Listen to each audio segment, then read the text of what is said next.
Making your way in the world today takes everything you got. Taking a break from all your worries sure would help a lot. Wouldn't you like to get away? Sometimes you want to go where everybody knows your name, and they're always glad you came. You wanna be where you can see troubles are all the same. You wanna go where everybody knows your name. Well, all those nights when you got no lights and the check is in the mail, and your little angel on the countered by its tail. Your third fiancé didn't show. Well, sometimes you wanna go where everybody knows your name, and you're always glad they came. You wanna be where you can see troubles are all the same. You wanna go where everybody knows your name.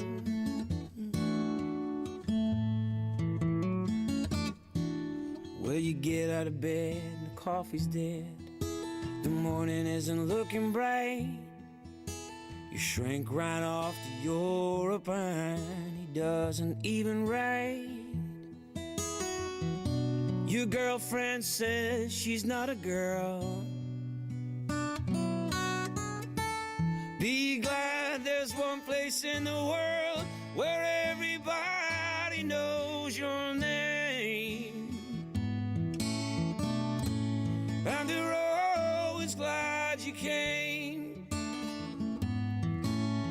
You wanna be where you can see troubles are all the same. You wanna go where everybody knows your name. You wanna be where you can see troubles are all the same. You wanna go where everybody knows your name.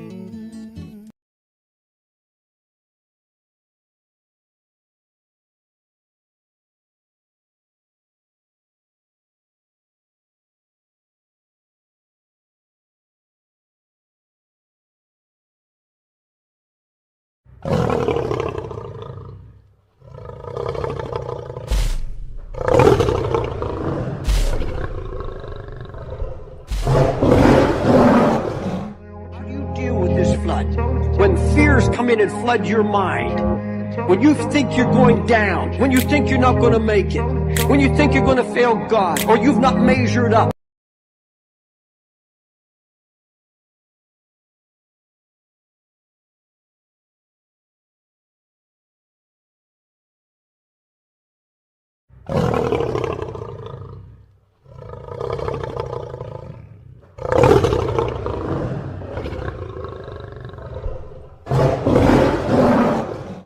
Stand still and see the salvation of the Lord. What would you think are the two most common words that Christians use when they're in a panic or in a crisis? Do something. Do something, Lord. It's absolutely against human nature to stand still and right where it said do something, Lord, the video ended. So I don't know if there was divine intervention here, but hello everybody, how are you tonight? How's your day? What a great intro. I'm telling you what. Oh man. So although we got so much going on in the world right now, and we understand that people's thoughts are all over the place, because wherever you look, there's so much stimuli, and I understand. Watched a couple of shows. Things are very heated. We gotta remember we've been warned about all this. All right, we've been warned about bad times, and we're making this show to remember to go back to the Bible, no matter the storm around us. And speaking of a storm, feel free to write in the chat what's the temperature where you are and how affected you got by the storm, which is a good segue to Stephen to tell us what's up, and Krista.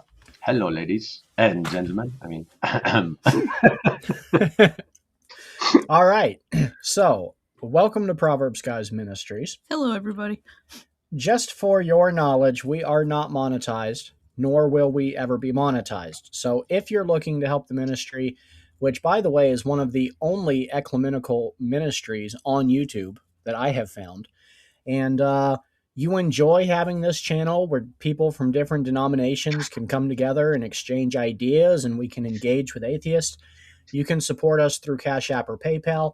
We have the QR codes pinned on the bottom of the overlay, but also we have the destinations in the description of the video. Now, we're going to be taking on a really important topic. He said talk about what we're going through. Nobody wants to know what we're going through. They want to know about how crappy everybody else is. I want to tell them my water's busted and I can't take a bath. And I'm upset about that. It's been busted twice in the past 8 hours. And it just busted again. Go ahead and tell the people how bad it is, because this should have been in 2 Timothy also.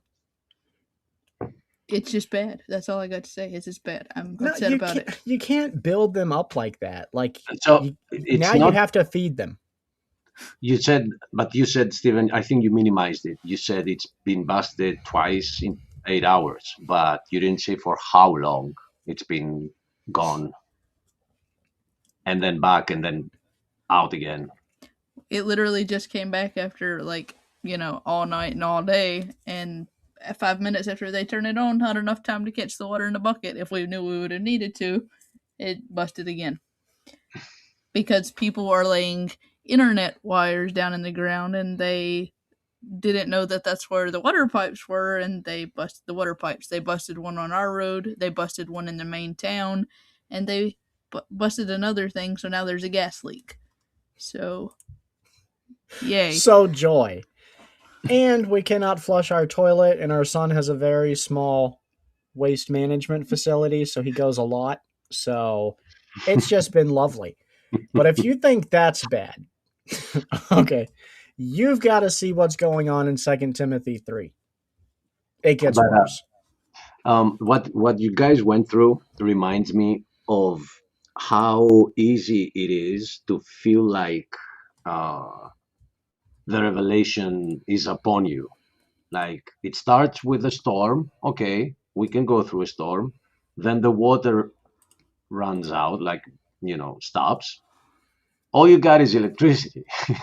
If you lose that too, it gets real. It really gets real. Especially with how cold it's been at nighttime. It's been in the low 20s, which is pretty cold for an Alabamian. Yeah, I'd say. And I'm from Florida. So 20-degree weather is unheard of and unrighteous. And we've just been heating the 2 rooms and all piling up together to where it stays warm. And we're stepping on each other's toes. And Bobby's bouncing off the freaking walls. Oh, man. And then the dog, too, because we have an inside dog. The dog got my headphones. Ooh. So y'all pray for us. But as bad as it gets, it's going to get worse. It can always and will be getting worse. That's very optimistic. Super hopeful. Well, but there is one thing that you guys should look into, and everybody in these times should have, is a wood stove. True. Yeah. It will require a hole somewhere in the wall for the whole chimney to go through. But once you got it installed, things are very different when when it's no water, no electricity, nothing, but you have a mountain of wood that you can use. So It is imperative for our times. We need this. So keep that in mind. Because there is another ice age coming. Well, remember that we've been talking about this, Backstage, where people couldn't hear us. that numbers have shown, but they are not convenient financially, that what we are stepping into is a little ice age. And this year has been a great example because before you guys freeze over there, the whole Europe has frozen. We went through our insane winter storm. Germany, France, the UK, other countries too. And this one didn't affect the southern ones so much, but we had a lot of rain. We even have deaths in the middle of the town, downtown Athens, from streams of water inside the city. And it gets confusing because when it's not winter, it is hot. It is way hotter than what it used to be. So it's easy for them to say, oh, it's global warming.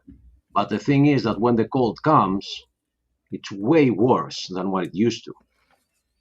And I've been observing this for the past 10 years, escalating and getting worse and worse. And that what you just are going through is a very good example of that.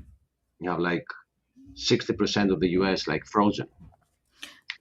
And then before that, in the Pacific Northwest, in the area that I used to live in Washington, they were experiencing severe flooding not too long ago. It all sounds like stuff that can be found in the Bible. You know? Like, what chapter of Revelation are we on today? Right. But our study today is not on this part of the book of Revelation.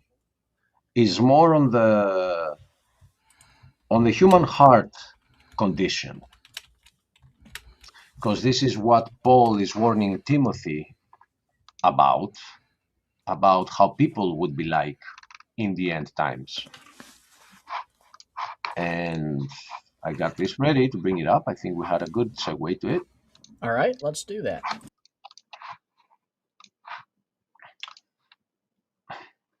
Centering that, what the translation is, just to make sure we're on the nobody has doubts. And people, I've heard people saying, well, they accuse the King James all the time, but that's what they used to. Well, we do that because of you. Because if we don't put the King James on, you're like, oh. So, we're just being kind, but don't take our kindness for weakness. I mean, I'm unapologetically full NASB, and I'm really desperately wanting to look into the LSB. LSB? What is this? LSB is the translation that so Dr. James White helped with the NASB, but he took a much bigger role in the translation of the LSB, the Legacy Standard Bible. And I really want to crack that bad boy open. Yeah, me too. I did hear him like some months ago saying that it is getting ready. It's out now. Okay. I can be checking it out online because I'm not buying English translations. But I'm okay. I got the Greek, But I went to a friend. I've told you about this, and I don't even remember if I mentioned it live. But even if I did, who even remembers it? But I did go to a friend one day. We're talking a lot about the Bible. He's Bulgarian. His wife is Bulgarian too. And they said, oh, we have a Bible. And they brought in one, which was the NLT. I told him that it is okay-ish, but he should get a King James or an NASB. But in Greece, it is pretty hard to find, translations like that. And for him, it's hard to read Greek. So, well, now, Achilles, haven't you heard that you can actually correct the Greek with the English translation? With the King James. So how is the NLT? What do you? The NLT is the New Living Translation, and it's not the worst translation. I would recommend it probably before like the Message Bible, or maybe even I would put it about the same level as the NIV. I mean, if you're going to go English translation, I would first recommend the NASB or LSB, and then I would recommend the ESV. Right. And then maybe if you don't have any other good options, the NIV. So before the NIV, the NLT, right? Before you go to the NIV suggestion, it would be the NLT. It's not worse than the NIV, right? Man. Oh, All right. So I'm you, sorry. Krista was just getting a update on the water situation, and it seems that they have busted several more lines and the gas line again. And my uncle talked to the guy because he's on the water board, and he talked to the guy that his crew is busting all the lines, and the guy said basically, I don't care. It's not my problem because it's not me. I'm the one. My crew's busting it, but it's not my water that's going out, so I really don't care. that's awesome. Yeah, super. That could do jail time for saying that as a state employee. I can tell why this happened now. Because after the water not running in so many pipes, it froze. And now that they pushed water through again, they broke the pipes. So y'all be in prayer for us. Eventually, we will have water again, and that'll be nice. Don't you think that'll be nice? We'll appreciate it a lot more. Do you have snow, always. guys? You have snow? Mm-mm. Like once every 4 or 5 years. Oh, If- no, I mean, if that. not with this storm. No, Did oh, you no. get any? Oh, thank God, no. Oh, that would have been the worst. Yeah, but you can boil it and you Oh, have yeah. water. That's true. You can also make slushies and homemade ice cream. We tried that in Illinois. It was pretty good.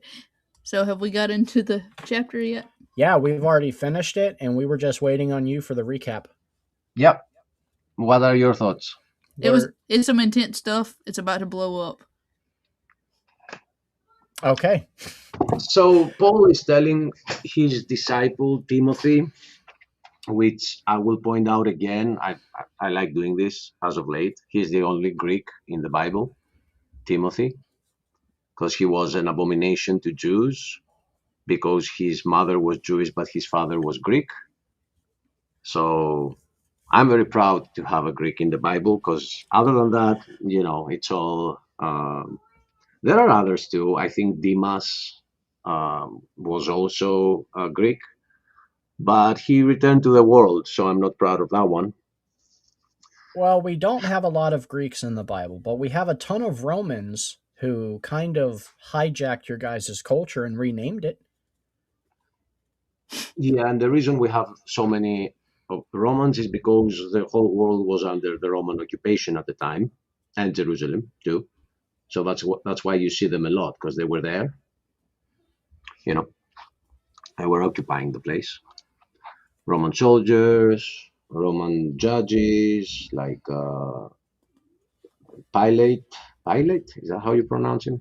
Look, Achilles, as someone whose ancestors come from England primarily, I can relate with you on how it feels to have Roman occupation for an extended period of time.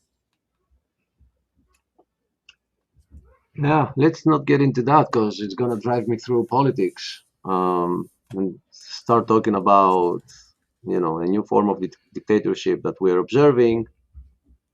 I'm just glad that Rome hasn't left like a lasting impression on religion or anything. Yeah, like the Catholic Church. No, thank God it hasn't. Yeah. Right. So where are we at, since I had to step away? Yeah, we got to reel this back in, Achilles. We are right where it says 3. It has like this big number there. Okay. That's where we are. We've gone through that part. Okay. Yeah, we have read virtually none of this tonight. Single word. You gotta put us in order, sis. I mean. All right. So yeah. I guess I'm ready to read, brother, if you're ready to scroll. All right. Okay. Okay. No. Go ahead. Now let me do this reading for once. People can be very patient with my accent.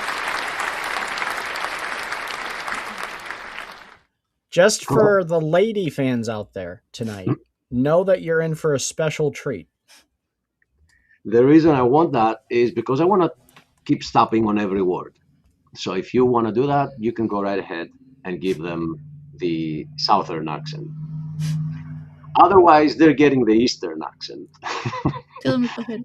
Yeah, hit them with the East accent, man. The Melania accent. But realize this. Okay, no, okay. Did you see the documentary, the trailer to the documentary? No. I'm releasing a documentary. You have to. No, but I did tell you that a part of the interview I did with Isaac Anderson is going to be in the new Stephen Anderson interview, a documentary. So I'm super excited about that. Who's doing that documentary? Where?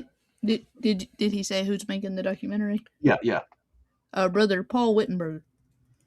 Paul Wittenberger. So if you want to hear me talk for like 3 seconds in a documentary, go watch the what's it called? It's called Man of God. It's not out yet. It'll be out this year. Yeah, pretty soon actually. And man, is it gonna be good.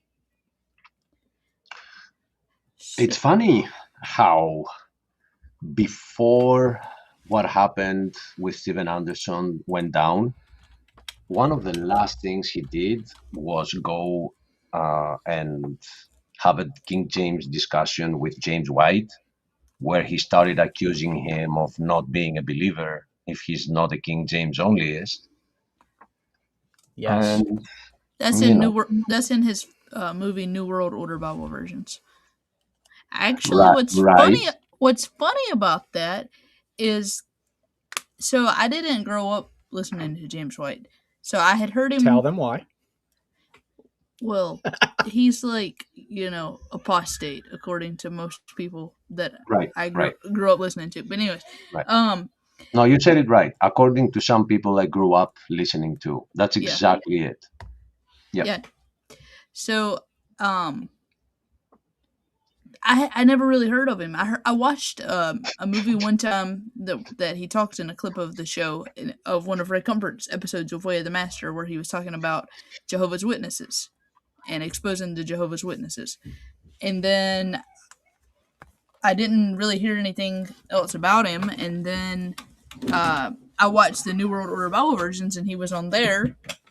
And then I met and married Stephen, and I go to bed listening to James White playing in the background. So much stuff I've learned from him as well.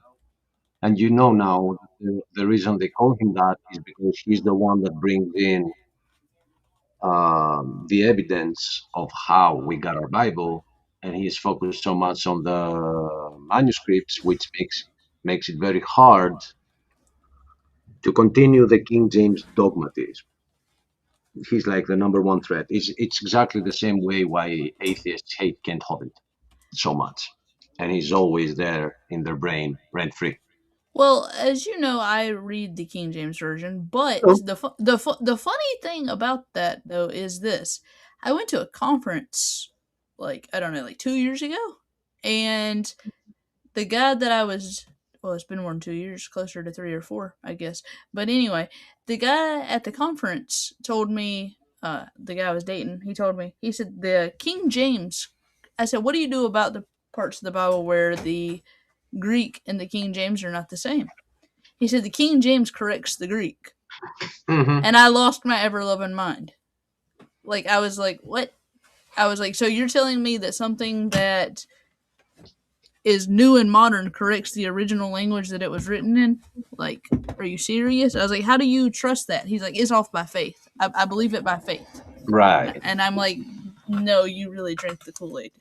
Which directly implies, because there is no other way around this, that for at least 1600 years, nobody had the truth.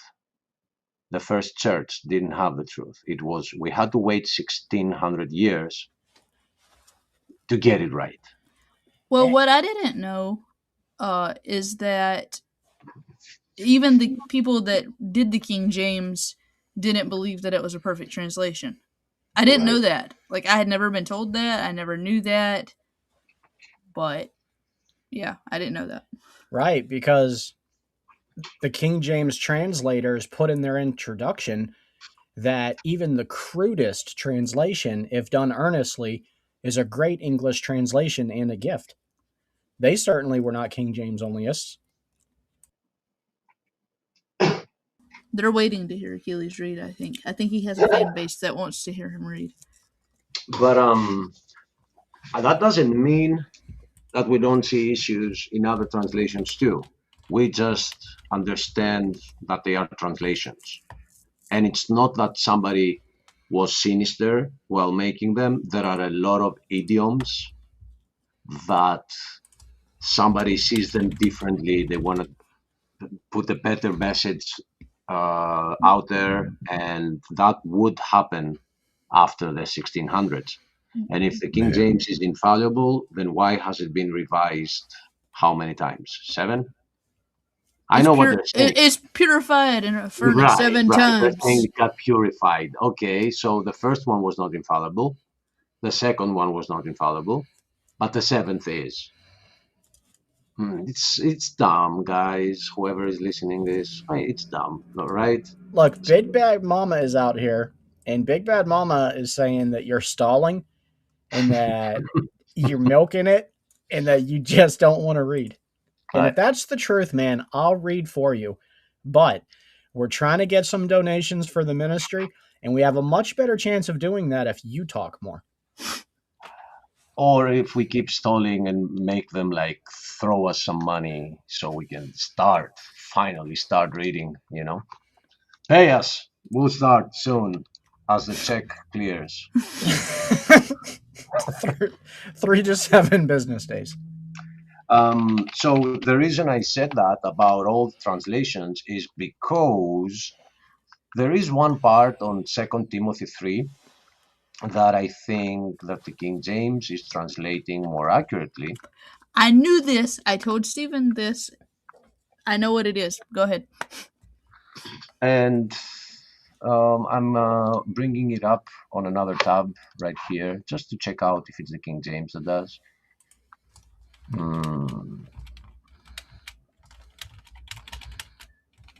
Moses, no, again, it's okay. So I'll go to a third one. It's the word heartless, and it is in the text. There is no way to get around it because it is a very easy Greek word. It's heart and the negating a at the beginning, as we say atheist, is negating the word deist. So there is no way around that. But those that have translated it, they were like, okay, what does he mean by that? And they translate to us what they think somebody means. That's my issue with translations. I don't want interpretation. I want the translation. Let me do the interpretation part. So I'm bringing up Bible Hub at the same time, and we're gonna get there very, very soon, brother. I know BBM is complaining, but we'll get there very soon. Oh, not just BBM. Robin is straight up out here trying to arise anarchy. She says you're still not reading them. Anarchy. He's making a point, though. Look, I can go back and forth with you guys about the King James literally all day long. However, it's a different title. Right. I'm ready to do this. Are you guys ready? Go ahead. Okay, but realize this. This is Paul telling Timothy something. So we would expect that it would be about those times. But he's giving him a warning about the end times, which Paul wouldn't know, Timothy wouldn't know either, but it wasn't then. I mean, for everybody, it could be their generation, but until it is, they don't know. So this is why we're doing this, to see, have these times existed at another time? Because I get this argument from a lot of people that, those that were under the Nazi occupation, those were the end times for them. Somebody could have said that the end times are near, and it wasn't. The thing is that if you actually read the Bible, because those that say that are usually not reading, there are a couple of dots that you can connect to see that those were not the times. So one of those verses is this one. The other one is by Jesus himself, saying that the end times will be like Lot's times, which again takes me on another tangent to tell Stephen and Krista something very funny. When Jesus says that, we have it recorded in two Gospels, and one of the two Gospels says Lot's times, and the other Gospel says Noah's times. Mm-hmm. And it gives us a direct explanation of what Noah's times were like and what Lot's times were like, but it is the exact same moment. That is mind-blowing. That reminds me of speaking in a different language, speaking in tongues, and somebody understanding in their language. It's like the same thing got recorded by two different witnesses, and one of them recorded Noah and the other one recorded Lot. Now, I could be wrong. Maybe somebody will correct me and say, no, if you go like one chapter later, I don't know. But blew my mind when I read this. Like, it looks like it's the same moment. I would not dare to correct you because we're 32 minutes in and we've only read 3 words. And we haven't even tried correcting you. Okay, yeah, you're right. I'm sorry. Okay, but realize this, that in the last days, difficult times will come. For people will be lovers of self. I will take a moment here and ask my sister, what does he mean by that? What is it? Narcissist. So, I'm just gonna let you elaborate. What do you mean? Well, a narcissist is someone who's consumed with themselves. That's all they think about. And we live in a generation full of them. We live in the selfie generation. It's all about me. Now, I'm curious, Achilles, because I realize narcissist probably doesn't have Greek origins specifically. You don't remember where that comes from? The term does. The term does. But my question is, when it says here lovers of self, is this talking about narcissism? Or is this, in the Greek, leaning more towards literally lovers of themselves, like very lustful, fleshly people? No. The word used is in the same manner than that. Come on. Like the word Philadelphia. Brotherly love? It is the phil part. As you know, in Philadelphia, it is brotherly love. But it's not love, actually it's friendship. It's phil comes from friend. And the word we get for this is phil self. So lovers of self, it is not a lustful thing. It's like loving themselves. Prideful, which comes right after. But it's not a lusty lovers. Philaftos. It is the word, and it is friend. It can't be translated to friend because this is what we use as love for some words like philosophy. Philosophy, again, phil of Sophia, which is wisdom. So philosophy is loving wisdom. So here, it's loving oneself. And narcissism is it. Like, there is nothing that can better explain this. So yes, Okay. as Krista said, we are in the, as it's been called by others, we are in the generation that has provided less and has required the most from any other generation before it.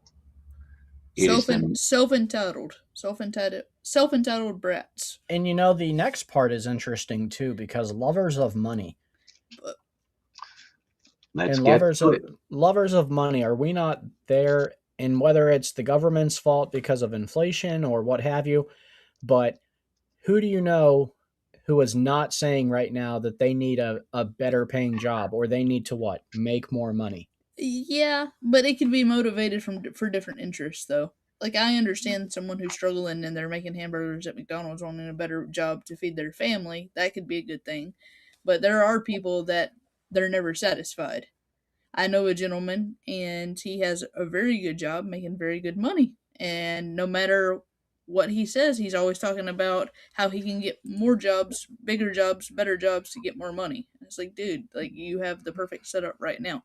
Nope, not enough. I asked him, I was like, so is this where you can buy more stuff? He's like, yes, more. I need more. I was like, yeah. And that goes back to the loving yourself. And the third aspect I can throw in this is the ulterior motives of everyone who is a friend to you. If you can offer them something, it doesn't always have to be money, but it mostly relates to them.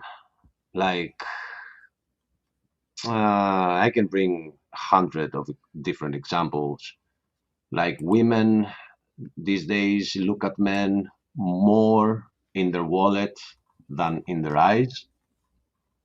So even if he's like old, but he's rich, they're like, okay, I'll just, be a widow, and a rich widow. So they marry them. Now, to be fair though, Achilles, with the current state of the economy, I know plenty of young men who are looking to date a wealthy granny. I definitely Be fair. let's just say this: I didn't marry for money. I married for love. Isn't that right? Oh no, she definitely was in love. It was nothing besides love, because I'm ugly and broke. And there are two things. He's broke, and it's not easy to get away from those eyes you got there, Stephen. I mean, we know what got you, Krista. We got it. My blue eyes, mesmerizing. My blue eyes, I've been told by like 7 different individuals in different states that it's due to me being related to the Nephilim, which I find offensive. Now this reminds me something. I had an experience with a girl that had those eyes, and it's okay, they're great, but when she was kissing you, she would open up her eyes so you can look at her eyes. So that's a little creepy.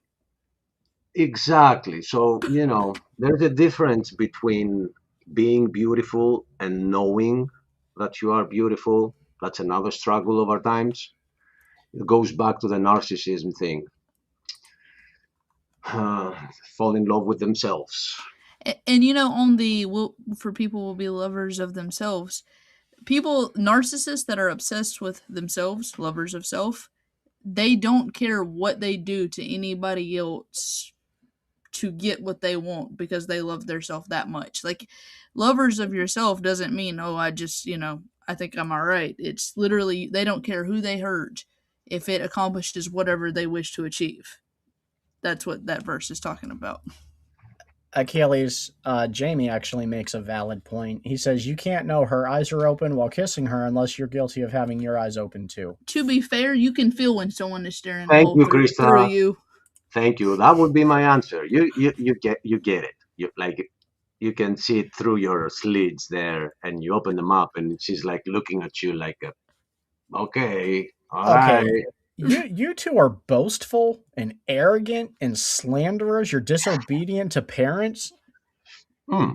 I'm not sure about the last one, but we definitely proven the previous three.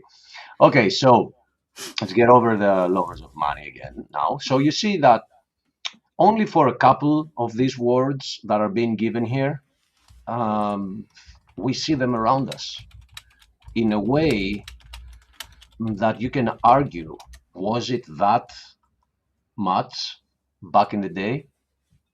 And I won't even go to archaic times. I'll go like to the birth of the US, like a couple of 100 years ago. Was it this bad? Yes, there was a gold rush. Yes, it was pretty rough, but you could still get they found you on the streets and they didn't steal the anything you had. I mean, it started getting ugly and leading into the end times. Yeah, I mean, sure, if you found, a homeless young woman on the side of the road, you enlisted her into the town brothel. And, of course, you had the issue with poor farmers being enlisted into indentured servitude. But besides those things, life has always been pretty good. But I do see what you mean. Like, you don't have to go as far back as to the founding of the country.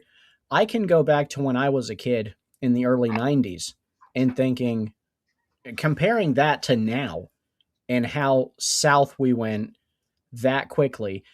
If I had gone back in time and tried to convince 10-year-old Stephen how bad things would be in 2026, I wouldn't have been able to fathom it. If I had tried to explain it to my parents while traveling back in time, my parents would not have been able to fathom it.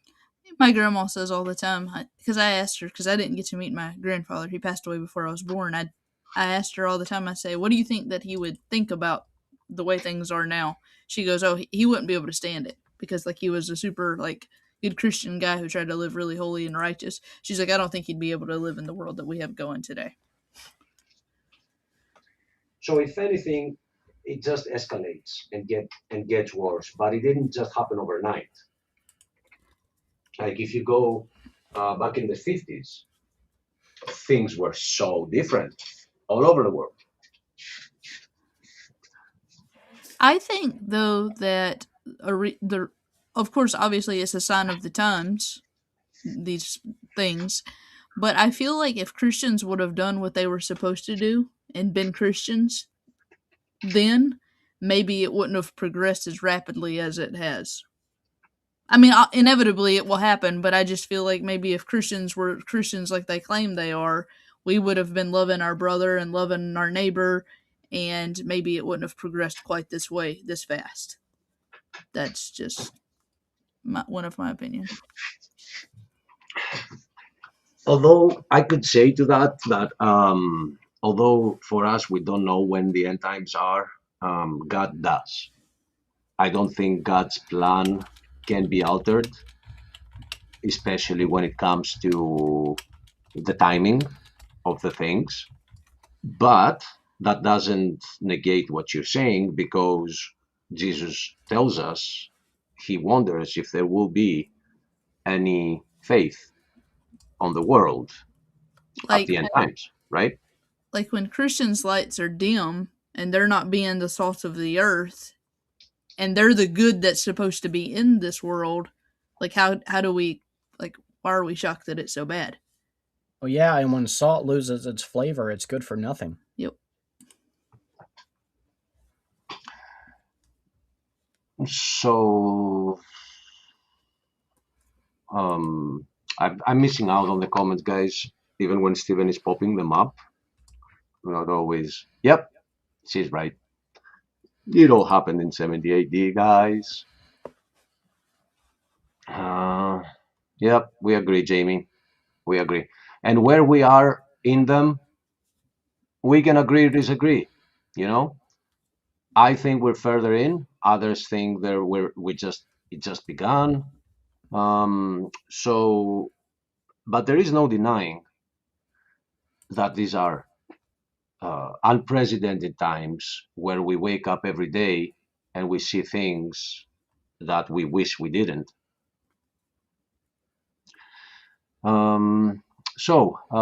Boastful, arrogant. Joke aside of what Stephen said earlier, aren't you tired, guys, of that thing, of people being boastful and arrogant?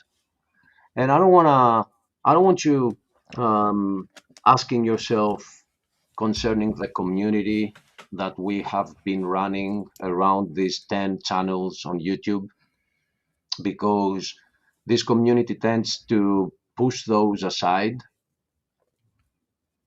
in the sense that we no longer pay attention to them when they're like this. But look around you in life. Like, I'm fed up. And people will tell me, well, that's in your neighborhood. Well, I don't know. I've tried other neighborhoods too. People are like, well, what I do is this. Well, you're a little boastful right there, saying that I should have done what you do. It's so many really levels. it's Yeah. really sad that even in the name of Christ, like if a person has to say, "Look at what I'm doing for the Lord," I have to seriously question that. Like, first off, you get to do it for the Lord, and if you're doing something for the Lord and you want to talk about how you're doing it, you're not doing it with the right heart, anyways. You're not doing it for the Lord. You're doing it for yourself. Like, if your YouTube intros, well, we said we weren't doing this, but if your YouTube intros are all about you and how this is my channel, then you might want to question your motives if you say that your channel is a Christian channel. Or if you have a Christian channel and the majority of your content is people tipping you to do backflips while you drink in a swimming pool. I didn't know we were going that way with it. Now, I was just Yeah, saying no, that's a let's- good example. Let's just turn around. That was a dead end right there. Let's go back where we were coming from. I feel violated. And you're throwing in all these comments, and I have this ADHD that if I look at comments, I will lose my focus. They're all addressed to you. That's why I'm putting them on the screen. Well, yeah, it does the same thing to me. Like, I freak out when I'm doing a show and a bunch of I know people are in the comments supporting me whenever I do the shows, but it freaks me out. Like, oh man, there's comments popping up and I'm trying to remember what I was about to say. It's just if I don't engage with the comments, They get they mad. accuse us of being like bad friends and tell us we don't tithe. It's not about accusing. It's about, they're here. They Yeah. want to share their thought. So it is pretty annoying to be ignored. And if And I you don't give apologize. them what they want, they get pretty anti-Semitic. Wow. Yeah. Now how do you guys feel? Exactly. Targeted. No, I'm just kidding. Yeah, you're not trying, Robin, but Stephen is. She says. No, I'm so tired of people being boastful. I had to stop doing it myself. It was just too much, man. And we couldn't all be arrogant at once, so Krista and I had to work on cutting that back. I haven't slandered anyone in a really long time. I think Christian Pike's the last person I slandered last year. I'm not trying to be mean, but I don't remember when I was arrogant. You're being arrogant right now. Well, maybe, but I just don't remember it. We'll talk about it after it's over. I'm sure you can make me remember. Now, and disobedient to parents, Achilles. Slanderers. Can somebody explain that word to me? A slander. Okay, so if I slander Achilles, an example of that would be me telling people that I know for certain that you have a nipple on your back, or that you are a consistent liar. Hey, and I have a better idea. I'll open up the book itself and read it in Greek. How's that? But so you mean gossipers or people giving secrets away? People that cut people down is what I would say a slanderer is. But I would say more specifically talking about somebody negatively. And it not being true. It's most likely not true. Yeah. Or it's very over-embellished. Okay. So reminding me of people that they're fine with you until you get some doctrinal difference with them, and then they go around giving all sorts of accusations for you, which seemed to be coming out of blue, and they are not true either. But it's because you disagreed with them. Like making YouTube shorts calling a fellow brother out. Yeah, that's a slanderer for sure. So I'm reading from Greek: lovers of self, arrogant, proudful, blasphemers. Wait a minute, where was that word here? Ah, right before the disobedient to parents. Mm-hmm. The word used is not a slanderer; it is blasphemous, Really? which makes me now want to share this instead and start making some comparisons here. So we were reading the NASB, which says slanderers. The King James says blasphemers. All right, and this is what my text has: blasphemers. I have to admit now, these are very distinct words. How can they get this wrong? Like the Greek word for a blasphemer is blasphemous. So how can you make that a slanderer? Because one thing the mods out there and the Bruces out there should understand about me is that I will attack all translations. All right, but King James seems to be in my crosshair because I find the errors a little more important. And there is this whole dogma thing. The other ones are not claiming to be the only ones. That's why I'm attacking that one. But here, I highly recommend cross-referencing in your Bible studies. so if I go here to do you'll see the word. I mean, I don't know how you do it on Bible Hub. I think if I click on it, like let's say here, it should be. No, it's not. How does it take you to the study? Oh, Strongs. Okay, I gotta click on the Strongs. Γιγνώθηκες χάτας ημέρας, ενίστοτε. Okay, this is 3-1 though. Okay, 2-3-2, 3-3. So here's another one. Okay, no, this is the next one. Man will be.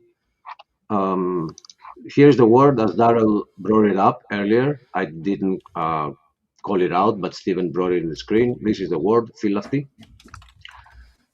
The same thing with gold, philargyri.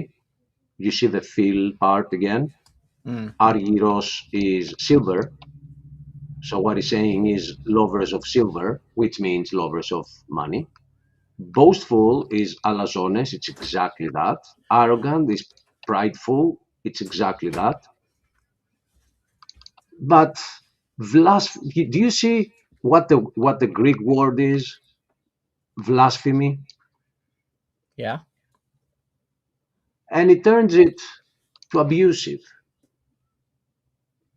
And then it says slanderous, a blasphemer. Come on, man, it's simpler than that. It's just a blasphemer. So if I'm not gonna take the word, any word other than what it is, how many blasphemous people are around us right now? Heck, look at the chat. How many do we gather here? Okay, so you're saying there's going to be more blasphemers than there are slanderers.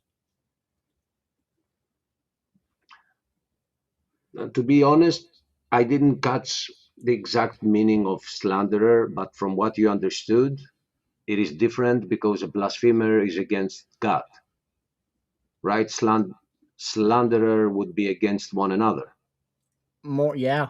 In the context that it did in the NASB, yeah, that's the context. So what the Strong does here is saying that the reason blasphemer becomes slanderous is because if you break the word down to its two counterparts, the first counterpart is vlapto, which means hurt, and then the next one is phemi, which means fame. So hurting fame, hurting someone's fame. Oh, yes. Okay, but we have a more direct word which is being used by our Bible all the time, being blasphemous towards God. And we are blasphemous even if we don't understand it. Even Christians turn blasphemous when they say, I had a vision and I know it was from God. Okay, how do you know? Are you God? We are blasphemous when we take saints and put them on the same spot by praying to them, meaning that they are omnipresent and they can hear us. We are blasphemous. So that is all around. And let's not even talk about atheists that are running shows right now saying, is God an a-hole?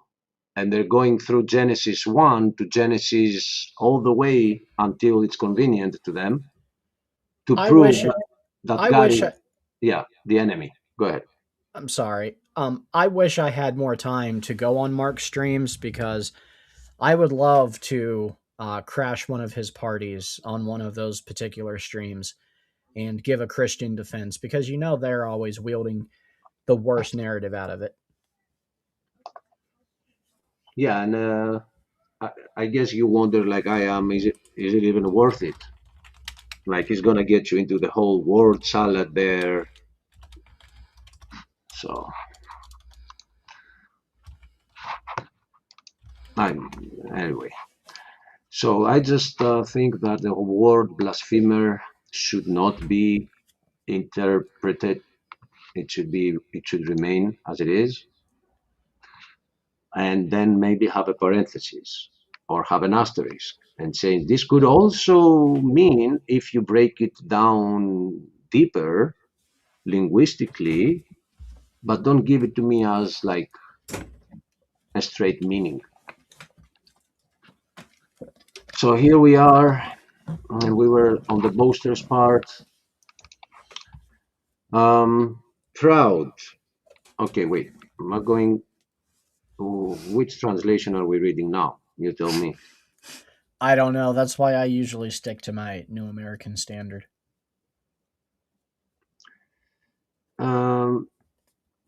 So disobedient to parents is exactly right.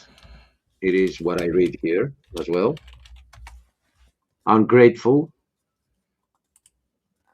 unholy,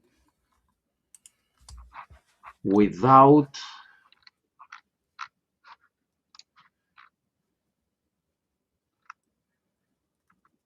oh, that's awesome. Yeah, that's just missing from everything. Wait a minute. Not looking at the screen. Give me a minute. This is why we can't have nice things, Achilles. Okay, no, it's correct. Okay. So, Are you cross-referencing live in the Greek? yeah. Oh, that's awesome. Big flex. Proverbs guys can do that, guys. So we are going now into verse number 3, which gets translated as without love. I think in the King James it's without natural affection, which is the same thing pretty much. Right. And the NASB says unloving. So here's the thing. The word was not heartless, I see now in the text. It is without affection. Which, if you don't have proper affection, you are going to be heartless. Right. So it is It is not far. All the other translations that say unloving, without natural affection, it is not far. But Because to love, you have to have a heart. So, heartless. and I mean, that's true, yeah. I like asking people, what do they think is the opposite of love? It's Because not when hate. hate is the answer you usually get. But it's not. What I heard from a pastor is that the opposite of love is not hate, but it's fear. That the opposite of love is fear. I've heard that too. But let me ask you guys this. If I were to tell you apathy, think about this. The opposite of love being apathy, Just not caring at all. not Mm-hmm. caring. Because if you do see a connection there, then you understand that the true meaning of love is empathy, is to feel the other person, get in their shoes, understand them, care. So, Big Bad Mama agrees with you. He says apathy is the opposite of love. I just want the Amen. record to reflect that Proverbs Guys Ministries is so accurate, even the atheists agree with us that Ron Wyatt is amazing. And this is very important because look around you guys. Whether you are in the right, whether you are in the left, whether you are rich, whether you are poor, whether you are in the middle, whether you are a believer, whether you are an atheist, you cannot deny that these are times of apathy, of people being like, yeah, I get it. You've had a tough day, but I haven't. So why do you have to tell me your problems to ruin my day? It's like the lack of ability to care about anything outside of yourself. Like instead of someone telling you I had a bad day and you or you actually truly trying to feel what they're feeling, you're just like, well, let me tell you about my day. Anyway, this is what happened. Right, right. And I see this even on situations that we are arguing daily the past weeks of things that are happening on the streets and why they are happening. It is so easy to get into the narrative that the government wants to push if you don't put your feet in the shoes of the people that are in a country for quite some time. They've been working, and all of a sudden, they're being thrown out with their children remaining in the country. Or when you have somebody who dies and you dare to say, well, it is a tragic thing, but it was her fault. Immediately we see that you just don't give a shit, do you? Like, yeah, can we just focus on the fact that she died, not blame the victim Yeah, for a minute? Just let's start there for a minute. like Terry said, no one wants to hear your problems, man. The lack of empathy. Yeah, it's like whenever people ask me how I'm doing. It's not to know, It's you like know. do you really want to know? About the only person that I think actually, whenever they tell me or ask me how you're doing, the only person I really feel like is asking that in a genuine way is Achilles. Literally, I've met a lot of people, and he's the only one. Whenever he asks me, "How are you?" I feel like he genuinely actually wants to know. You too, sis. And Steven's working on it. But would you believe I've had someone say this straight to my face one day? He said, hey, how are you? How's your day? And I was having a very shitty day. So I said, I've had better ones. And he's like, why? I said, well, it all started when blah, blah, blah, blah. And then he's like, whoa, whoa, whoa, whoa, whoa, wait a minute. I was just being kind, asking about your day. I didn't want to know about it. He literally told me in my face. I mean, even if I didn't care, I would pretend to, just because I asked. I wouldn't have the nerve to tell you straight in your face that, dude, I was just being polite. Because they think it's what they should say. Everyone thinks that they should ask how you're doing, but whenever that used to happen to me all the time at church, drove me crazy. I don't go to church there anymore, just for the record. But they'd say, "How are you doing?" And there was a few that I thought they genuinely seemed that they might care, so I started to share with them things. Legit walked off mid conversation, like I was full blown in the middle of explaining, and they were like, "Okay, well." It's like, well, please don't ever ask me again. And that was when I was first a Christian too. Like, you know what I mean? Like, well, I'm struggling, but I'm here. I'm showing up.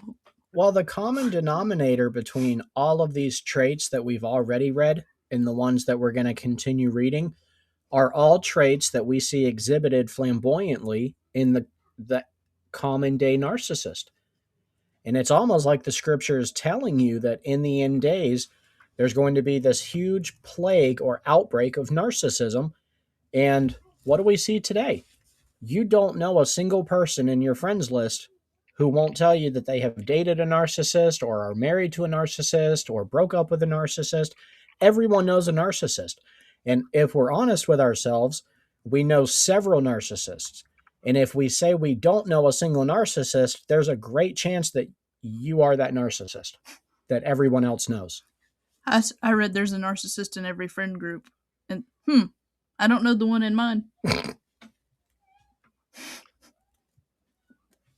And thank you for bringing it back to that, because the number one characteristic of a narcissist is the lack of empathy. So there is a chance you're dealing with a very kind person who, other than a complete lack of empathy, they're fine. The reason that's happening is because they are covert narcissists. They are hiding it way better than you can sniff it out. And the telling part is the lack of apathy. Empathy. Apathy. Lack of empathy, apathy. I understood what you meant. Achilles got asked how his day was going, and he actually answered honestly. That's wild, Terry says. Yeah, I don't remember. It was a real bad day. I think I had lost my dog that day, and that dog meant the world to me. I've lost others before and after him. It wasn't like that one.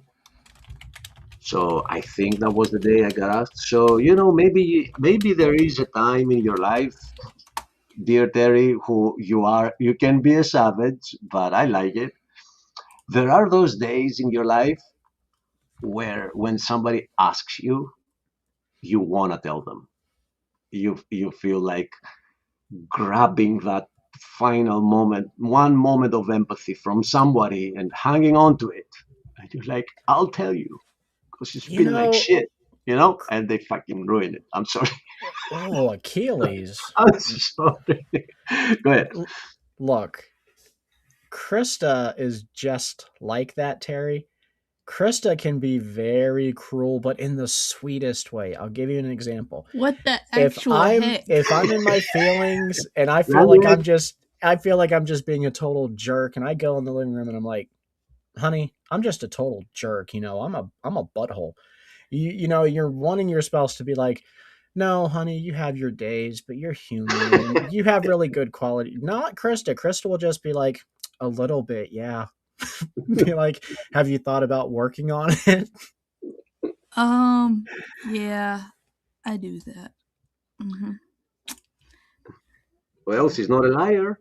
No, she's just honest. Like, no hate. She's just like, yeah, you know what, honey, you could be a lot nicer. But the thing is, I don't go around pointing out people's flaws. I don't. No. But if you tell me that I think I might have a problem, don't expect me to lie to you and tell you don't have the problem. You're the person that brought it up. I'm glad you opened this can of worms. Let's discuss it.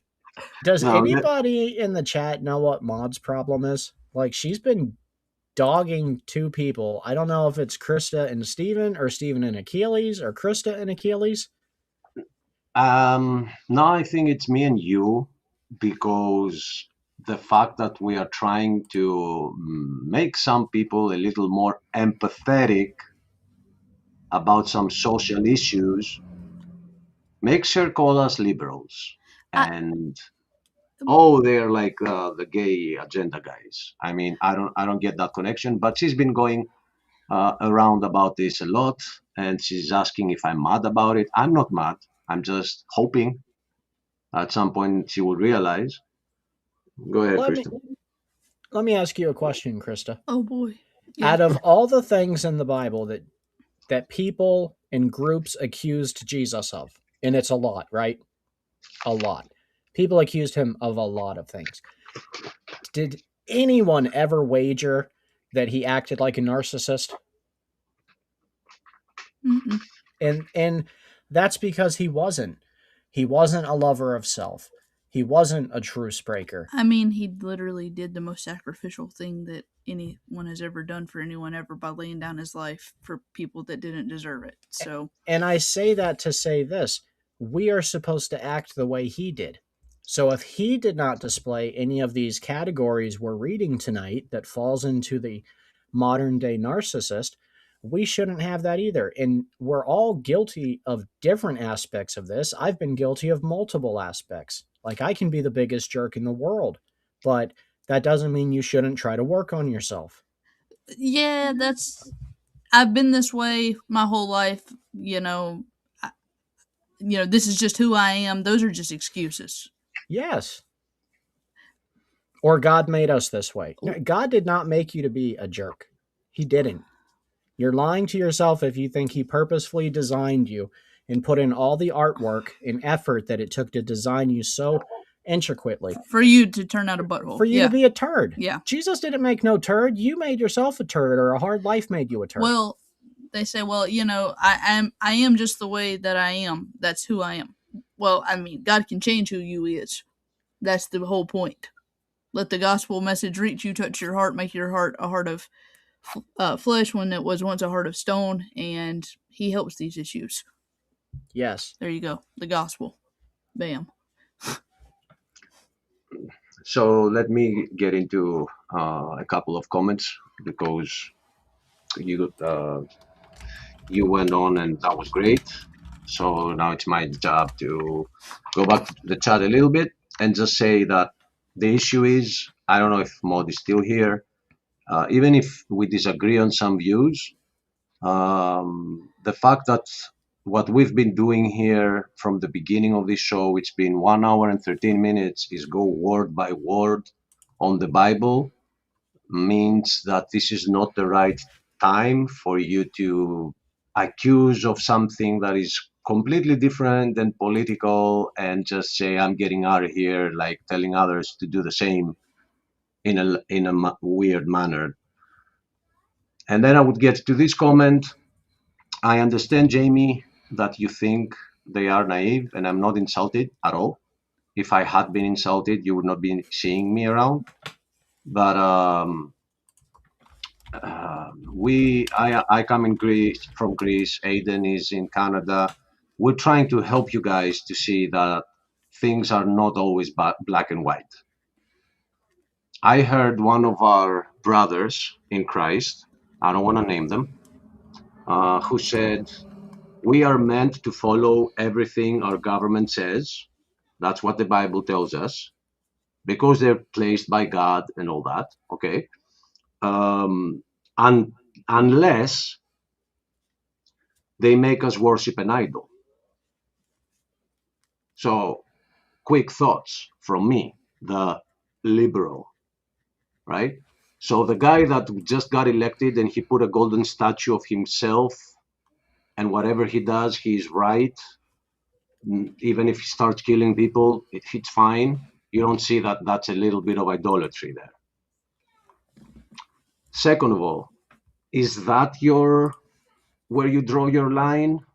Not you, Jamie, the guy that said that. Is that where you draw your line?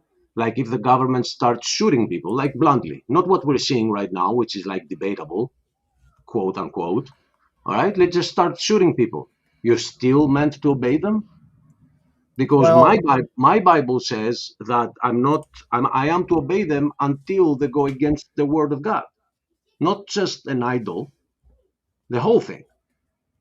but Achilles, I believe, no offense to anyone specifically, but those sort of people with the mindset that you have to go along with every single thing your government does, you would have to agree when slavery was legal.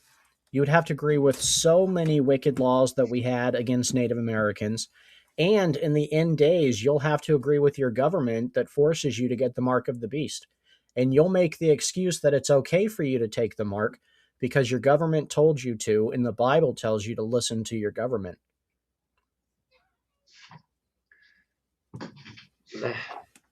I bet this is what is going to happen. I mean, I see this coming. The way I see these comments like this, not here overall. Today I heard from your channel, Mod, if you're still here, you said not once, around 20 times. I mean, once it could be a mistake, two, you could be talked out of it, but 20, it's pretty sure that's your opinion, right? You said if only we would stay home, nobody would get hurt. And I was like, that's exactly the motto of every dictatorship that ever set foot on the planet. All they ever wanted was for the people to stay home.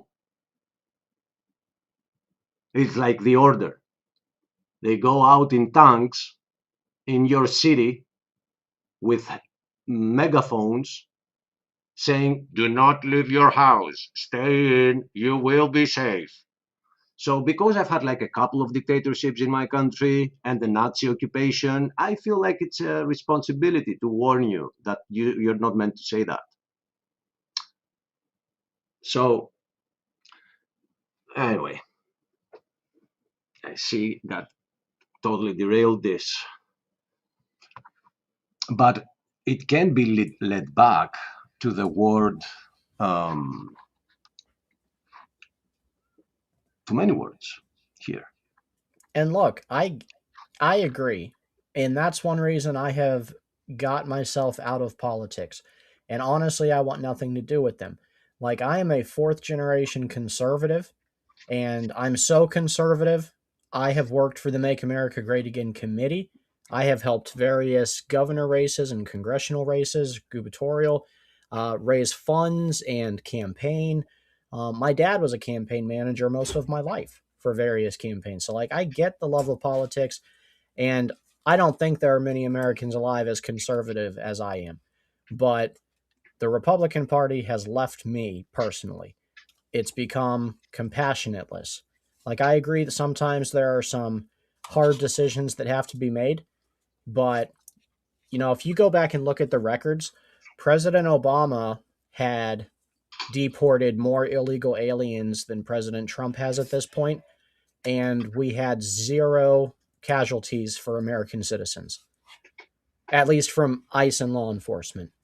But I don't want to divide everybody in the comments, and it's already a divisive topic. Yeah, and my main concern, if not problem, my main concern is that you just think you made a comparison between two presidents, and all some people heard was, oh, you're an Obama lover. You're supporting everything the left ever did. Just because you said what you just said right now. Oh, I know. Look, I'm one of the only conservatives on Facebook, I think, that is not 100% behind President Trump and is very alarmed by what's happening with militarized police. And I am taking a beating from all my conservative friends. Ask Robin. Robin's on my friends list, and poor Robin, that liberal atheist, has to come to my my rescue often because I just take a beating.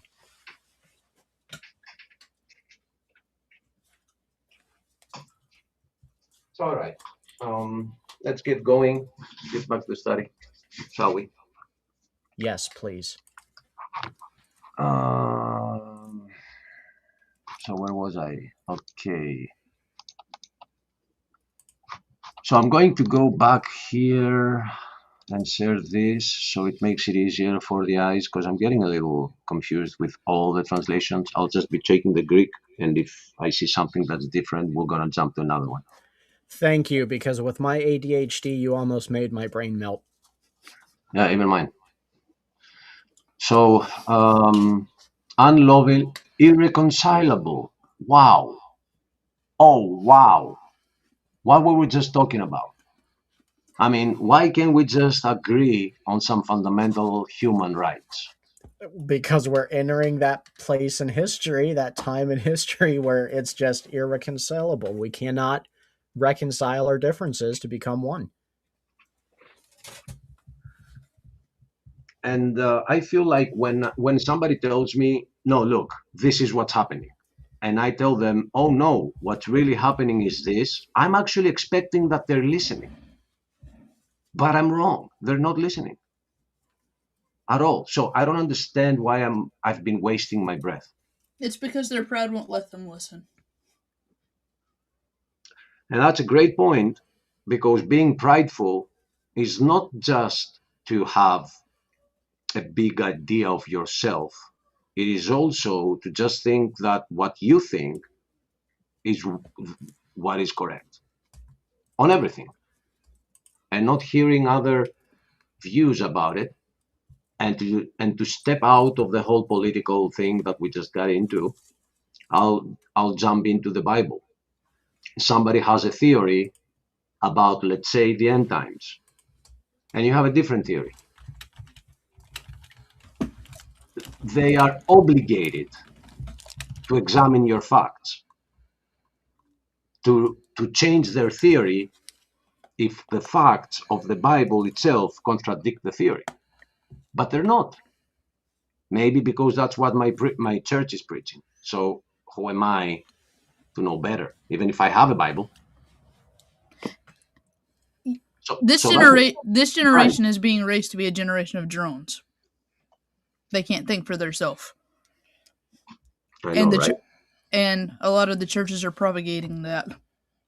Young people that can't think for themselves, because if they not question as in is the whole thing real or whatever, though that's fine to do when you're on your journey, but questioning doctrines. You can believe everything like somebody else believes, and when you tell them, but maybe I question this little doctrine here, buddy, churches are divided, families are ripped apart, relationships end. Trust me, I know, I've been there. But look, because we can't agree to disagree. But we even do that to each other. Do you remember the last three-way show you, I, and Achilles did together? And I was telling you guys how, I'm wanting to do some more study on pre-trib, post-trib. And you guys started poking at me, picking at me like I was the dumb kid at special ed class. So, we do it even to each other. I do it to you over the King James. We all do it. Yeah. The only reason I would say that I don't is because my approach to the Bible, because I didn't come from some church. I got saved first, and then I saw the verse that promised that if I did this, that would happen. So it verified that, and from that moment on, I just keep reading. And I have as an idol the Bible itself. If I have an opinion and it's very strong and it gets contradicted, it changes. And it happened recently when we were discussing the same with the Sabbath, but I've given you my view on that. But there was something else we were discussing before that. And was it once saved, always saved? Because that stream hurt some feelings. Yes, and it actually made me think too. I was like, okay, yeah, I understand that what I have, what was given to me, can't be taken back, but still, it is very clear in the Bible that I do gotta be careful. So I just hate it when I don't see it. And Stephen, that I come from a perspective that says there is this one individual out there that I've pinpointed as him being the Antichrist. I don't think anyone cares to know. Mm. Nobody cares. So you better hope, whoever's listening, that you were right. Because if I am right, you didn't care to know. So prideful. You can be prideful in doctrine too.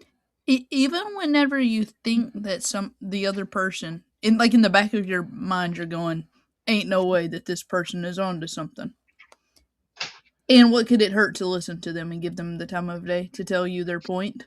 And you might actually learn something if you opened your ears. That's a good point. Like, I mean, is it going to kill you to listen to their point of view? No. Oh, which reminds me, the other reason. Yeah, that's why she got so mad. It's not the political thing, it's the King James thing, Stephen. That's why she got so mad. Because what? Because you guys Oh. are switching back and forth between several different versions. Is that what's?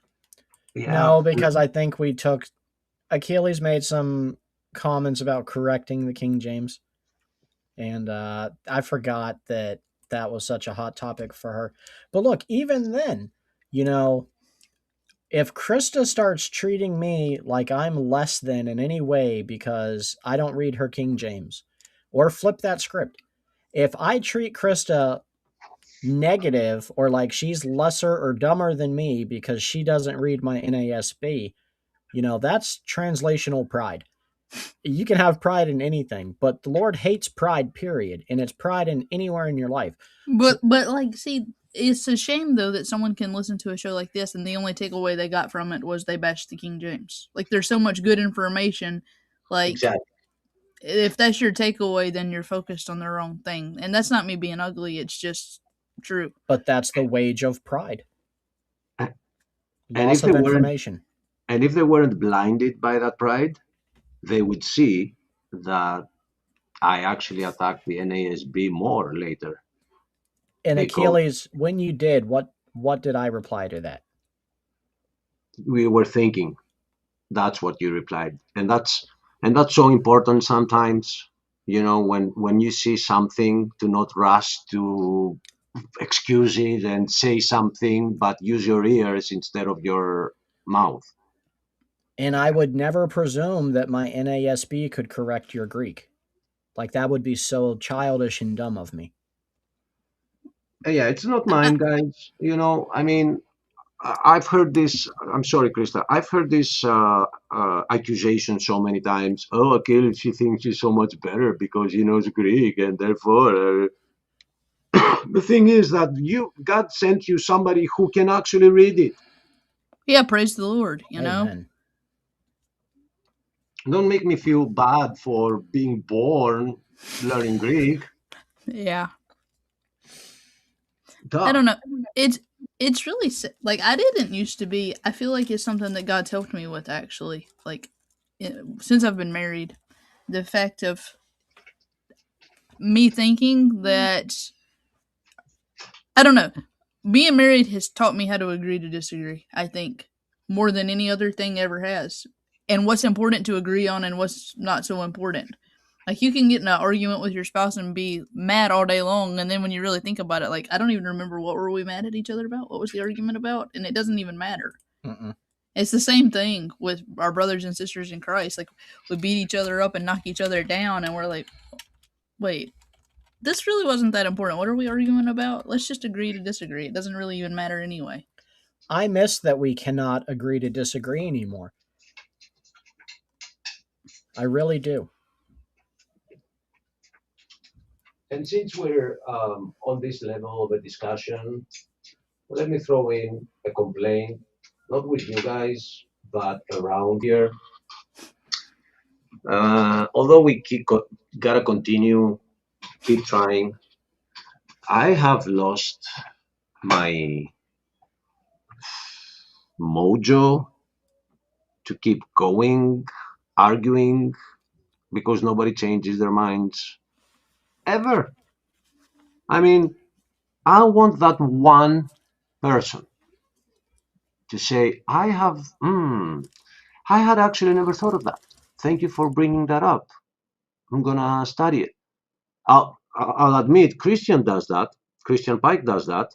If you give him another perspective on, he's well versed, he understands his Bible in and out, and you can give him something new, and he's like, I'm gonna look into it. He did it the other day. He went to his library, brought his Strongs, and he went through to see what we were talking about. Isn't that what Paul said, that the Bereans were more noble just because they are examining everything I say You know, through the word? Go you ahead. know what's neat about you saying that? Literally, as I wasn't on that stream, I had left, or maybe I wasn't on that. Anyways, You were on the first half of it. yeah, I was on the first half. Anyway, but I came in here and I couldn't hear anything because Steven had the headphones on. And I saw Christian Pike with this huge book, and he had like this very puzzled look on his face. And I literally told him somebody needs to clip that picture and use it for a thumbnail about the Bereans, search in the scriptures and see if these things are so. Didn't I tell you that? Yeah, Yep, you did. You wrote it in the chat. Oh yeah, okay, yeah. Yeah, so there's a timestamp and evidence and everything. Yep. So the truth is that if you're not doing that, you have idolized your views more than having the Bible on top of whatever views you have. So that is another form of pride. It's yours. It's still yours. You're the one that has that opinion. You're the one that has that conviction. Who am I to tell you otherwise? Who is Krishna to tell you otherwise? But Jesus told us that God has hidden those things from the wise ones, and he's giving them to children. So even a child that has a question about the Bible should be able to make you question some certainty, because we know that in the end times, the truth will come from children. They're going to be given visions, but you will be so up there with your ready-made opinions like nobody can shake that you will no longer be listening to any child. Right. Let's continue. Oh yeah. Oof. It's moving tonight. As Pam We from were- the office would say, I feel God in this Chili's. Oh my. all this 20 minutes was on this word. It's a biggie. Malicious gossips. Not just gossips. That says malicious gossips. I'm not just going around and telling you, you know, I saw Jack with Susie, and Susie's not his wife. His wife's name is Amy. Oh, and I wonder what's going on. It's malicious. You're on purpose setting out to destroy people with your gossip. Mm. I'm doing it because of spite for some reason, right? Or for some reason, it makes you feel like you're getting ahead when you put other people behind. So, ladies and gentlemen watching this, if we are seeing this among our community, and we're just on the third verse on this warning about the last days, and we've seen so many of the problems that we are facing in human relationships right now. So I don't think that 50 years ago it was this bad, but I can't promise you that it won't be worse in 50 years from now. You know, I just know that these verses completely reflect our days right now. You know, this next one, Achilles, we rarely ever talk about. As a matter of Self. fact, even in the Baptist circles where they love to go around preaching about smoking and tobacco use and music and women wearing pants, it often comes from a 300-pound man busting the buttons off his shirt.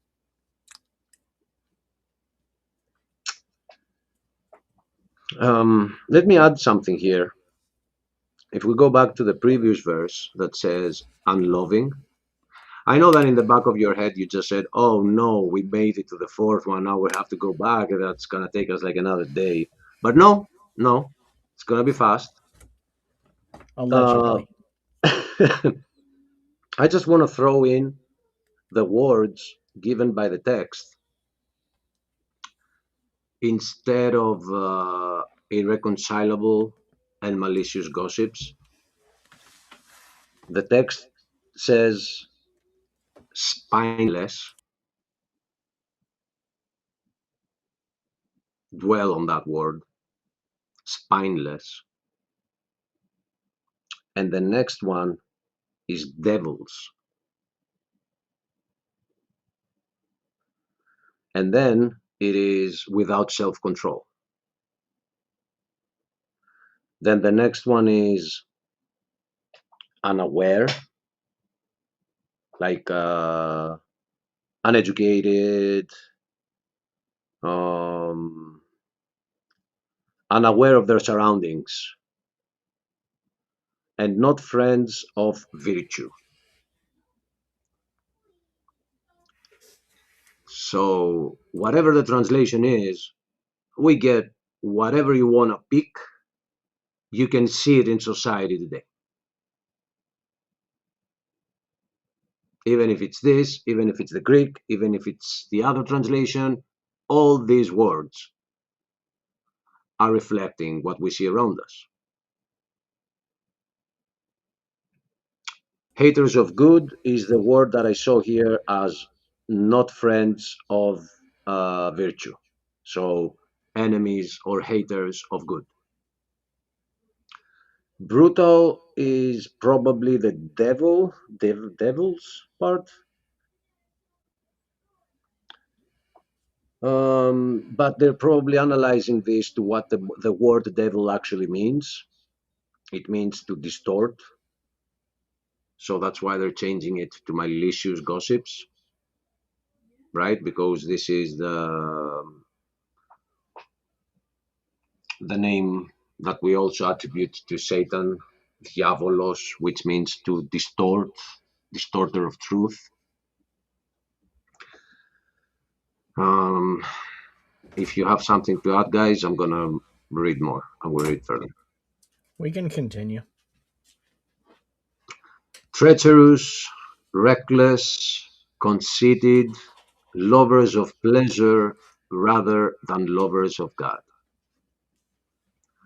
holding to a form of godliness, although they have denied its power. And here's the advice: avoid such people. For among them are those who slip into households and captivate weak women, weighed down with sins, led on by various impulses. And before I read further, I think this is clearly showing people that have no drawbacks when they get between a couple. They get inside the household and they take the wife. They don't literally get in the household because the guy, the husband would kick their butt, but they break down the divine contract that we have with God through marriage. Hey, she's Well, cute, you know. Yeah, she's married, but go ahead. I want to also maybe give a little description to people for 5, just so they can follow along if they're not grasping it. But holding to a form of godliness, although they have denied its power. That's important right there. And what this is talking about in some cases are holding to a form of godliness. So maybe they know the Bible like the back of their hand. Maybe they can quote a scripture verse for everything, although they have denied its power. So they might have all these verses memorized, but they are not allowing it to change their lives at all. They're denying the power in this memorization of the scriptures that they've attained. That's a form of godliness in denying its power. And then, like you said, avoid these people. And then you went into the explanation of sneaking into the woman's home.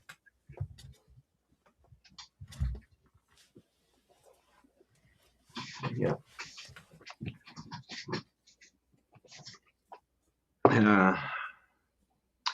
I'll just stay safe from being more specific on this. But we see this all around. So I'm going to say that was it the book of Corinthians that says that you can have all these attributes, but if you don't have love, you are nothing? Yeah, because it all centers around love. And I think it's 2 Corinthians 13. So even if you know the Bible by heart, but you only know it intellectually, so you can argue and go around and have arguments and accuse others that they are not saved, they're not going where you're going, and you just do it for this, you have no love and no empathy. It's like you went through the city called the Bible, but you didn't stop. You like went from the highway that is outside the city and you just kept going. Well, it's protecting us against such of these people that the Lord gives us fruits of the Spirit, because you can't fake the fruit of the Spirit. However, you can memorize scripture verse to convince people that you're godly. And you may even know or have known someone who, when you ask them for their evidence of whether or not they're a Christian, they just start spilling scripture verses for you. But I'll tell you, I'll introduce those people to Aiden Linden. Aiden Linden is as atheist as it comes, and he can quote scripture better than most Christians I've met.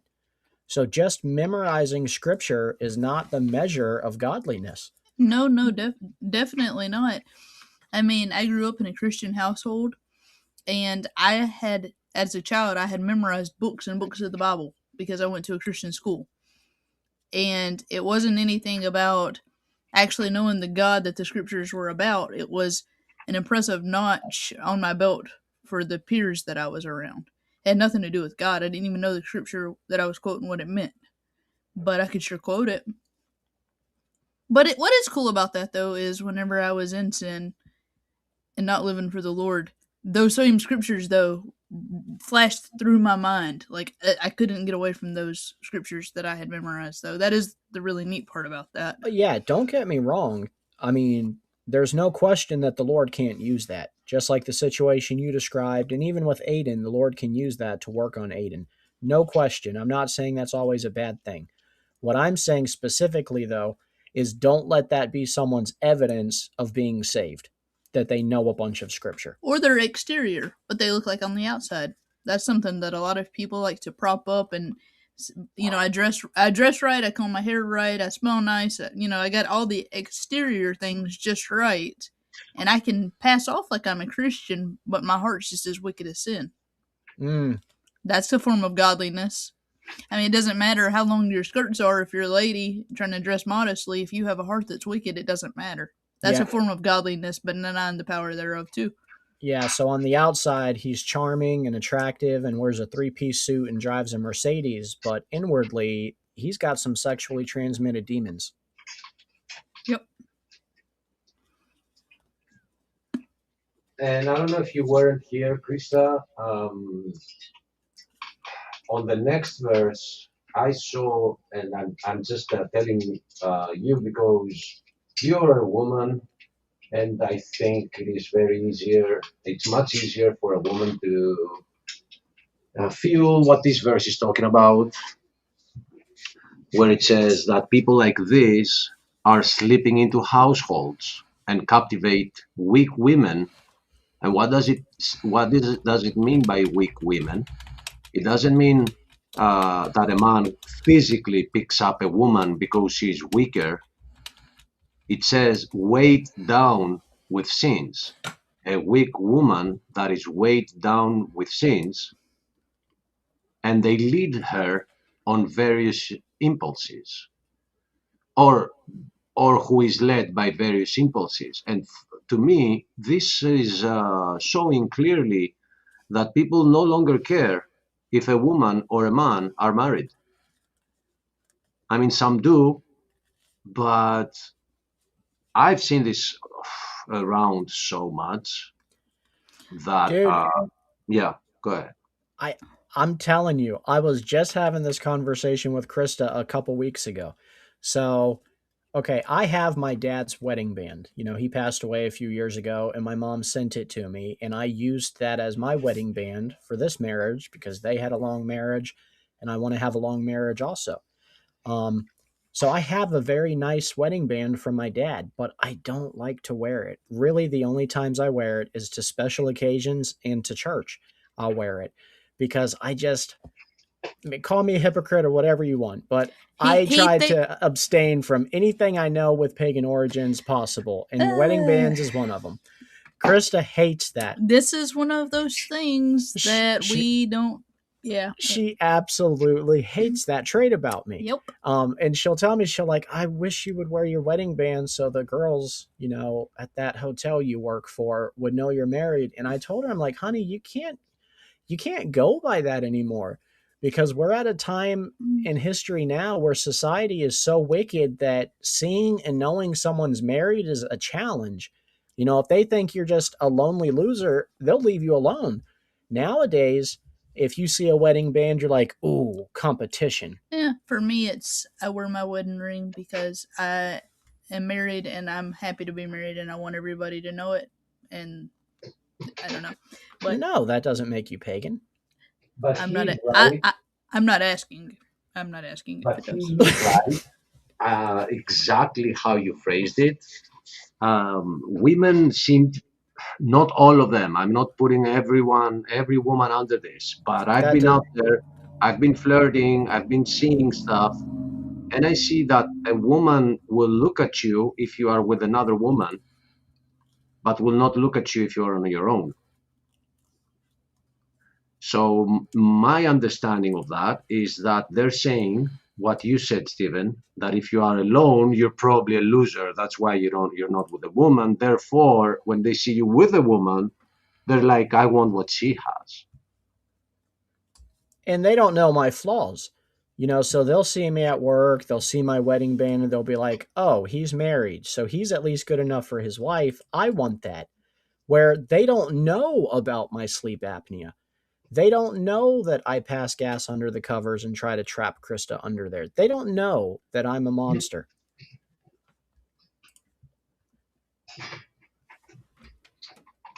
So these are great characteristics of our times, aren't they? For me, this verse only reflects today, maybe tomorrow too, but definitely not yesterday. Because households were households back in the day. You could get stoned to death if you looked at somebody else's wife. But today, yeah, right, right, Odin. No, I'm sorry, I was reading the chat, not the screen. That's okay. But Krista would probably be right. I don't know. You're throwing them as fast as Gigi does. I'm sorry. You can take them over if you're actually reading them. Oh my word! Me and Achilles were, not me and Achilles. Me and you were just talking about this, about how fast Gigi will throw the comments up and they're gone. I'm like, geez, I didn't even get to see it. It's like I blinked and it was not there anymore. I've even told Gigi nicely. I was like, brother, you're really good about throwing up the comments, but I would leave them on for just a hair longer. It hurts my ADHD brain. But he has a lot bigger panels with a lot more comments coming through. So easy for me to say with my piddling 10 viewers how to handle his show with like 30 or 40. Terry, not only Okay, wait. You take the wheel. Christian, I don't know if you were here earlier, but I gave you some praise, really, I believe, well worth. And I don't know. I don't know if you heard that, but for me, that is a very important thing. I made a comparison, but I don't want to drag the stream longer to go back to something that was said earlier. But I brought you as an example of something that I don't see around anymore at all, which is even if somebody knows their Bible outside out, inside out, and upside down. No, that is blasphemy. But inside out, all right. And being willing to listen to somebody else and say, I've actually never thought of that. I'm gonna look into that. You're the only person I've seen being able to do that. And I've been attacking the premise of those that don't do that, of people who know what they know when it's done. They're not listening to anybody else. And it is exhausting to waste your energy. You don't need to thank me, brother. It was true, and I wish more would follow that example. Stephen, I want to bring up a comment that I don't know how fast you flashed, but I did see it flash. It's So, you take the wheel, man. Achilles, take the wheel. Okay. oh we're ready. no, dude, I'm Greek. You don't give us the wheel. You don't do that. I mean, Okay, well, you guys left the youngest nation in charge for 250 plus years, which was, honest to God, irresponsible of you as an ancient nation. And I'm not saying you should all be ashamed of yourself, but I am saying that you guys are partly to blame for America's influence on the world. there is a saying that some people got together at some point and they said, you know what? If we give all the nuclear weapons that exist on the earth to Greeks, the world is going to be a safer place because they know that we're peaceful. But then the same person said, wait a minute, give the Greeks all the nuclear weapons? We'll just blow them up in a party, dude. No, that's not a good idea. It sounds good, but it's not good. Don't give me the wheel. You took it away again. I just had to provoke Robin for 1 second. Now you can put it back. I just wanted to point out that not only does she advise you wear it, but look, she's looking at you like mad.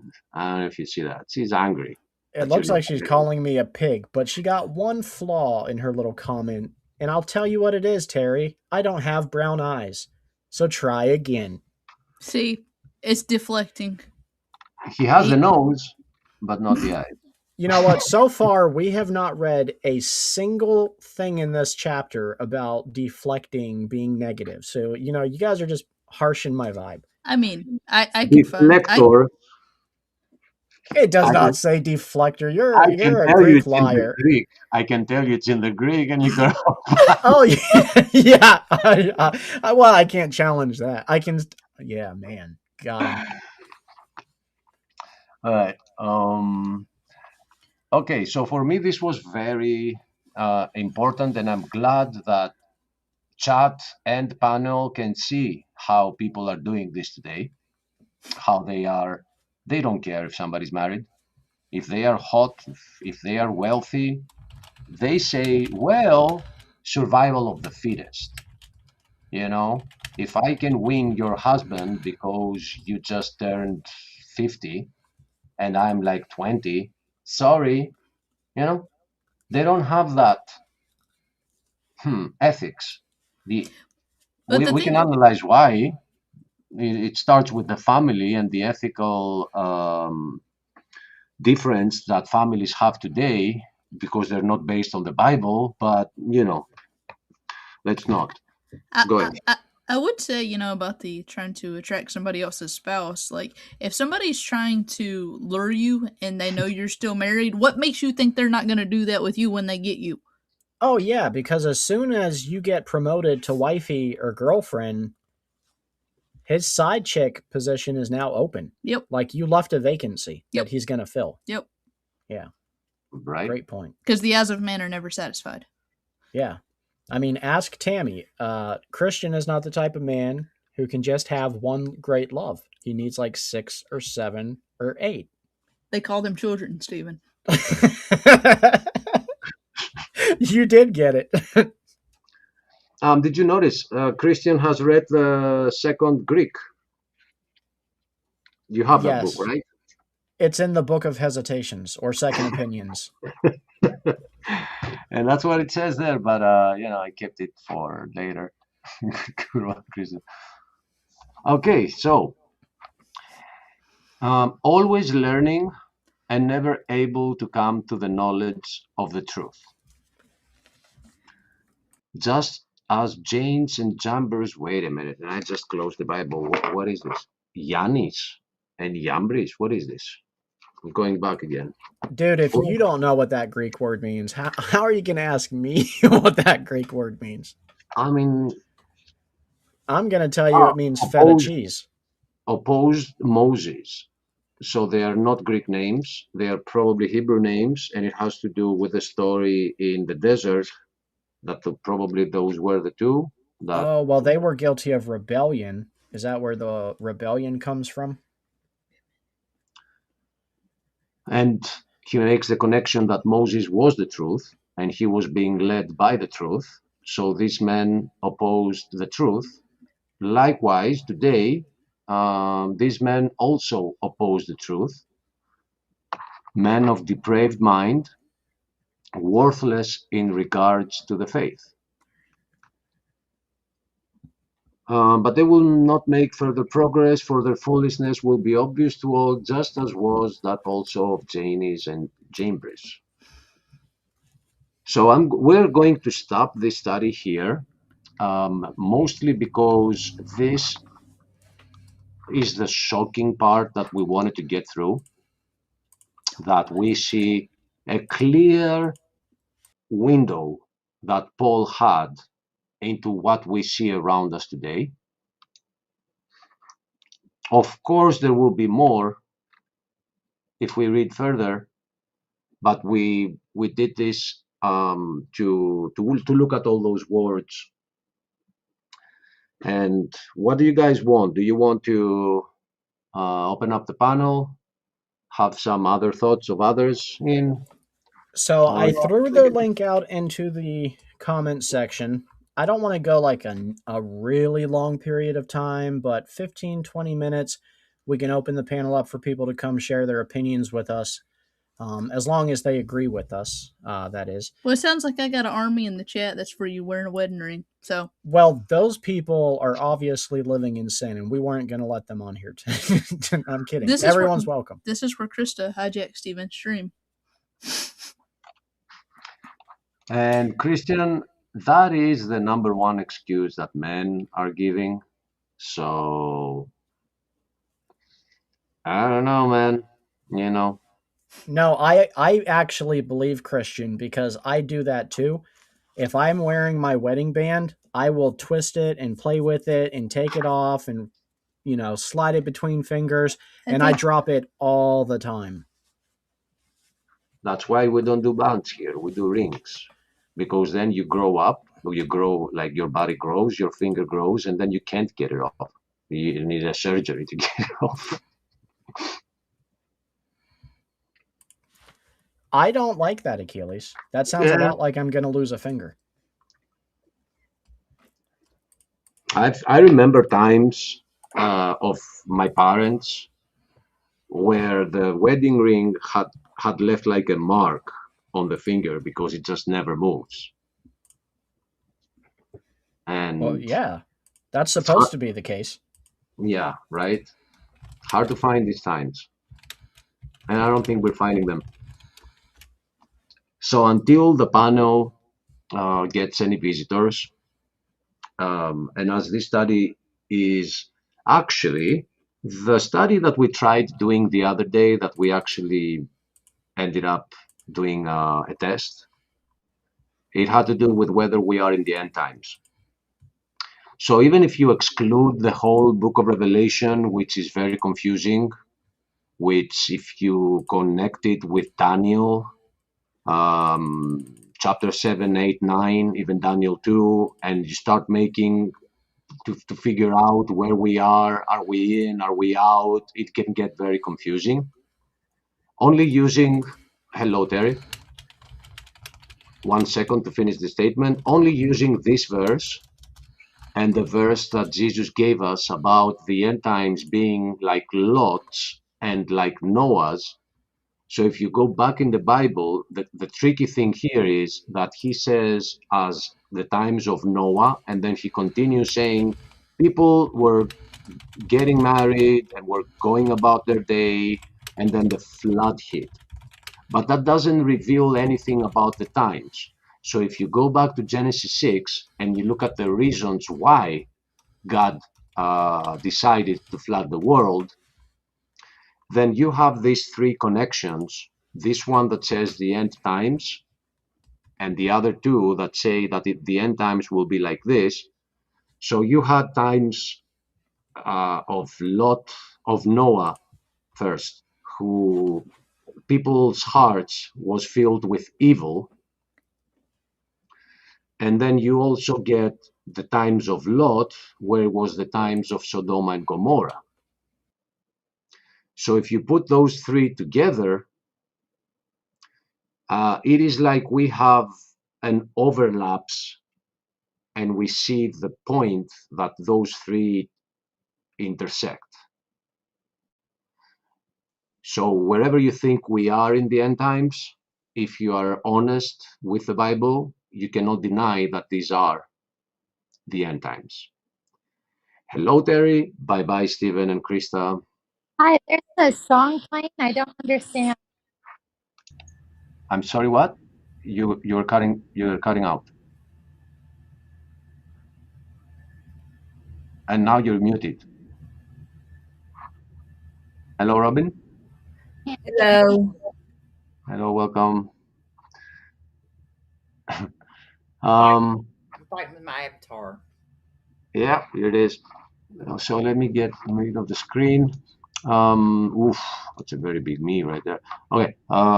Cecil, as you noticed, Where's the song coming from? when Stephen noticed this comment, he ran away. All right, before Krista could get to see it. What's up, Robin? Oh, they done left? Yeah. Oh, Robin did. That's where he's gone to. Oh, okay. Okay, they're back, and this is what happened. It's still playing in the background. Okay, you're here now. What is Yes, playing? I'm here. So you turned off the PC by admiring your ring? How did you do that? No, was sitting in a chair beside Steven, and I had my hand on the computer box, and I went to pick up my phone actually, and I turned off my hand pressed the button. Yeah. I shouldn't have had that button up front. Should put it on the back, because it's Steven, but I never expected he'd get married to Krista back then when that PC was built. So now that's a dangerous button right there. I literally thought that it was so wonderful because when I did it, Steven looked at me. He goes, "Oh!" I go, "Oh no, I accidentally turned it off." He goes, "Oh yeah, really? Accident, huh?" And I said that this happened right when Cecil said this. I'll put it up. Stephen did bring it up, but I told Cecil that he actually ran away from the comment, which was that there. Look at this. I think Christian wants to come in. No, righty. Please do, Christian. Yeah, and what was horrible is Steven stood up whenever the computer was turning back on to go get something out of the kitchen, and then he ripped his headphones off of the counter. It's like technical difficulties. Did it unplug, or did it get ripped? It just unplugged. Yeah. Oof. I guess we're lucky. All right. So how are you girls? How did you think of our study? Whoever has connection can go first. Um, there's like this song, this music that keeps playing. I can't hear anything. What is the music that's playing? There is no music, guys. I'm not hearing Yes, there is, Achilles. It's it's the presidential anthem.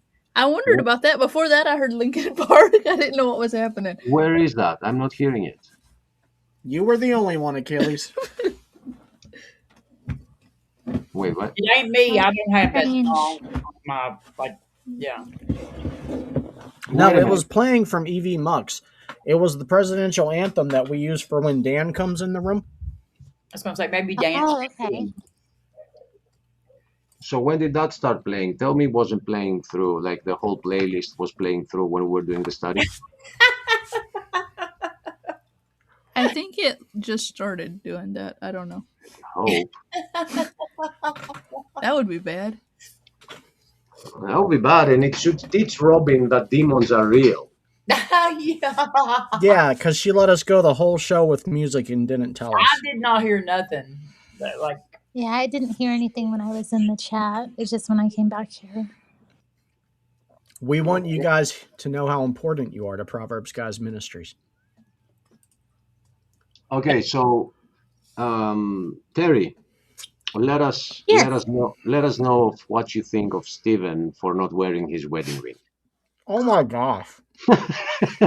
What I think about Stephen, it's just, I mean, you can hear that it upsets Krista, so that's all you need to know.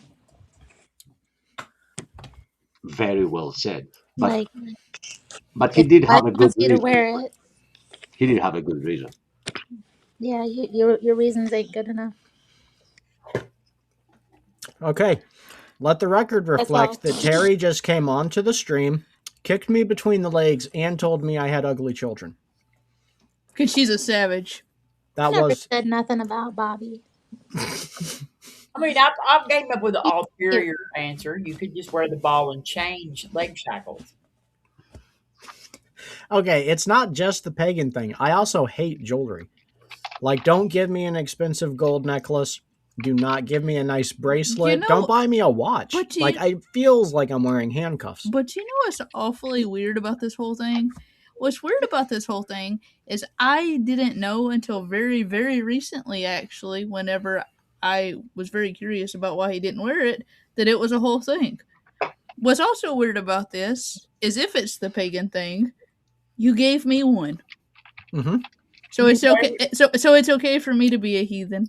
Yeah, honey, I tell you all the time. Like, what happens if we disagree on doctrine? I tell you what. I have to answer to Jesus. It's between you and Jesus. She'll come and get my opinion, and I'll give her my opinion if she asks. But other than that, I tell her daily, baby, that's between you and Jesus. But if it's wrong, you aided me in something wrong. And you will answer to Jesus. But that's between you and Jesus. There's nothing pagan about the ball and chain leg shackles. Thank you for your advice, Robin. I told her she could also just slap a sticky note on your back every day. No, I think the truth is, now that we have Terry here, it does have a pagan origin.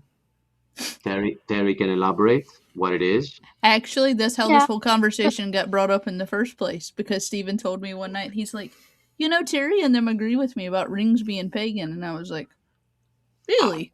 And then that's how the whole That's a little oversimplification of how I view it. So I would say, like, Jamie's like, no. That doesn't make it a lie. Gymnasiums and public baths also have a pagan origin, but I don't have a problem with those. I'm not having You know what I mean? baths. Like, wait, what has pagan origins? Public bathrooms. How do public bathrooms have pagan origins? Oh my! Well, it started in pagan countries. Did they? Orgies. Wait, can we be sure that bathrooms no, didn't start in a Christian country? No, they didn't. They were in Greek and Rome. No, I'm talking about real ones with indoor plumbing. Great, guys. So now I can't go to the bathroom when I'm out in public. They had indoor plumbing. They had aqueduct. If you want to be a good lady, you don't leave the house. You just go to the bathroom in the house. Look, to be fair, I don't like to use public bathrooms because I heard you can get ADHD from sitting on the toilet seats. Well, I'm just saying, like, I don't think the fact that there is a pagan historical context to the wedding ring, it's obviously something that we've continued as a tradition throughout the centuries for a reason, because it does indicate to others that you're married. Now, I believe I heard you on a stream, and Mhm. oh, how the tables have turned. I heard you on a stream explaining that even the finger we wear it on Yes. is symbolic for being married to, was it Baal? Apollo. No. It has Apollo. nothing to do with being married to Baal. So But you wear it on yeah, your Apollo finger, and the ring is a representation of Saturn, which was the god of like commitments, responsibilities, contracts. So you put the contract over your Apollo ring, which is Apollo is like the sun god, the representative of like your outwardness in the world. So basically what you're doing is you're putting a restriction over like your persona. It symbolized that you were taken out, of the public, and that you had a private commitment. You can also yeah, grow a full I'm with beard I'm like with the Stephen Amish. now. Like you can grow a full beard like the Amish. They that's what they do when they get married. They grow full beard. What I like to do is everyone I work with knows I'm married, and they know I'm happily married. I talk about Krista all the time. They all know that she's like a super Christian hippie. I talk about my son. Christian. And to me, that's what that's how I express that I'm married. Like, who cares if they look at my hand and see a shiny ring? Like, I like talking about my family. What's up, Pike? Boy, they hate you because the color of your skin. I picked that up. They are racist. I hate a wedding ring, man. I lose some things. I'll be flipping them and stuff. Yeah, because I'm a fiddler. I like to fiddle with them, and I do that too, dude. And I'm I left I'm gonna a lose them. 5-gallon bucket of paint one time. Did you find it you're after not. painting? Yeah, yeah. His work does force you to remove it. But I just But don't care about them either. Like, I know I should, but I just don't. the thing is that you're not meant to take it out and play with it. It's I meant to realize be that. there. Right? I need to get the tattooed one, There you go. Take it. Hey, get it. Well, John didn't like tattoos, so you could just take like a Sharpie and draw one on there. With a Sharpie. I actually don't hold to the traditional view of tattoos that a lot of Christians do. The only forbiddance I see in scripture for having a tattoo is that you cannot do it in mourning of the dead. What if I get teardrops for the Lord, Stephen? Well, you can get you Between you and Jesus. a ring tattoo. You can't take it off. Honestly, I wouldn't mind a ring tattoo because you can't feel that. That is what we call a A compromise. compromise. I think you're trying to Yes. feel it right now. I love it. Compromise. I know some people get them pack of them rubber ones and just lose them all they want. I actually have a rubber one that I wear occasionally to work whenever Krista's making me feel bad about it, or if I'm just feeling bad about it. And then I wear my gold one to nice occasions and to church. If it be about the fact you're scared of losing it, you'll be wearing the plastic one or the rubber ones, and we can buy those in assorted packs and colors and varieties. Match That way, match your shoes. Okay, Seasow's being a little bit much to word it that way. Just get it. You see how easy? Because I've known men that have lost fingers over, like, depending on what your job is, over a wedding ring. Because there are some jobs where they are very dangerous. The tattoo one would be very, here- very, very much safer, and you cannot remove it. this chat is proof that I could lead a revolution. Yes. Okay, here's a compromise. Before I go to feed my dogs, let me throw in the compromise here. All right. So if you put it on your toe, Toe. What did you say? A, it's not pagan. B, It's gotta be. Krista will know you're wearing it. You will not be taking it off, and nobody else will be able to see it. So, Steven, if you put that ring on your toe, I don't care how big and burly you are, I will give you a hard time. I would say I would just put it on a necklace, but then I'd have to wear a stupid necklace. I'm back to square one. Yeah, I thought about that too. Yeah, I'm not for the toe. I'm really thinking the tattooed one is my best option. I agree. I'm for that. What about like Safe. wedding gauges? What do y'all I think about I could do the tattoo not ring. gauge. I just have to do it before Krista dies because I can't do it for Mourning of the Dead. And like you can't slip it off, so like there won't be anybody making accuse you of slipping it that? off. I got good at those things. Like when you flip them like this between fingers when you're driving. I didn't get that good, obviously, because I lost it, but I got pretty good. Robin, there are not a ton of women chasing after me. I'm the kind of guy that has pushed a lot of women into the arms of other women. I Oh, believe dear. you. I believe you. But it's not about that. It's about a self-confidence thing for Krista. If you're going to shame me, get closer to the microphone so they can Damn. really hear how hurt We're trying you to figure out if men should wear a wedding ring. We think. Don't worry, Should men wear their Krista. wedding ring? Me and Terry will shame him. She said yeah, but I don't believe her. I'm not trying to shame. I mean, I just put in my 2 cents. Yeah, I just asked the wrong person. Awesome. I had a friend whose husband got a tattooed ring, and they've gotten Sophia wants divorced. to say hello. So, Hello. hello. This is Skittlebow. Hello, Skittlebug Pike. I'm not saying I feel like less of a man after having this conversation with y'all, but I don't feel any more manly. Well, that's Like I not. feel bad now, and I just came in. That was not our job. Now all of a sudden Krista, she's mad at me. For you know nothing. what? You should just stop wearing yours and see how he like it. I feel like I'm naked without wearing my ring because it's that special to me. I don't know. This is a deep issue. Sorry, guys. Golly, what the heck? Maybe I don't commit to my marriage. I don't know. You might as well open my chest and scalp my heart. Without it. And aren't you glad that we have all been involved in this? So you ain't wearing it right now. I Right I feel like this has been a very bonding experience for you everybody. ain't caused us to argue. Like, we've all made our. even you got a couch. I love how right after we let the Trojan horse and Achilles exited for a minute. Well You don't played, even know what he's Achilles. Like, His dog was barking. I heard it. He was hollering. I would make a joke that he doesn't need a couch. He's going to be sleeping in the living room. But the reason he's sleeping in the living room is because it's very cold in our house. Yes, So- that's true. Yeah.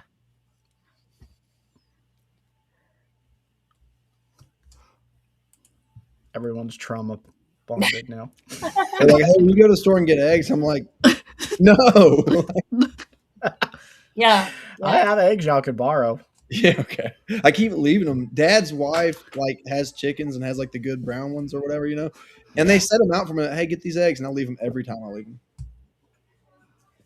So she just wants you to go get that. That's not too far away. You don't have to run to town to get eggs. He's like, it's not that far. You don't have to wear a ring just to go get them. Well, depending on who you ask. Look, my uncle, Danny, my dad's twin brother, every time we were going through a drive-thru, if he's in the passenger seat, I go order, pay, whatever, and he's like, she was flirting with you. You see that? She was flirting. I was like, no. She was like, hey, it's going to be 1925. Every single not flirting with somebody. But he just thinks every woman in the world is just, I was like, man, you really think you're something, don't you? Well, the thing is I already have a mental complex. You all know this about me. And now I'm going to be overthinking it when I'm not wearing it in public. So I'll be cashing out at the register and just blurb out, I'm married. Tammy sitting there and give me the eyes, and she ain't even wearing it right now. She's not wearing it. But you're not either. And that's the conviction. You can show him not my face, but you can show him my pretty ring.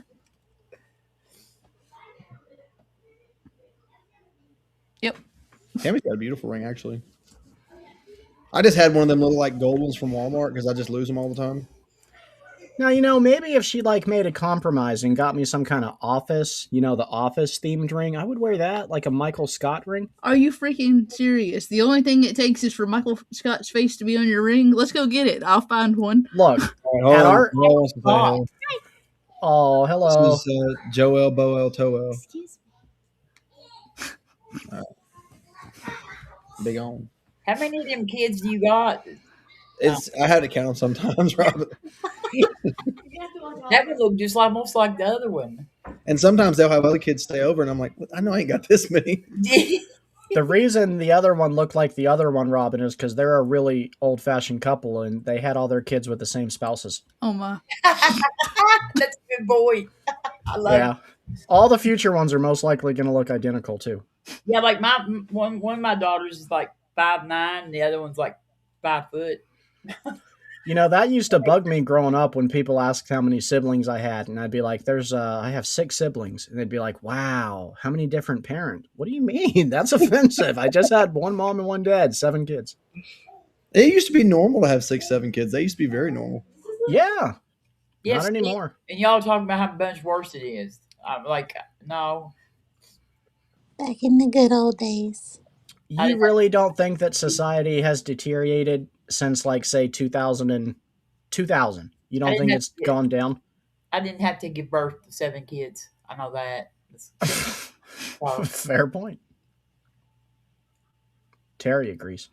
Christian looks annoyed.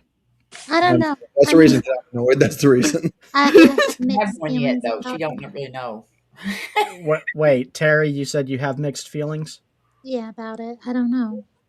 Well, biracial feelings are great. But like I think about like my great grandma having 12 kids, and I'm like, I'm kind of glad that I don't have 12 kids. How many grandfathers were there? There was one. Just the one. Great. I mean, my grandma. They didn't used to have TV back in the day, Stephen. Yeah. Yeah. Is that why you keep asking to get rid of the TV in our room? It's a very good Pentecostal tradition. Yeah, the TV has to go and you start wearing the wedding ring and things will improve. No, I'm just kidding. When your church doesn't do very well on evangelism, there's only one other way to keep the numbers up. I just think, if they could trade places with me, they probably would for a bit, live my kind of like selfish life that I've lived, But then I also think all the things I missed out on, like, not having a more traditional life. So it's a mixed bag. That's right. Are you an only child? Yeah.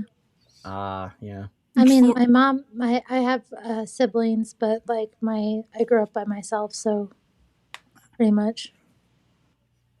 And your dad was probably wanting a boy. Oh, I don't know about that.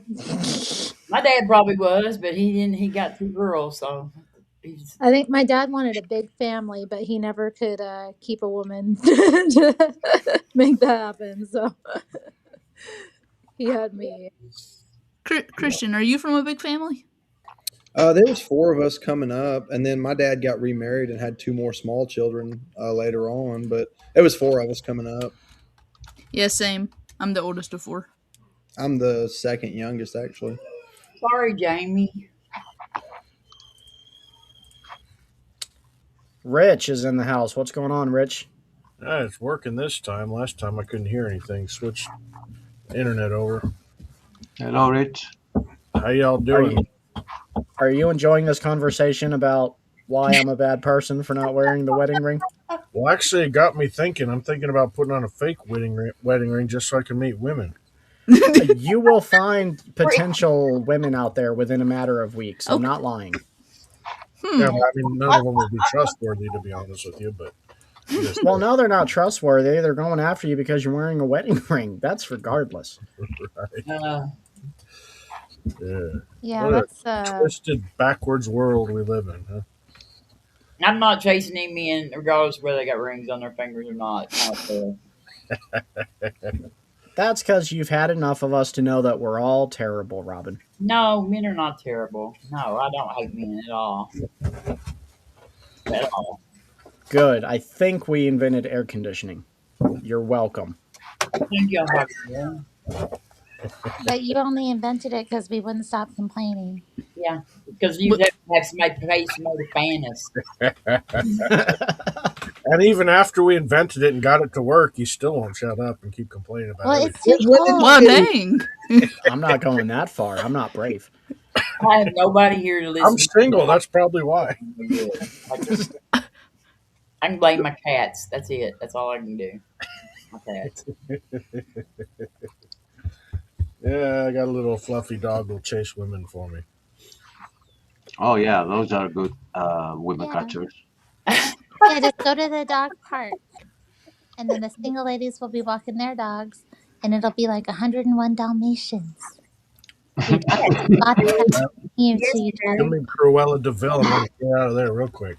Do Rich, you and your dog look alike? Because that's what Well, I mean, I'm as scruffy as he is, but he's a lot more adorable. Come because here, in 101 Dalmatians, the owners look like the dogs, like when they walk them. I don't know. Do you think I look like Gypsy? No. She's a biracial dog. Look at Jamie out here making us look bad. Here is Jamie to tell us what terrible men we are. Where's the hand that's clap the thing? bro- Where's the hand clap option? That's bro code right now, Jamie. working hand. Jamie don't have fingers. What's up, Jamie? You tell me. Do I look like my dog or no? Yeah, Oh, a little bit. Yeah. This is Bear. He's a purebred knucklehead. Oh. Oh. Jamie, where are you? Christian needs to go get some eggs. She's gonna get upset. Look, I'm not getting them eggs. If this thing needs to end tonight, that's fine. What does she need? Get her a chicken, man. That's all I gotta do. More of that witchcraft. It's more of that witchcraft, isn't it, Pike? More of that witchcraft. Now, I'm not Wait. saying that you need to go get those eggs, Pike, but I am saying blink twice if you're not okay.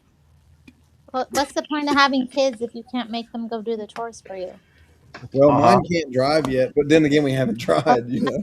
Drive to get them. Fair, yeah. I Can't wonder how drive. far He's Bobby wearing could get. his robe. It's robe hours. Once the robe goes on, you can't leave the house. Steven, when you let Bobby drive the car, I'm done. I've already let him drive a Dinosaur What did I Adventureland do in to the get big on open Steve's field. bad side? That's what I want to know. it started with you not wearing your wedding ring. Or if I and could then find it, I'd put it escalated back. I was into- not He's probably going to take you something yummy.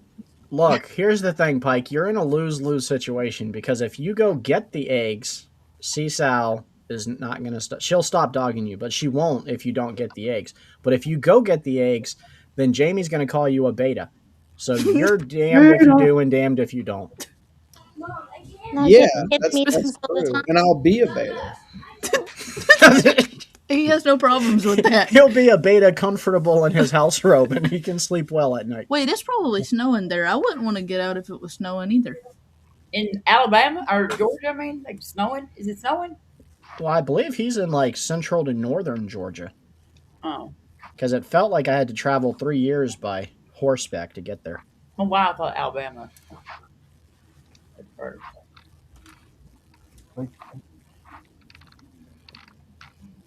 Have they reached a compromise? We don't know. Yeah, compromises. She's going. I just don't know if she's coming back. Well, you have children. Send one of your kids to go get eggs. They're all talking about whether I should go get the egg. And this is all going to get brought up on Saturday at Proverbs Gal's first You ain't episode. gonna Just wait till watch. Saturday to bring this up. Hey, yeah, I noticed it You're pretty for sharp. this weekend, but Krista said she wanted to do it next weekend. You want to reschedule for next weekend? Don't you have a debate Saturday? I have a debate Saturday evening with Robin, but I already planned on losing that. We can do it. I We can do. either. We so, can do it Saturday. It doesn't matter. Yeah, I love the defeatist attitude. You pick the All right. topic. We'll see you there. I'm That's fine. excited. I told you, Robin, this is not a debate I'm going into with a good position. I'm just going in for the experience. I think it's going to be almost impossible to prove, although I did get some tips to do it, that atheism is a religion. Now, when evolution is a religion debate comes up, oh, I'm frying you. Yeah, let's go. Yeah, okay. I like somebody with a lot of confidence. That's what. It's because I'm wearing a wedding ring. Yeah. And I wouldn't say you last night. You said I picked these topics, and I did not pick these two topics. Like I picked the other topic, but not these two. I'm pretty sure you picked the is atheism a religion, and then I picked is evolution a religion. You said atheism of religion is atheism of faith, and I said or atheism is a religion instead of faith. But this was still your topic.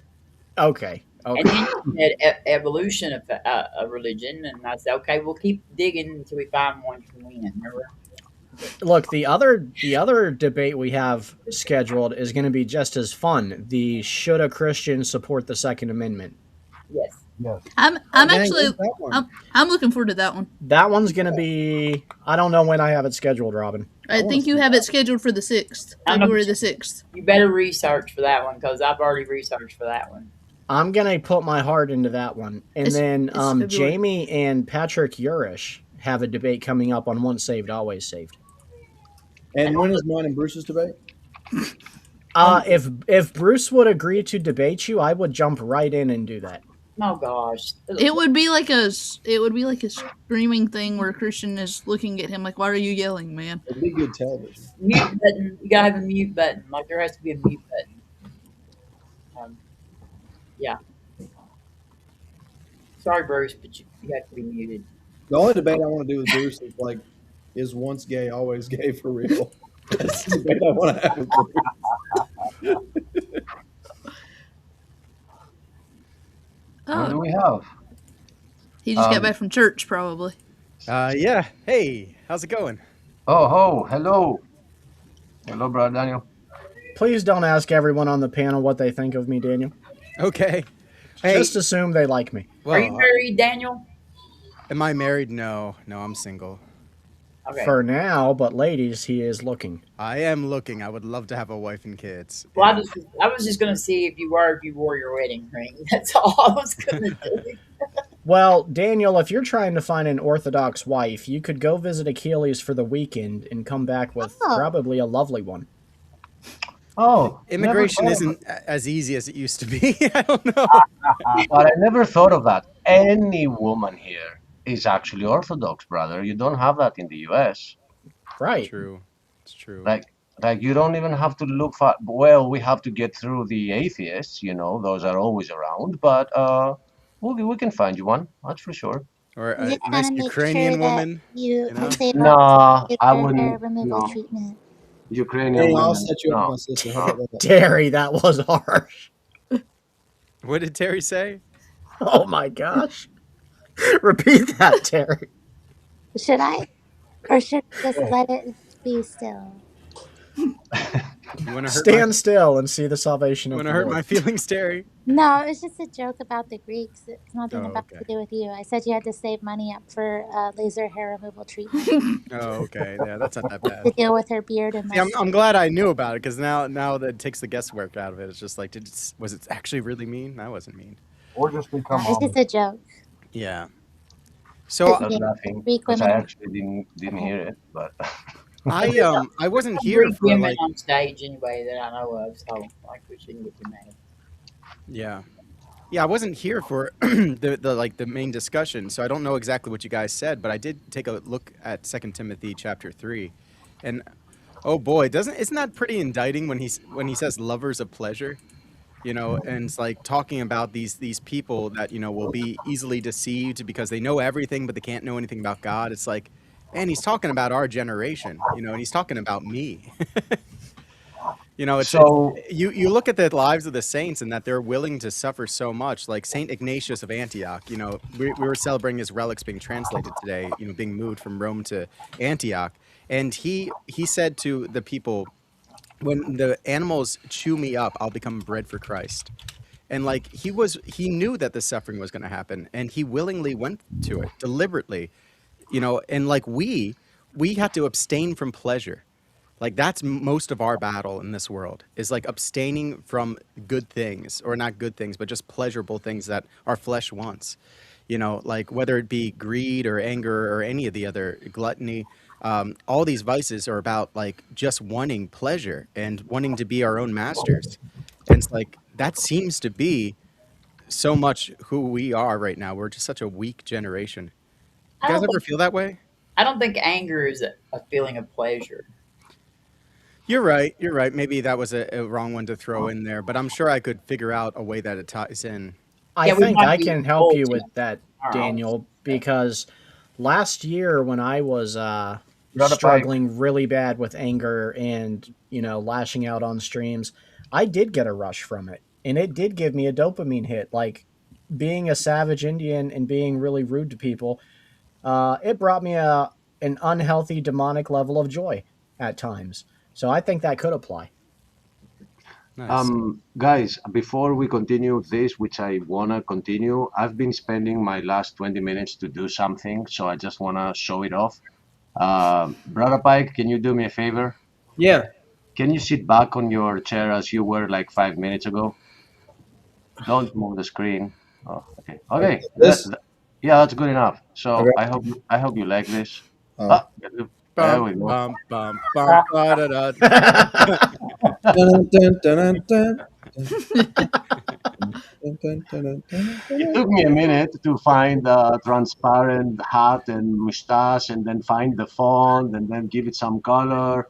I like And you were moving around. New people were coming in. I kept taking screenshots every time. So oof, there we I are. like this. I like this very much. Now make Robin a nun and Daniel the Pope.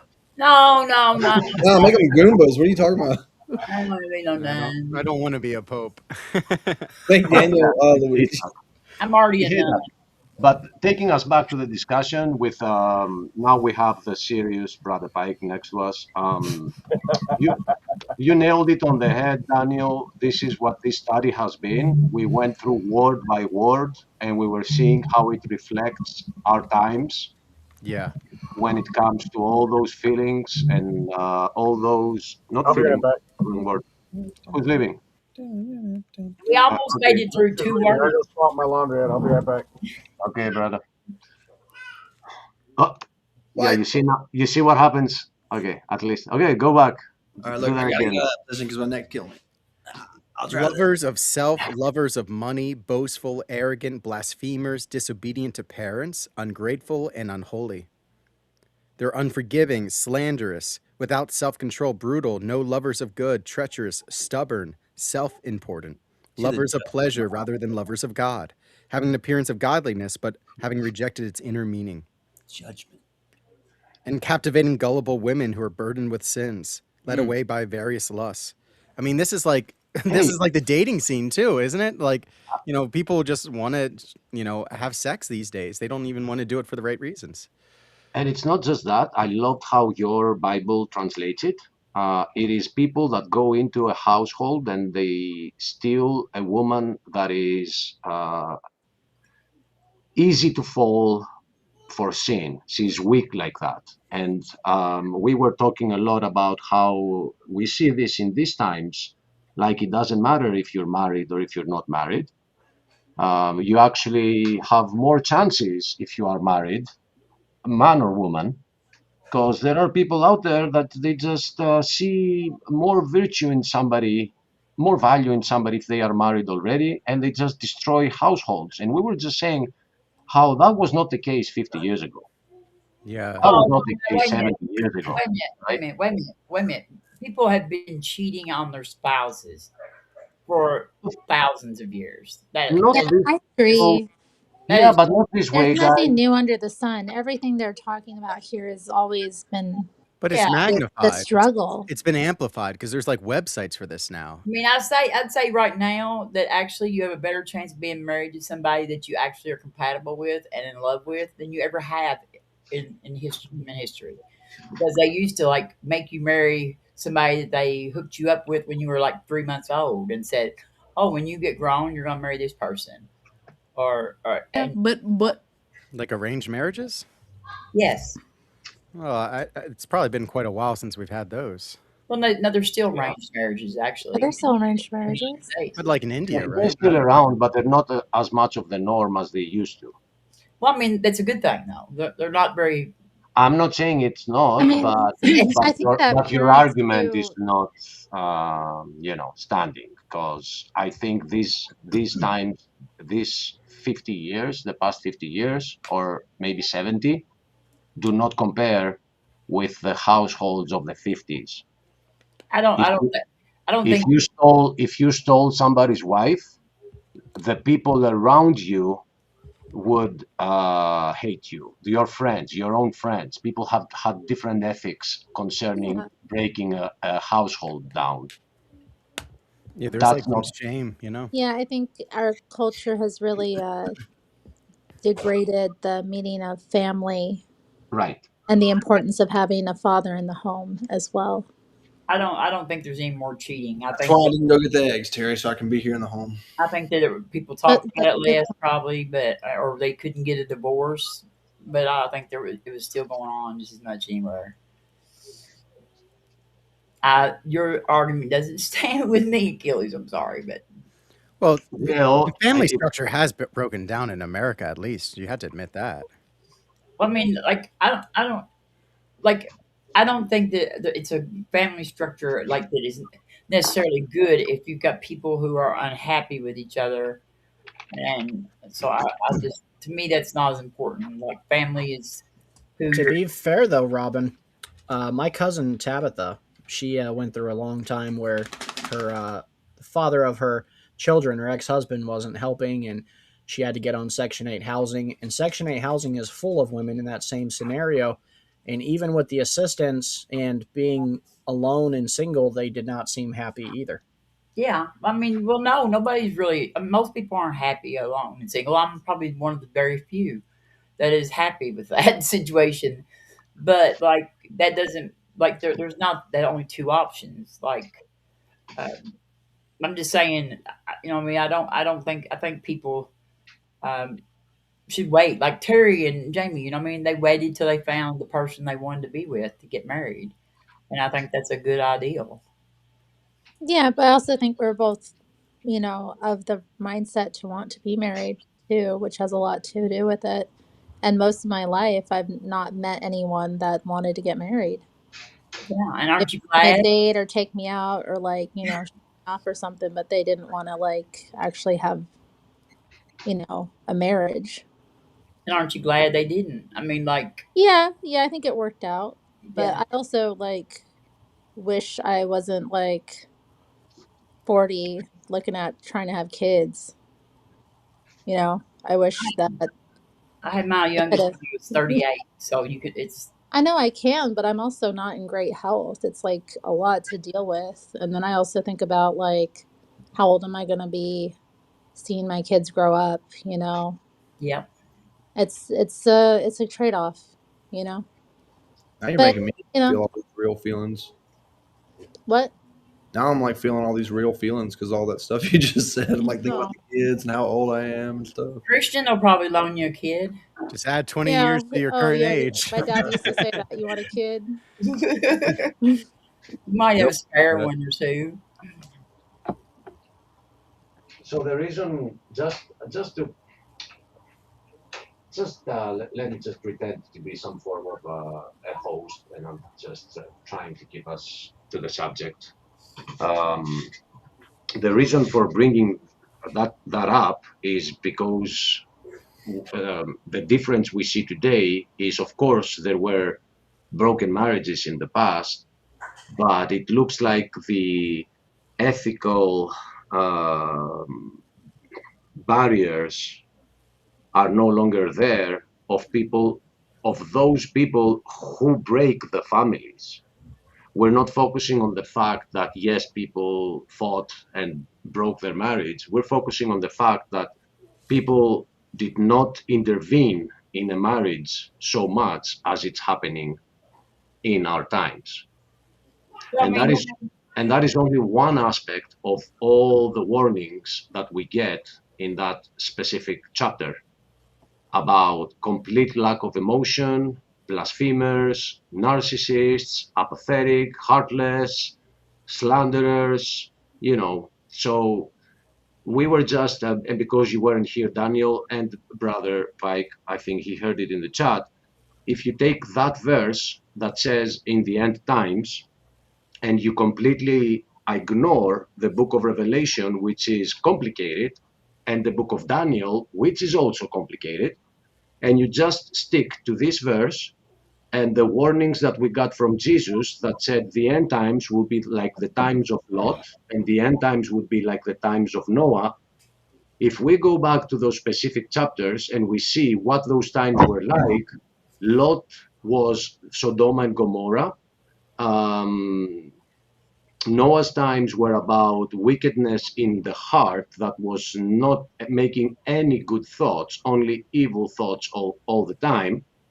So it's like we have a direction here that if you align those three together, they cross, and it's our times. We never had this explosion of I am what I believe I am. I just label it that, but you know what I'm referring to, what was happening in Sodom and Gomorrah. We see people's hearts being filled with evil, and we have this verse. So if I remember the word I used before, but I liked it more than the words I'm using now, that if you synchronize those three verses, I don't know where you think we are in the end times, but you can't deny that these times reflect them. Hey, I need to respond to Jamie in the comment section. Jamie, I want lemonade, and could you get some mozzarella sticks? Thank you. On this comment, Can I get some chicken wings too, please? Yeah, I'll have a Coke Zero, please. Yeah, could I have could I have a large cheeseburger and an order of fries with a Hey, he's at Safeway, guys. Diet Coke? I would a just double say mat for me. an orange juice with extra pulp, please. A week's worth Like of an groceries. orange drink, please. No juice, You know just what? Coke. Something that's actually interesting that I was reading about just yesterday is about how the Orthodox look at person. And in the West, we've got this idea in our heads from philosophers that personhood comes from consciousness or self-reflectivity. But in Orthodoxy, a person can only exist in relationship of love with others. And so, like, you see, like, how we're going to eventually probably grant rights to things like AI because it's going to What? we're not going to be able to know the difference if it's actually self-reflective or not. At a certain point, it's going to become too complex. They're already designed to imitate humans. So, like, I don't think it actually will have consciousness, but we won't be able to tell the difference. And people act as if, that we exist because we think, therefore I am. That's Descartes' whole, age of reason, age of enlightenment. So that's what the West is, like, programmed with. And I think it leads to selfishness. I'm not for granting personhood to AI at all. Well, amen to that. I think it should be banned. Yeah, I'm with you. I don't like where it's headed. I think it's I mean, I don't know about banning it, but I think that we need regulations on it. But it's a useful tool as long as it has restrictions on it. But I'm definitely not giving it no personhood. I'm sorry, but I'm not. We've already given corporations personhood. I didn't vote for Citizens United at all. I'm just Yeah, saying, stop saying like, we. we're not always What in is this charge we of where the stuff? law goes, Right. That's Daniel's point, that we didn't vote for that, and here it is. Yeah. What's that, Terry? I said, don't say we. What is this we stuff? We didn't do anything. It was done to us. Humanity. We have no say in it. So why are we taking responsibility for things we don't have any control over? Because we're all Terry, knit together under one body, where we are all connected by the human nature. So, like, we like to think of ourselves as isolated individuals, but that's not the truth. I We're do like saved to think of together as a myself community. as I a rugged think individual because I'm an American. I So think what Terry's saying though is that we didn't start the fire. It just kept burning on and on since the world started turning. no But better. it doesn't matter, guys, what Daniel is pointing out, I think. You defend Terry's point, I'll defend Daniel's point, is that together with the dry leaves, when there is a forest fire, you also lose the green leaves. So it doesn't matter. We can't do anything. We And can every stop. rose has its thorn. Well, this has been such a pep talk. So Nicki Minaj spoke at the Trump rally. I don't know if that's something that y'all are No, interested we in. don't want to talk about that. at all. Yeah. I heard about that. I didn't see it, but I'm like, wow, that's interesting. Things are She, getting. she supposedly turned a believer recently. She started talking about Jesus, which really surprised me. I thought Tammy was already saved. Look, Nicki Minaj at the Trump rally was not on my bingo card. I do not even know who Nicki Minaj is, and I don't know why you do. But Well, he's a millennial, so he's probably a Barb's himself. yeah, She's a female rapper. Yeah, she's the one with the pink hair, the bubblegum pink hair, and she had that song "Bees in the Trap." Bees in the In the trap. trap. Haters say smack, but they don't say nothing. see, I don't listen to none of that stuff, y'all. I don't know. Y'all- Yeah, it's not by choice. It kind of just plays in stores. oh, Well, well, I don't know. It's kind of fun to sing when you're like. I used to sing it when I would wash dishes. Hmm. Yeah. Anyway. But you know what? She's been speaking out about the killing of Christians in Nigeria. I think she has some Nigerian ancestry. So I think, you never know what's going to lead somebody to Christ. Sometimes it takes atrocity to wake people up. And I think she's had kids too now, so she's more concerned about the future of the world she's leaving to them. So I actually have a pastor who lives in Nigeria who I've been friends with for years online, and like, I used to talk to him um, like every month or two. We would just send each other messages and say how are you and stuff. And I haven't heard from him in like 6 months. But circling back to something else important is Daniel, all the women in Greece have been virtually untouched by baptism since infancy. I mean, they are literally right up your alley. I don't know if they're untouched, but y'all silly. they're I'm just definitely saying we need to get him an untouched. Orthodox wife in where you have the best chance of that in Greece. That was like a Bruce comment right there.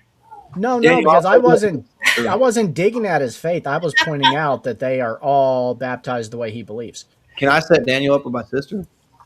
Is she Orthodox? No, but neither will he be after they're together for a little while. Oh, is she hot? I like how he's not shutting it down. Just imagine like transcends all- feminized Hey, we got to convert them away Just from curious. Catholicism I'm just somehow. curious. I think with like think nicer that, hair and softer skin.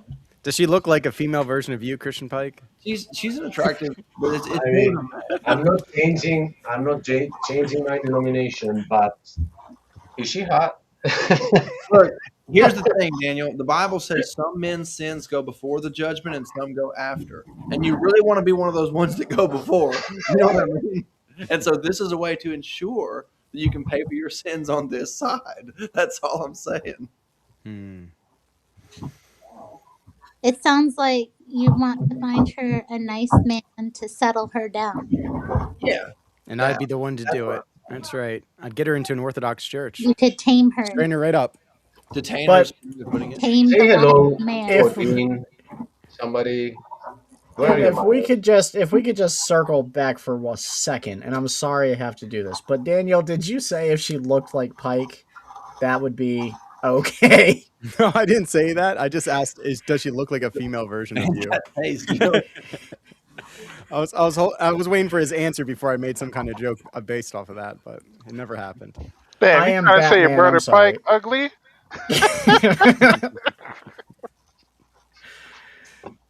yeah, do that, Daniel. I got you. I'm gonna set you up. Have a nice accent like Brother Pike does. Brother Pike. How you like that, Daniel? That's cultural appropriation. I mean, they don't even know why I'm doing this. I'm a geek, and I see the T-shirt that he's wearing. So, But I Hart, said- can I you said- make him an independent fundamental Baptist so we can take a picture and send it to Bruce, and Bruce will finally acknowledge that he's a pastor? yeah, how, My how do I do that? What's the? I mean, Mario had a very distinct mustache and the whole Just- hat thing. Slap a Steven Anderson t-shirt on him and some kind of anti-Semitic hat, and then you're good to go.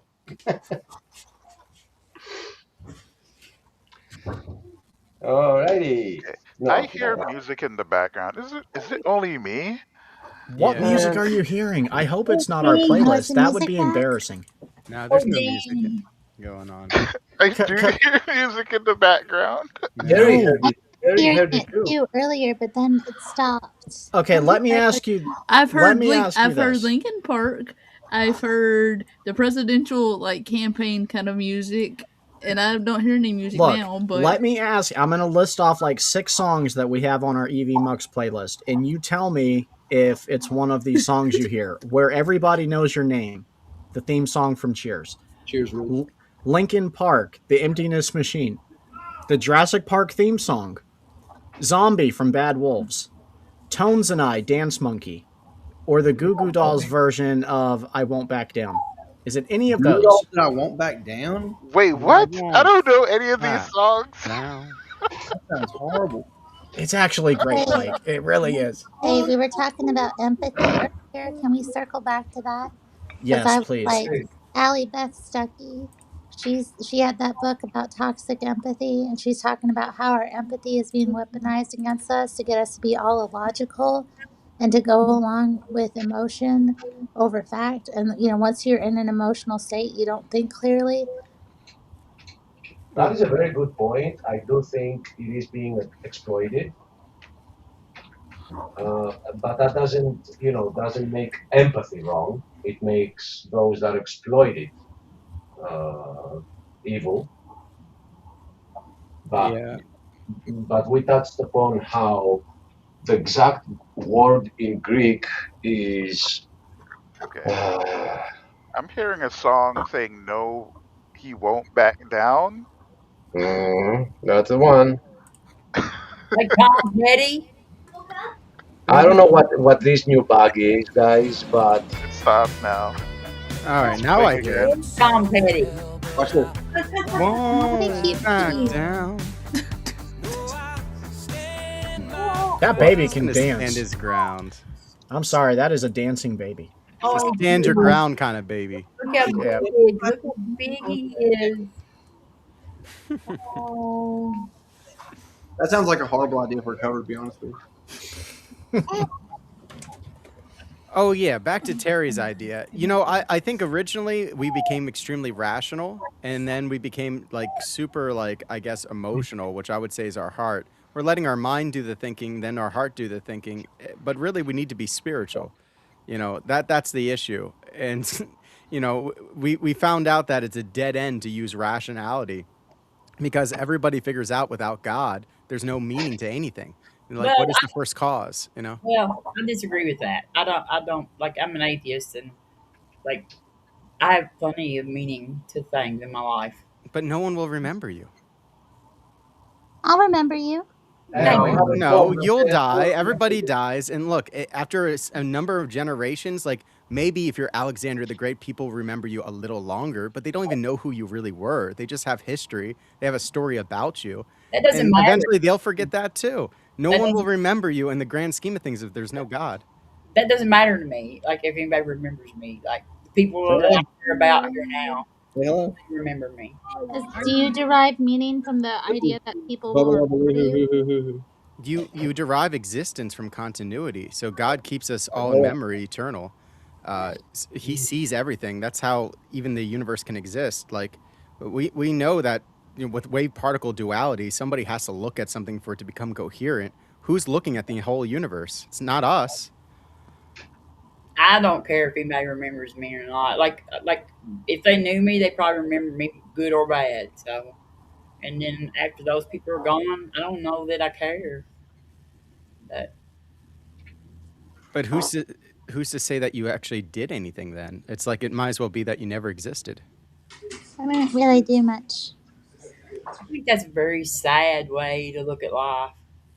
Very sad. Well, there's a huge solution. There's God who does see all things and he remembers all things. Yeah, but I don't believe in God, so that doesn't matter to me. All right, so are you just blind to the implications? Yes, I'm blind. Yes. Fair enough.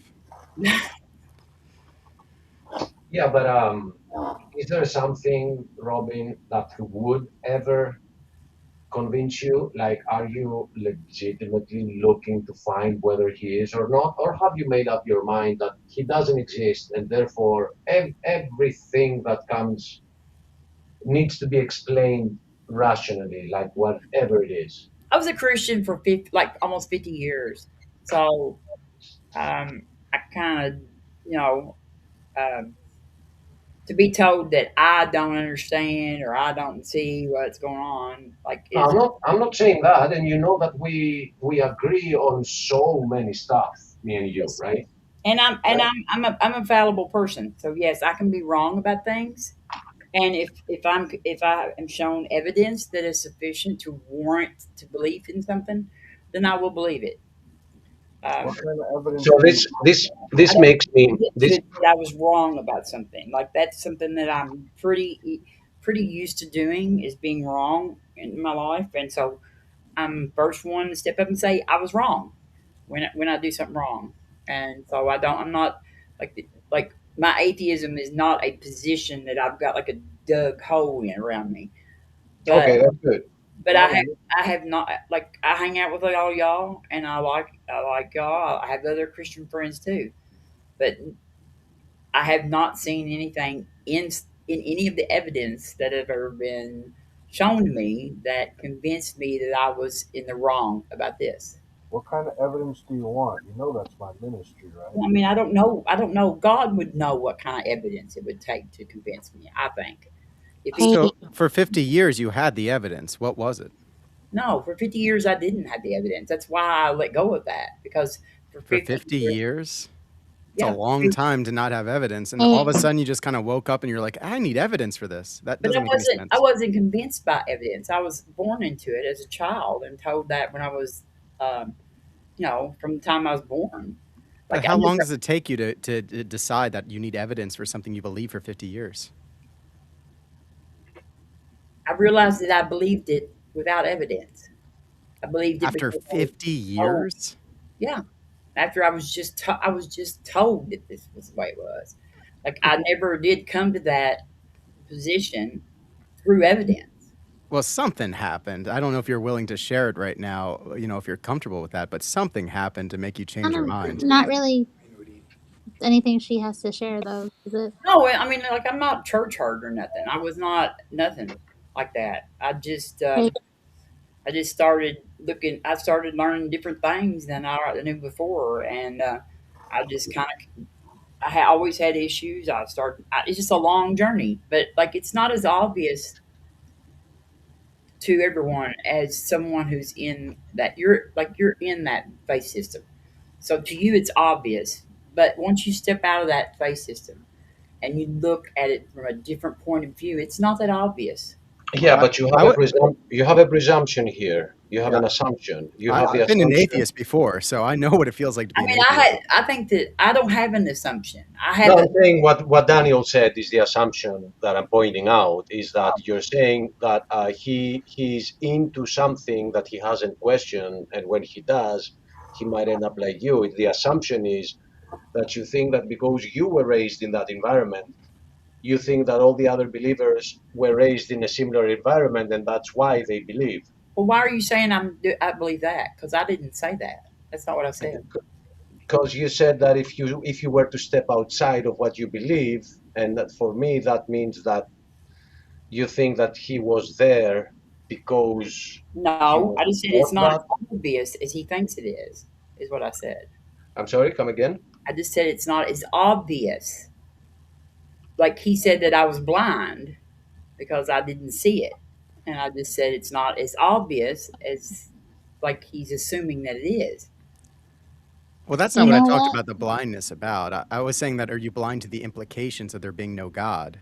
Because you said that's Hey, such a sad thing to say those things. I'm like, well, that's just the rational consequences of no God, is that you hey, will not be remembered. But Like, implications does not change like reality. Like me wishing there was a God or wishing that I was going to live forever or whatever does not matter in the actual reality of whether I will or not or whether he exists or not. yeah, but I'm not saying whether that's not the point I'm making. I'm just saying, like, do you feel those implications? Like, do you realize them? It And don't bother me a bit that I will not be remembered 100 years from now. It does not bother me at all because I won't even be around to care. So like, I just like I'm just I'm happy that I got people who remember me now. Hey, you know what you need, Robin? You need to visit an Eastern Orthodox church. that Yeah, is that's what true. no, I probably not going to. I have to go to Pike's I Church. love Jamie laughing at the background without comment. That was actually pretty funny. If I go to church, I'm going to go to Pike's Church. So, Hey, I appreciate that, Robin. You're always welcome. Well, if that's what it takes, we'd love you to go. I'm gonna get Tammy to learn like 5 Goo Goo Dolls songs for the morning service. Oh boy. I actually went to church this weekend. I was there on Sunday, wasn't I? She's Sorry. always there in spirit. I Won't Back Down could be a Pentecostal song, Pike, if you apply it like towards Satan. I feel like Bruce has that song. Yes. I don't think Bruce's church would let me in the door. May I ask you guys a question? Yeah. Yeah. Is it about the Goo Goo Dolls? No. This is about the Orthodox church. Bummer. Actually, I think it's about faith and belief. Do you Everyone's guys, capable of it. excuse me? Everyone's capable of faith. Everyone has demonstrated it many, many times, but that's probably not what you're asking. Oh, we have faith in all No, kinds of that's, things in this world, but what is Odin really asking? Yeah. yeah, so what I'm asking is why is it that belief is seen as being necessary where the requirement for grace is it's faith, and it's faith that even if the faith is small, right, it's still faith. And at the end of the day, people are judged by their hearts and their deeds. So even if someone has a little bit of faith, like the tiniest faith possible, but they show obedience in the Lord, right? Would you guys consider someone like that to be saved ultimately? I I would say that someone like that is saved, because the Lord would know their heart at the end of the day. The Lord knows their disposition, and the fact that despite, you know, they're not in a state of belief, they depended on their faith and lived, accordingly to that faith, regardless of how small that faith is. Wait, I think, correct me if I'm wrong, I think what you're saying is why is faith required to receive God's grace? Is that what you're saying? No, what I'm asking is why is it there is a massive push even from us to get people to promote the idea that people need to have like these strong beliefs that we have in God, right? Because my You mean faith belief started beyond just like small. the fundamental of recognizing who Christ is? Yeah, I mean even just not having like that strong feeling to be like, yes, I absolutely believe, right? Even if someone says, listen, I don't know how true it is, right? I don't have any, evidence to completely get me to the state of belief, but I believe, but I believe that what Christ has done and what he says to be useful, right? I think it's definitely possible, and I'm going to live my life the way how he wants me to live. Um, like a situation, because I've met someone like that before, Can I right? try to answer the question? Sure. If I think I understand what you're saying, I think why faith is necessary is so God gets all the glory. Otherwise, if we don't do faith and we rely on what we can do, then it becomes works. But that was the point of Christ's sacrifice, is so God could get all the glory because he looked down on the earth and saw there was no one that could be an intercessor. So he had to become man and be the ultimate sacrifice and put the only thing that we need to do is just have faith in him for our salvation. Yeah, I think that's a really good point because like you could look at Jesus Christ as just like a great philosopher and just be like, "Oh, I want to do like what he did," but you're doing it by your own works. And you're not giving faith, you're not giving credit to God, and you're not trusting in God to give you that grace in order to do these works. You know, like if you're trying to like earn your salvation basically. Well, it's not necessarily that the person is earning their salvation, right? Is being obedient to God earning your salvation? It No. is it is if like you don't rely on the grace of God. So if you think you're doing it by your own efforts, then it might as well be that you never even do it. Like it's not going to be seen by God. Then is it a situation where faith is not necessary then? Like you can't have faith to be I'm in saying it's God. You have to absolutely have necessary. belief. So like what theories of creation said, the faith allows you the faith means that you believe that you can do nothing without Christ. And so you're constantly relying on his grace to do things in the world, and you're saying everything that happens in my day, it's all from your God's divine providence. You're trying to teach me something, and I'm going to try to follow the commandments the best I can, but I know I can't do it because I'm too weak. So I'm asking you, Christ, to dwell in me.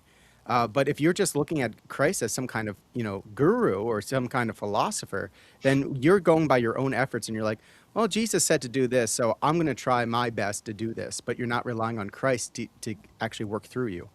So are you saying that the thief on the cross, for example, right?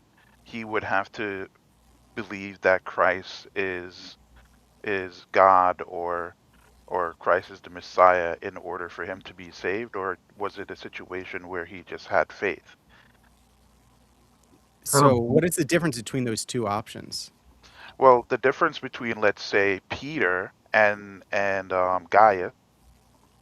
Gaius doesn't know anything about the nature of the Son of Man, right? But yet What is still going on he with my had picture? enough. You were saying something? Yeah, my picture looks crazy. What the heck is going on with? I'm sorry. So like Gaius the Roman, right? good He one. But doesn't Beaver, know. Evil genius. Bro, Hi. sorry, Odin, but he looks Go like ahead, Beaver. Odin. Don't let Stephen interrupt you. I did not make that AI of Christian so that it could be abused I apologize frivolously. for disrupting Dean, but I blame Steven for sure. You can blame me for putting it on full screen so everyone can see it. This is like Logan, and he's not even here. Beaver Cleaver. What a nice wedding ring you have, Jamie. I couldn't help but notice.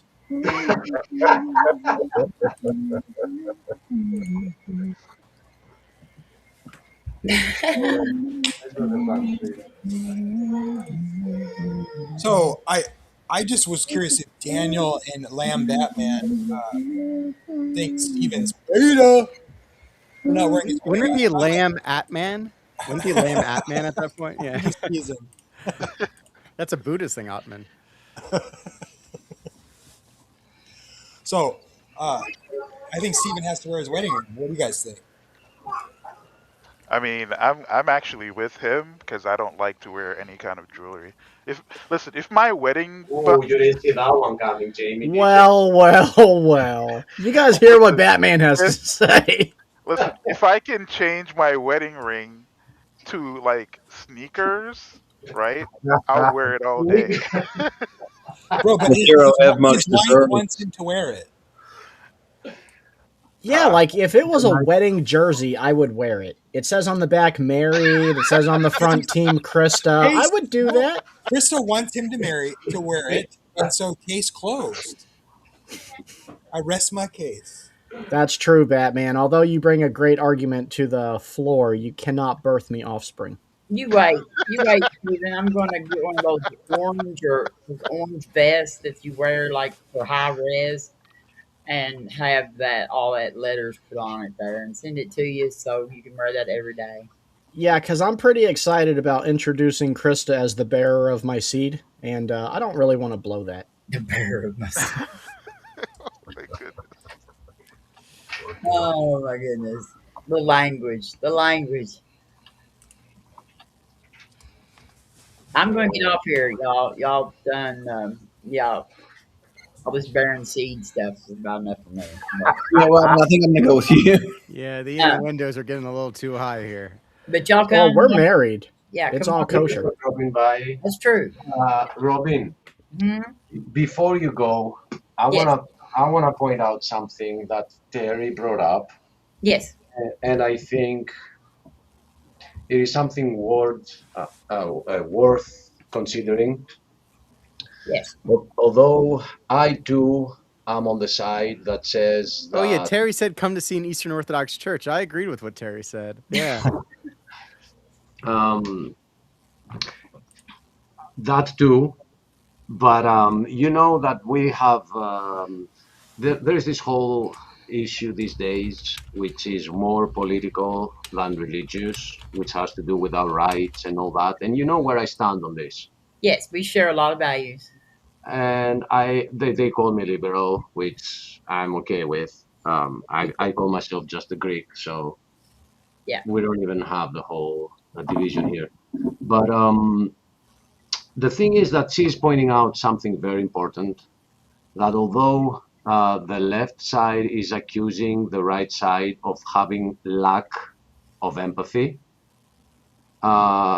concerning some issues, they call them communist or socialist, and they don't see like the personal stories of people and all that. Terry did bring up that empathy gets exploited by some men with power to yeah, bring people out on the streets. Like they know you have it and they are turning it toxic. yeah. So Yeah, I don't. I try not to label. Like I'm friends with Terry. Me and yeah, her, I'm just me pointing and out. I like that comment. I think it is. yeah, me and her have totally different political views, and I've always liked Terry. So, um, Yeah, yeah, I just wanted to highlight that because I did think it is important. I do think the media is playing both sides. yeah. I think. Well, I mean, I think that there are people in powerful places that are dividing us, and it benefits them. Yes, Amen. Yes, we agree. I agree. That's not slipped past my not my. I figured that out a while back, but Kissinger. yeah, like you know what I mean. Like I can I see that. I see that, um, but I appreciate y'all. Everybody come Hey, and watch Robin. Steve in debate this weekend, Oh yes. Thank you for coming in. and for a debate. For if any of y'all are interested in that, I know that Stephen and Achilles and them are not, but I wanted to debate should Christians support ICE. So if you're interested in that, any of you other ones, then but get with Stephen and tell me. Hello. Uh, I I can't probably wait wouldn't to be great moderate. at that. Huh? Well, Robin's trying to get some experience in debating, period. So if y'all will debate her on anything and we could help host it, let us know. Robin, I'll bet you on whether I got them eggs. Okay, yeah, yeah. Hey, no, Robin, real quick. So my ministry is to produce and show evidence that God is necessary for the universe to exist. So I mean, could be a good debate topic. But also, if you ever want to talk, about your faith and why you left the church, just please. Well, I mean, yeah, that's fine. I'm like, sometime when I'm ready to do that, like, I mean, I don't care a bit to tell people that, but like, Yeah, I that's mean, we don't have to do it here. I mean, we can, have a separate conversation, off the air too. yeah. There's a whole lot of people here that don't really want to hear all that, but so Well, that is a subject for debating. Yeah, I mean, I'd be interested, honestly. I'm not. See, I'm not like I'm not I'm not like a physicist or Yeah, yeah, okay, yeah. so Right. so I don't. I can't speak to. What? I can't. Yes, I know it's hard to believe. Yeah, this But is- like in between my Just go I Christian was Scholars. driving a truck, I like quick physics class. So like Hey, that's where I started. I was a truck driver, years ago too. So yeah, I did for 27 years. So like physics was not really like so But you I do don't know the way, the road. huh You he's do know the way, the road. Robin, what if we did this? What if we set up a debate between you and Daniel and called it something like, what's more trusted, scientific research or the Bible? Well, I just mean which one has more facts behind it. Yeah, I'm I just- don't know if the Bible really has, it's not really about facts. It's more about, our faith, but Oh, but I think there's There's so a lot much of in the Bible that archaeological evidence validates. the there. Bible is a science book, but like, Yeah, but our stance here, and Daniel has begun to see this on his own through reading the testimonies of some church fathers. That this argument goes way back in the past. That although the Bible is not and does not claim to be a scientific book, it does get verified scientifically on the things that it says. And But historically. it is a faith book, yes. no But comment. a faith book doesn't lie to us. But I will let y'all go. I'm not gonna argue with y'all on that. Oh, right. Okay, wave your I warning. love all argument. right. See ya, Robin. Have a Appreciate great night, Robin. I appreciate every one of y'all. Good night, Rob. God bless you. Thank you, Jamie. Our number one favorite atheist out Yes, there. at least I'm the number one favorite atheist. And Aiden is climbing. He's climbing the steps. Be careful. Can Well, I think I? I'm Kent Hovind's favorite atheist that he ever debated, if you go by the tally count. Who? Aiden or a BBM? Kent, both times that me and Kent debated, his number of atheist debates went up. And I was like, what the heck? I think you guys had some fun debates. I'd like to host another debate between you guys. I've been thinking about that. Like, I just don't know what topic. Do you think Ken Hovind would ever want to debate me? Get him down. On what? I guarantee Oh you. no, the Eastern Orthodox Church. I remember one time I brought it up on your channel, and he's just like, "Get him out of here! Get him out of here! I'm not here to talk about this." I Well, can I know- ask him, but I doubt it. I know Stephen, one thing though. I know one thing. Sorry, Christian. If it's not his field, like he doesn't take all the topics. I know you can be a very respectful opponent. So I would love to see a Daniel and Ken Hovind debate. Yeah, I some don't point. even really do debates, but I feel like it's the only opportunity to get a conversation with the guy. Bro, you can call that guy anytime you want and he'll answer. What, Mr. Hovind? Well, doesn't mean he'll talk to you. I worked for the guy for like, 3 years? The longest conversation I ever had with him was like 5 minutes. he is that kind of guy. If two people talking to each other have a terrible attention span, it doesn't work out. I've met personalities that I don't know that well, but it sounds like I might understand a little bit of what kind of guy he is, but you guys probably wouldn't agree with my assumptions. He's a very motivated person, Daniel. Honestly, Kent is a guy that has his eyes on the prize. And I think a lot of times people get frustrated with him because they feel like he's negligent or unconcerned, when it's not really that. He's just focused on what he's doing. Kent is a very, very focused person. May I suggest something to the Proverbs guys, all of you? In chat, Sure. I posted 2 pieces of scriptures that's referring to what I was trying to talk about earlier.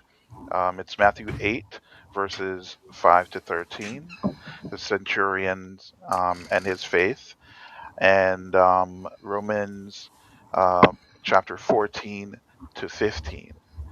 So it would be interesting to get you guys' perspective on that on a different show. Understand that this show is not about this. So, if you guys do have some time in your schedule, it would be nice to see you guys discuss these particular scriptures, considering they're talking about the different types of faith that people have, and how that faith ultimately affects their behavior. I'll also point out that in Matthew 8:12, Jesus literally says that sons of the kingdom will be lost. He calls them sons of the kingdom. They're lost. People called sons of God's kingdom are going to be lost. Jamie, save that energy for your debate with Patrick Urish. Yeah, save all that energy, bro. We don't want you to sleep on the floor tonight. Friday, For a debate, isn't Steve. Pseudo Silas doing a OSAS stream? I think Friday. So Eastern Thomas, if you guys are subscribed to his stream, he's going to do a whole stream on once saved, always saved being like wrong. There's so much in the Bible that shows it. Like, I feel like all the time I'm just reading the Bible. It's not even about like OSAS, and it's just like clearly showing it's like you can depart from the faith, guys. Like, you guys need to be aware. Did I do this all in vain? Like, are you guys not going to be saved because you're not enduring till the end? Like, or like, let's even use like somebody that you guys love, and I only know her as a stranger, but I have love in my heart for her too. Robin, like she was in the faith for 50 years, and now she's an atheist. Is she still saved? Just because Well, she believed no, once? Daniel, she Was didn't she ever claim saved? that she was a believer. She said she was raised in a Christian environment and considered herself Christian. So to go to when you She, have the transformation of a new heart, this is the true essence of once saved, always saved. Once saved, period. Not well, once being born within a we all church. agree that true believers will endure to the end, obviously, but Yeah, but there's some people who don't, and so they're not true believers. And like, how are you going to know that? God knows that, but we don't. God does. Yes, it is a tricky subject because it does say once saved. So that is important. It takes into consideration the transformation of the heart to a heart that doesn't belong to Give him a you to call right begin now. with. sounds kind of worksy. Exact So opposite. The yeah. Exact, transformation, yeah, it does exact take a little opposite. bit of work. Jamie, I'm saying that once your heart transforms, then it's no longer yours. So that I heart cannot lose salvation because it doesn't belong to you. It was given to you by grace. Yeah, But it's I Christ will, working in you, right? It's but Christ yes, working in you. yes, but I will tell you this, guys, from the last discussion we had on this subject, um, I did get closer towards the fence to be able to say, you know what, I don't know. The Bible does say that there are people that will depart from the faith, and there are a lot of verses that are reflecting that. So I'm just showing you what the true meaning of OSAS is. Now, you did convince me that there could be situations where somebody just lets that heart go because So of sin. I don't know. so two takeaways. Y'all all want another once saved, always saved panel, and Pike wants another debate with Kent Hovind. Yeah, I got a topic idea. I just thought of it. Is Kent one of those people that believes that the Nephilim were like when angels had babies with humans? Yes. However, he won't Do that one. debate topics like that. Oh, come on, you can do it. I Steve, was lucky to no, he you're a did that you. he did that debate with you on election as a favor to me, but he typically will only debate evolution versus creation, and every now and then he'll do pre-trib versus post-trib. Okay, I'll do that one then. Let's do that one. Are you pre-trib? I mean, not exactly, but basically. Okay. I'll reach out and see if he'll do it. Wait, do you believe in a secret second coming of Christ, like before the second coming? Oh, sort of. I don't know if I'd word it like that. Oh, all right. But you don't believe that the Nephilim were actually literally angel human hybrids. Do you think it was a spiritual union?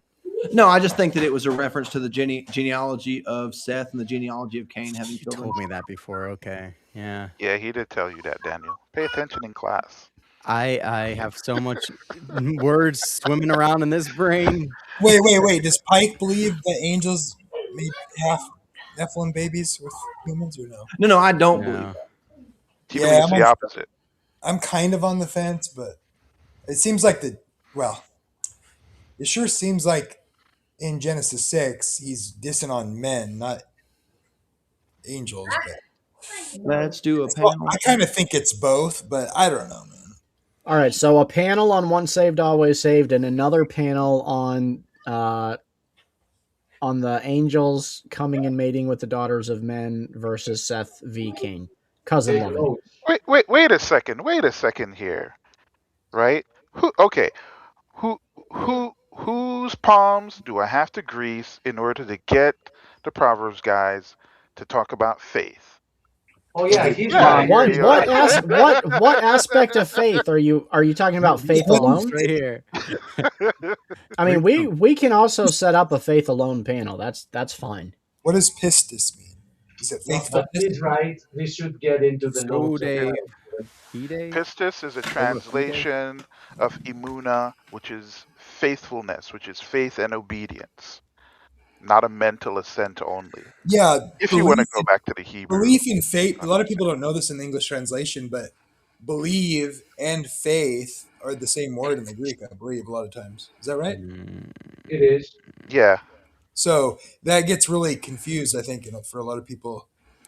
You know what I think does save us alone? Grace. Grace, Amen. I think, can save us Through, alone. I through don't think it's faith, faith, but grace. grace I through.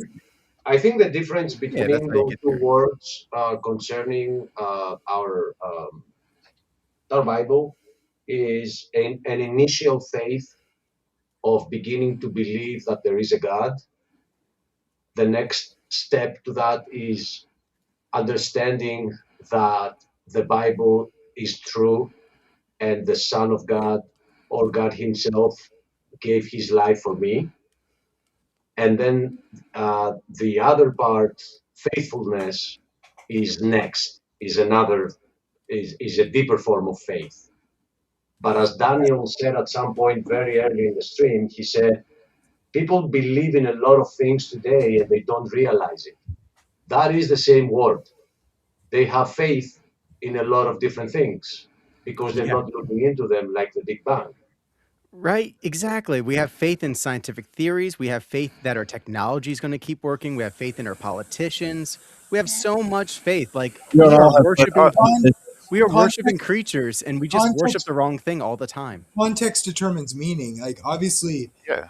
to have faith in something it has to start with just a mere mental assent. But the question is, uh, well, like when Jesus says you have to believe on Him, and so people will fixate on that. It's like believe on Him, you have eternal life, and it's like, well, in those texts like John 5, he's like, he who believes in the one whom sent me, he who hears my words. Like, what does it mean to hear his words? He doesn't mean just have heard them like they hit your ears. Because if that were the case, in John 3 through 6 or whatever, it's like he says, whoever eats my flesh and drinks my blood has eternal life.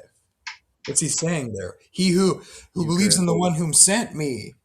And then, my spirits Daniel are will have a view on this one. Matthew 7, I never knew you workers of lawlessness is talking about, and then what does he say after that? No one ever quotes the next part because it's separated in the English translation section. He sums up the Sermon on the Mount by saying, I never knew you workers of lawlessness. Therefore, whoever hears my words and does them is like the wise man who built his house upon the rock. But people fixate on, oh, he said, I never knew you. And then they think they're doing works like as they cast out demons. See, they're works-based salvationists. That is Jamie, here's a question for you. not the point. Without the law, how are we supposed to recognize the lawless one? And what exactly makes the lawless one a bad guy if lawlessness is what we're after now? Yeah, Matthew 24, the love of many will wax cold because lawlessness abounds, and they won't endure to the end. And it's like people don't realize the commandments are what love looks like. And so, exactly, is Jesus the lawless one? The way some people talk about the law being done away with, it makes me think they think Jesus is the lawless one. Paul adapts Daniel 7's Antichrist in 2 Thessalonians 2 as the one who brings the strong delusion before Jesus comes back and destroys them with the brightness of his coming and the breath of his mouth. How is he defined from Daniel 7, which is what Paul's getting it from? Well, he persecutes the saints of the Most High. He seeks to change God's times and law. So that's the lawless one. Where's he getting that idea from? Daniel 7. Read it. The Antichrist seeks to change times and laws. He persecutes the saints of the Most High. How are the saints of the Most High defined in Revelation in the end times? Here are they that keep the commandments of God and have the faith or testimony of Jesus. That's contrasted with the lost who worship the beast and not God, and they have no rest day or night. who worship the beast, and the smoke of their torment goes up forever and ever. Does Yeah, that answer but I your would say that question? Christianity kind Batman? of like updates a lot of these things. Like circumcision, no longer benefits us nothing, Yeah. and now we have baptism. And same thing with the Sabbath is like now that we have Christ as our rest, our eternal rest, he's the greater Sabbath, even though we still respect Saturday, Well, and also, we still worship. it says the Antichrist seeks to change God's times and laws. I would say Paul in First Corinthians 7:19, he says, "Circumcision is nothing, but uncircumcision is nothing, but keeping the commandments of God is what matters." And so, I think if you ask Paul, "What commandments are you talking about?" If you said, "Do you mean the 10 Commandments?" If you think he'd say no, I would think you were crazy. But I Agreed. am Batman. Certainly Does makes that answer your distinctions. question? He does say circumcision doesn't matter. The ordinances, the commandments contained in ordinances, or And food restrictions too, which, you know, well, I'm going to disagree with you there, but we could talk about it. I know that because I know when you say this stuff about the law, like I want to agree with you because I kind of do, but like I know the caveats that you believe that we should still be worshiping on Saturday instead of Sunday, and Well, I that think you we should worship God every and day. and sure, but I think you believe that we should assemble in the church on Saturday when Saturday was a day you're not even allowed to leave your home, so it's not even doesn't even really make sense Well, for I'll the day let of worship. Stephen handle that claim. Yeah, so not being able to leave your home only applied to the children of Israel while they were in the wilderness. We know that because it was very common for the Jews to leave their houses on the Sabbath to go to synagogue, as was the custom of the Jews, as Jesus himself did. So if it had been breaking the Torah commandment, Jesus would have been in violation of the law. He wouldn't have been the spotless lamb, and thus he could not be God. So the fact that Jesus did go to the synagogues on the Sabbath, and tells us that, like, the donkey in the well situation, there was always that flexibility. The most harshest restrictions put on the Sabbath were only for the children of Israel after leaving Egypt. Okay, that's a pretty good point, but I would It's a still. great point because if Jesus broke the Sabbath, he's not God, and that makes none of us Christian. But the temple did get Except for destroyed. Christian The old Pike. The temple temple system. wasn't destroyed when Jesus was alive because Jesus I went know. to the temple on the Sabbath. Afterwards, I conceded the point, but I'm just saying that the temple system did get destroyed, and Oh, amen. we see that after that, the outcropping of it, the rabbis seemed to take the Sabbath day to mean not working at all, and that's why in New York they would have like zip lines so that they didn't have to leave their homes. Well, yeah, that's definitely getting into works. And that's the same spirit of the Pharisees that Jesus was rebuking while he was on earth.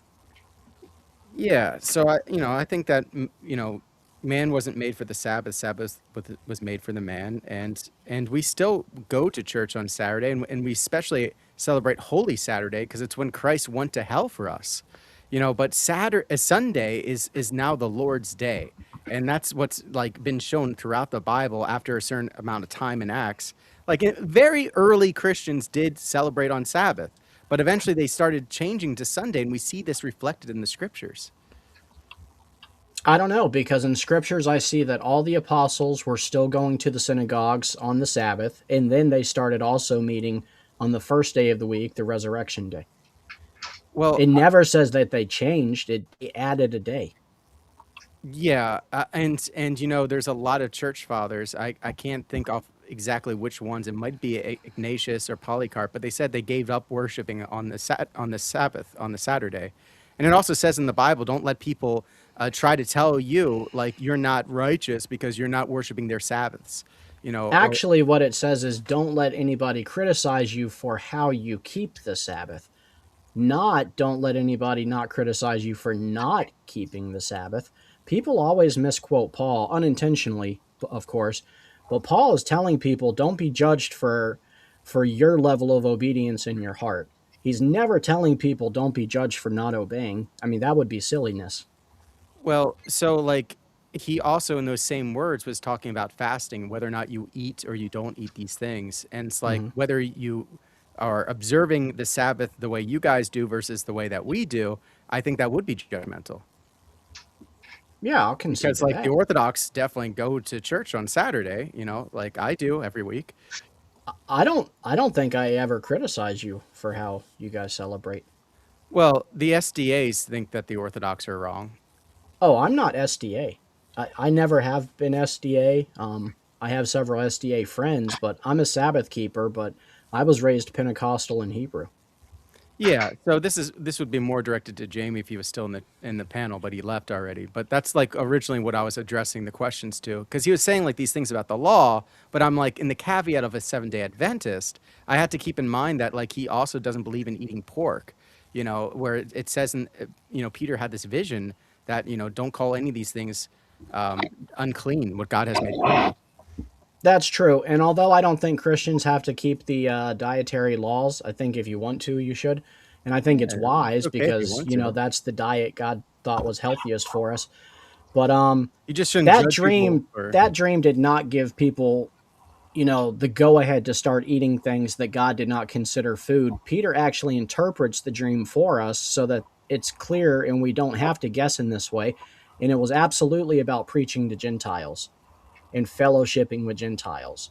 That's why the blanket came down 3 separate times or 3 Gentiles on the way. And Peter tells us very clearly we just have to continue reading. Well, the church overall, because like that's what I love about the church. Like what you said there is like, well, it's the apostles' understanding of it, not the words themselves, right?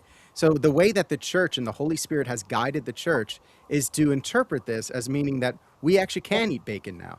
And a lot of Christians agree. Yeah, I'd say the majority of them. Because Like the the vast historical church majority. believes this.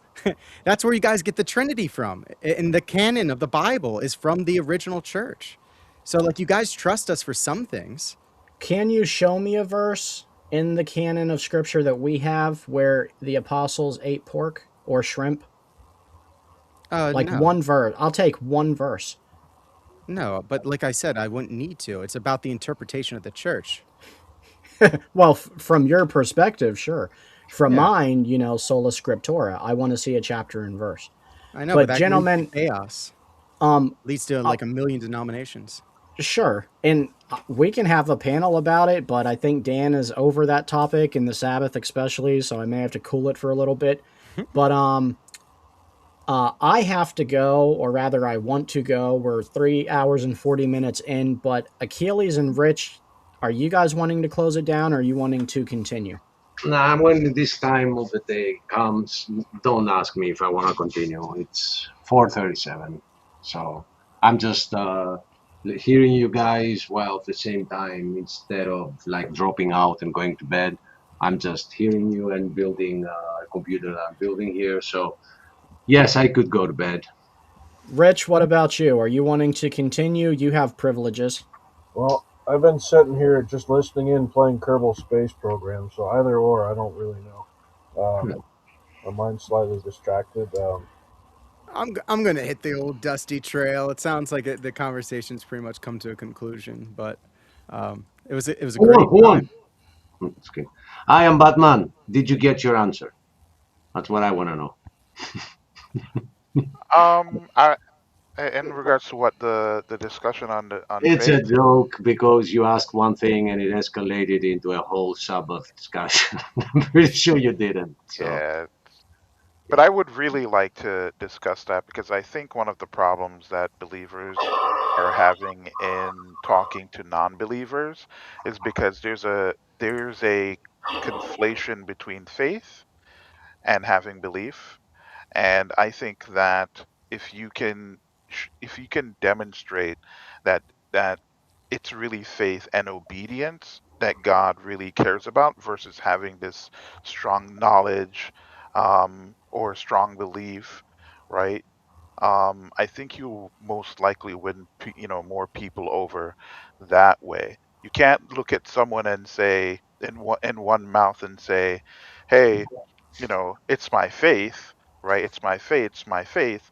But then you turn around in another situation and say, "Well, I have these strong beliefs. I believe Jesus is this." And you see what I'm saying, right? It's you I you agree. you you have to be solid and You're talking about consistent. faithfulness versus like No, fidelity no, versus I'm talking. intellectual belief. No, no, no, no, no. Faithfulness, from a Hebrew perspective, is faith and obedience go operating as one. There's no separation between them. But I'm talking about faith in terms of the mental assent. right? Like it's a confidence thing in a proposition. So I don't know. I think it's something that's worth discussing. I don't think there's Um, those two meanings. I think there's just the one. I think faith is always meant obedience to God. sure, but what me and you probably believe is not necessarily what, you know, the rest of the world would accept, right? Well, it's not super belief. I talk about this all the time. It's one of my favorite topics is that people misunderstand what faith is. I think there's a huge misunderstanding with what words mean, like what a person is. A person isn't the center of consciousness. You're not an individual. You only exist in communion with others. Sure, but again, so one of the things you have to understand is that you have to be like Paul in the way how you approach people. You have to meet them on their level. And so if if they don't hold to your epistemic view on what faith is and what truth is and stuff like that, right? You're just going to be talking past each other, Well, you right? So define if your you're term. trying to, It's easy. sure, but if someone don't agree, what are you going to do? Then you like I said, you define your terms. You don't just like talk past. You literally would be talking past each other if you don't define your terms. You have to. No, but Otherwise, you but you might have think to. you're agreeing when you're not actually agreeing. No, I know that. What I'm saying is, if someone doesn't agree with your views on what faith and belief is, right? Any conversation that's had, you're going to be talking past each other. Yeah, but you So don't adapt your belief to a misconception. You stick to what you believe is the truth, and no, then you you're tell them not what you doing. No, then you tell them what you mean that's by not it. what I'm suggesting. What I'm suggesting is that you do like Paul. You meet people on their level, right? You meet people on their level and you bring them to Christ based off of that. If I'm if I'm really good at philosophy, right? And and I see someone who's inquiring who's into philosophy, right? Me merely preaching the gospel to a person like that, that's chances are it's not gonna that's not gonna do anything for them. I have to actually sit and have a conversation with them, a philosophical conversation with them as to why Christ is the truth, right?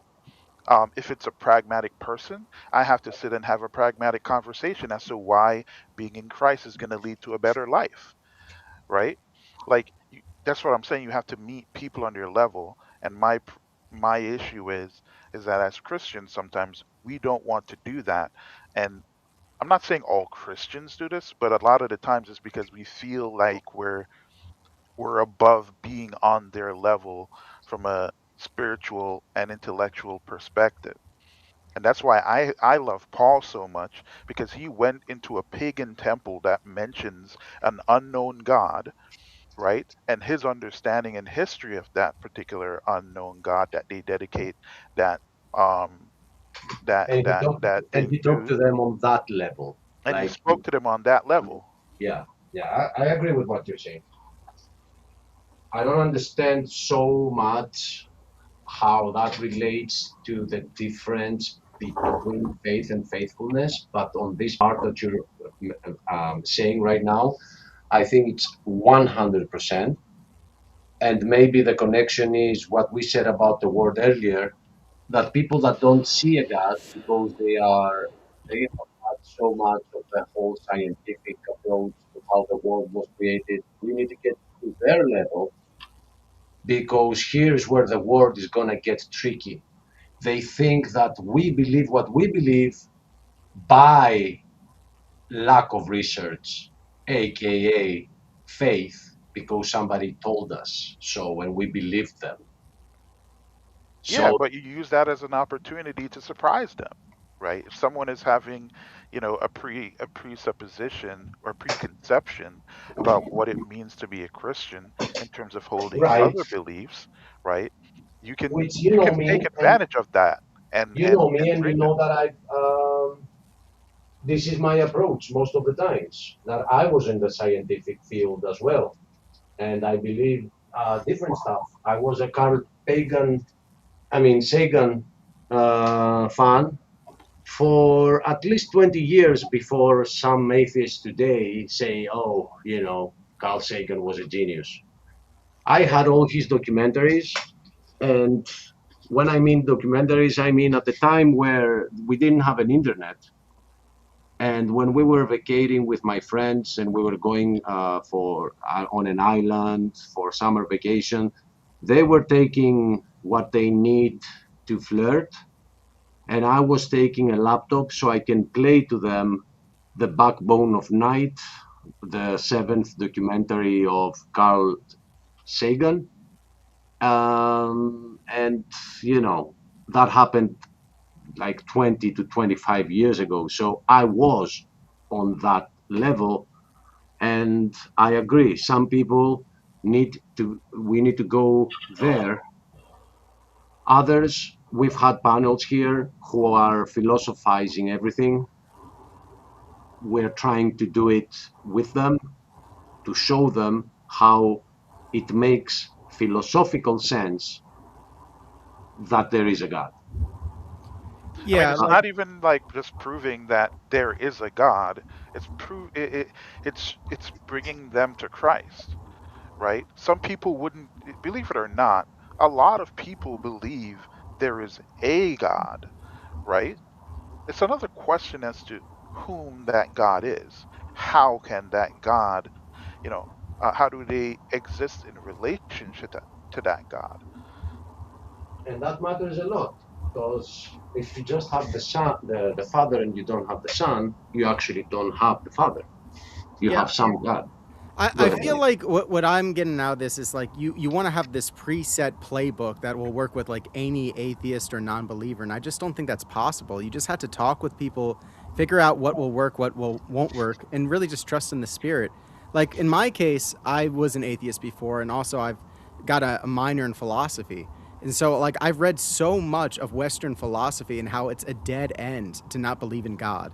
And like what thinkers like Nietzsche and Schopenhauer, all like event and Hegel, all come up to, all their conclusions end up getting to this dead end of like antinatalism and fatalism and just hating of mankind and just being like the world is full of suffering and there's no point. Like I see where it ends, and you know, I like to bring that up. And there's so much of a treasury of I orthodoxy think of you're misunderstanding what I'm saying. When I say meet people on their level, I'm not talking about a strict playbook. You can't meet people on their. I'm saying the opposite. I think you're You saying should, the same thing, guys. Yeah, I think that yeah. Daniel Like said exactly what you said. you're more so agreeing with me than anything, Yeah, right? yeah. If I'm talking to the regular Joe Schmo that's like working in the warehouse about Christ, right? I'm not gonna go into like deep philosophy and science and stuff like that with him. No, I'm not gonna talk to him as if he's well, predisposed to apologetics. did you bring this up because of the conversation with Robin? Because I'm reading in between the lines and thinking you are. Yeah, that's part of the reason. But the Okay, other so part of it, you're criticizing the way that like I spoke to her. no. I'm Okay, just so saying who are you criticizing? I'm saying Christians in general. Okay, If I have a criticism towards you, you know I'll say it to you, all right. right? That's never I was something I'm applying it to scared of. myself. I'm like, what is Odin trying to say? That I'm not, you know, doing it right. Look, Nah, but look, like we if you all meet can't be perfect with somebody, you, Odin. no, no, listen, if if I meet someone where I'm trying to convince to come to Christ, right? Even if it's just a little bit of faith, right? And I'm like, you know what? Maybe I'm not the person to do this job. Let me try my priest, or maybe let me set him to have him talk to Daniel, because maybe he's of a particular disposition where you guys would be able to, like let's say he was into mysticism. You know how that works, right? So it would make sense for me to pawn that person off to you so you can show him the downsides of that particular mindset and ideology, and how and why he should come to Christ, right? So like that's my perspective of it. Like I wanna we can't I take wanna like, throw something here. huh? I wanna throw something here. Daniel, you know me. I think if that happened, what you said, I would agree with you.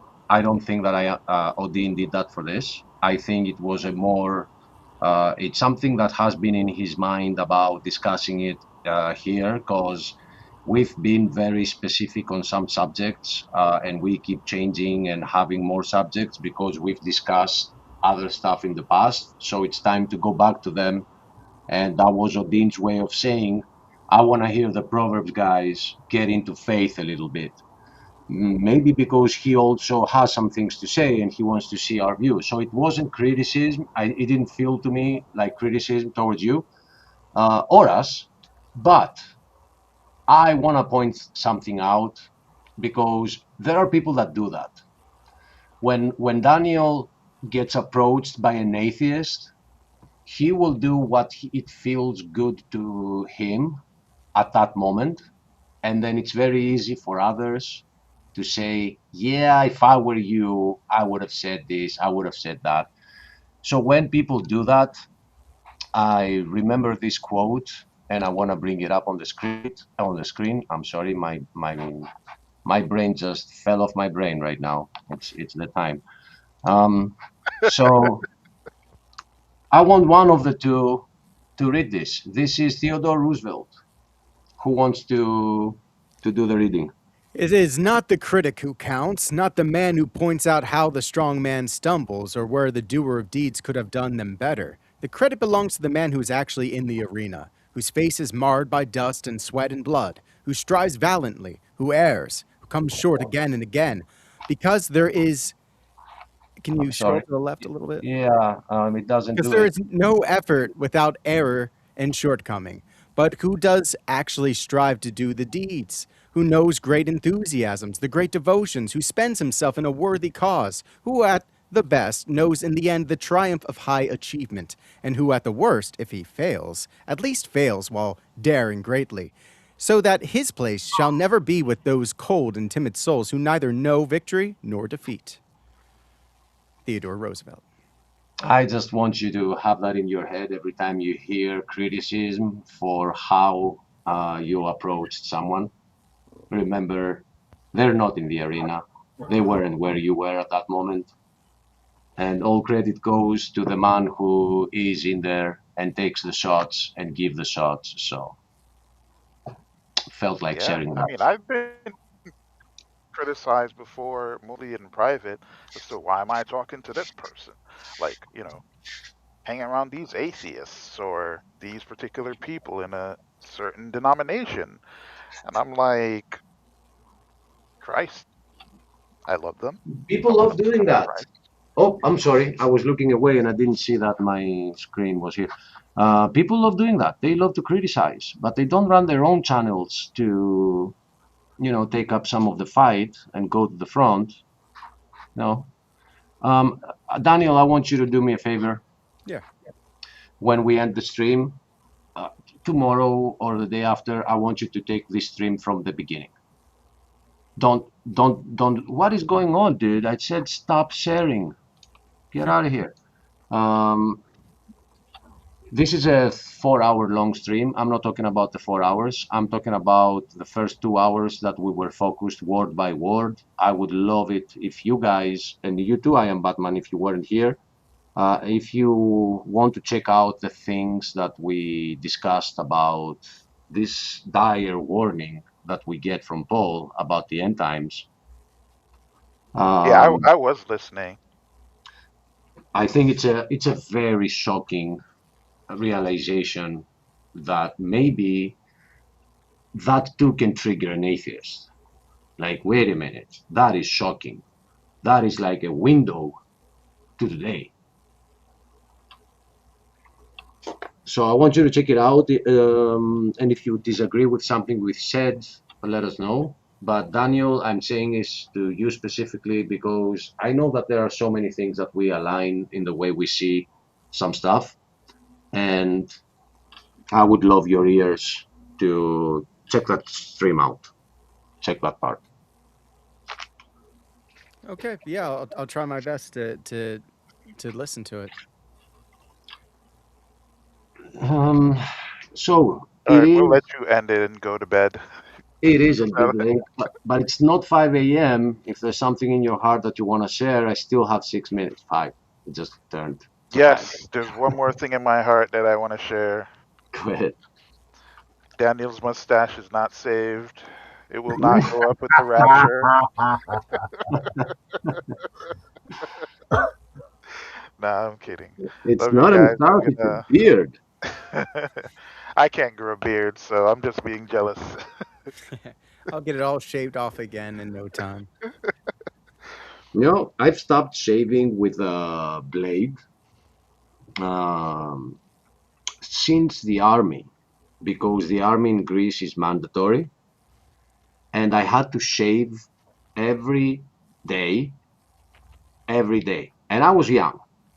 So I just hated it so much that I had to do this every day. They were actually going around with a piece of cotton in their hands, and they would put it on your cheek. And if the cotton stayed on your cheek, you were taking, punishment, not physical punishment, but so that take doing that for 12 months really, really, really pissed me off. So I only trim. My beard is constant. So Rock on. I have a PTSD Yeah, from the it's one army. of the few constant things in the universe, like the law of gravity and such. Your- Ah, your Achilles beard next to that. Death and taxes, and then your beard. Yeah.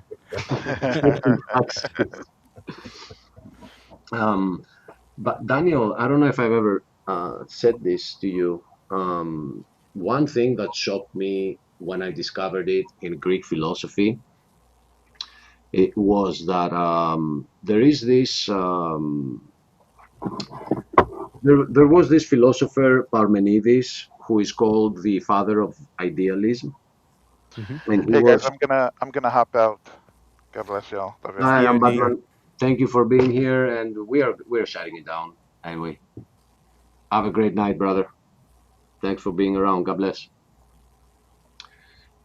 So, although I have the book right here, and on some other stream we can go into it, there was not a discussion. His points on the creation of the universe were responded by one of his students, Melissus, and what he said negates the theory that we have today for a Big Bang. The whole thing that something comes out of nothing has been refuted philosophically around 500 BC. Who is this? It's Melissus, double S. Since He's you know that article, do you think you can maybe find it and send it to me? I have it on a book. We can meet and read it. No, that'd be great, man. I would love to study what he says. Yeah, because I think it is a very good point to know that 2,500 years ago, people said that's not possible, right? And here we are today discussing it all over again. Yeah. Yeah, I mean, theories of creation, you're really into these kinds of arguments. Have you looked at Augustine's type of arguments against it, and I even have Thomas Aquinas? I'm not a Catholic, Aquinas. I've but heard of him. I've read his stuff a couple times. yeah, he talks Um, about causes a lot. Thomas Aquinas yeah, actually does a really good job with this. Again, I'm an Orthodox, not Catholic, but he does a really excellent job of explaining that there's temporal causes, but there's also spatial causes, and that literally isn't possible for us to be where we are right now without a cause. Basically, I'm sitting here because a chair is holding me up, and what's holding up the chair? The earth, and what's holding up the earth? This and this. So eventually, there has to be something at the very baseline of reality. And also, you can look at this from quantum mechanics. I kind of mentioned that one tonight with Robin. Is something has to be observing the universe, or else it can't exist. We know this from wave particle duality. So there's a lot of great arguments out there, man. I mean, I'm not the kind of guy that believes that we should be trying to necessarily convince people by reason, but it can help some people. Some people are very doubting Thomas kind of folks. They're very rational, and you might be able to save some souls that way. So it's not my preferred cup of tea when it comes to bringing people to the faith, but there's some great arguments out there. yeah. No, everybody has their own thing. I mean, not one person can minister the entire same way every single time. This is a ministry God put on my heart 10 years ago.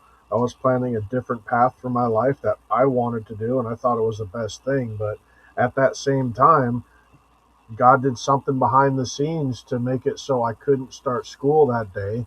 And then literally told me in the library, this is who I want, this is the field of study I want you to go into. And he sent me to Dr. Kent Hovind, of all people, and made that very obvious. And I learned so much from that man. And I still talk to him daily. We bounce ideas back and forth off each other. I showed this to Achilles. I highly recommend Genesis, Creation, and the Early Man, the Orthodox Christian Union by Let me Father bring it up. Stephen Rose. Yes, actually, I am. I love reading this book with Daniel. Isn't this the one I asked you to send over when you're done? Yeah, yeah. Which I'm kidding, because So we have thick. It's so thick. yeah, we have Amazon. I mean, I can get it, but it is a great read, Brother Richard. This saint has put it all down, like logically, rationally. He gives the arguments that we grew up learning as well, and they're all in that book. It is a great book. Yeah, a huge part of it's going against evolution. That's his main thrust, but he's also a young Earth creationist, so he also gives a lot of arguments for that too. Nice. I wonder if they have an audiobook form, because seriously, like, I have a terrible reading crutch. I mean, maybe I'm just not haven't learned right, or maybe I'm just missing something. But it is very, very difficult for me to sit down and read anything. I've read like If you 4 or subscribe to 5. Burning Bushes, man, I will read it in front of you. That's kind of like a lot of my stream is just reading things to people. You know, I just make a free audiobook for people. Burning Bushes, is that your YouTube channel? channel? Yeah, Burning Bushes channel. Let me click over to one that I have here. Well, I need to open a new one. I'll go over and subscribe to you already, man. The best way I've read books in my life is when you are going on vacation, when you have to go someplace. Oh, that is the best. Yeah, pick up a book with you. Don't pick up 5, because you'll end up reading none. Just pick up one. I put in the private chat there too if you just want a quick link. Well, I'm looking. Is it Burning Bushes channel, or is it? Yeah, Yes. Burning Bushes channel. It should have like a little red fire, and if you click Yeah. it, you'll see. Then like waves on the background, about 5,500 subscribers. Yeah. Wow, 1,600 videos. Way to go, bro. Oh, thank you. Got There a used new to be more. Oh, did the powers that shouldn't be silence you? No, I had a very transformative experience when I used to be a streamer and a YouTuber before I came to Orthodoxy, and I was an occultist and an alcoholic and obese. But I used to review alcohol all the time because I was a deep alcoholic, so I got rid of all those videos. Nice, man. Yeah. Way to go. Glory to Jesus Christ, man. I couldn't have done it on my own. That's for darn sure. I tried for a long time on my own, and it was impossible. So, glory to God. And Daniel's story is one of my favorites on this community, because it is literally online how he almost died. He was on stream, and he shut down that stream so he can go to the hospital, and then he came back transformed. He came back a completely new person. Go ahead. To be fair, I shut down the stream, and then I was in a locked room for 24 hours bleeding out, and they thought I was dead, and I went through the experience of hell. So I don't know if I actually died or not, but either way, God certainly showed me a lot of things. Wait, if you're dead, does that mean I'm dead? Oh, no, I was dead. But you know, there's a spiritual death. So like hell is actually a state of being anyway. It just feels like a place. So it certainly felt like I went somewhere, but I didn't really go anywhere. It was just recoiling inside of myself because I wasn't ready to accept Christ. Well, your spirit went somewhere. Your body was there, but your spirit went somewhere. Certainly felt that way. What time is it? Geez, 10 o'clock.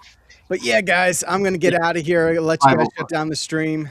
Glory to Jesus Christ. He is King forever. See you. Amen. God bless, brother. Bye. For those that didn't hear it, this is our Orthodox Daniel, brother in Christ, and his channel is called Burning Bushes channel, and you should go subscribe.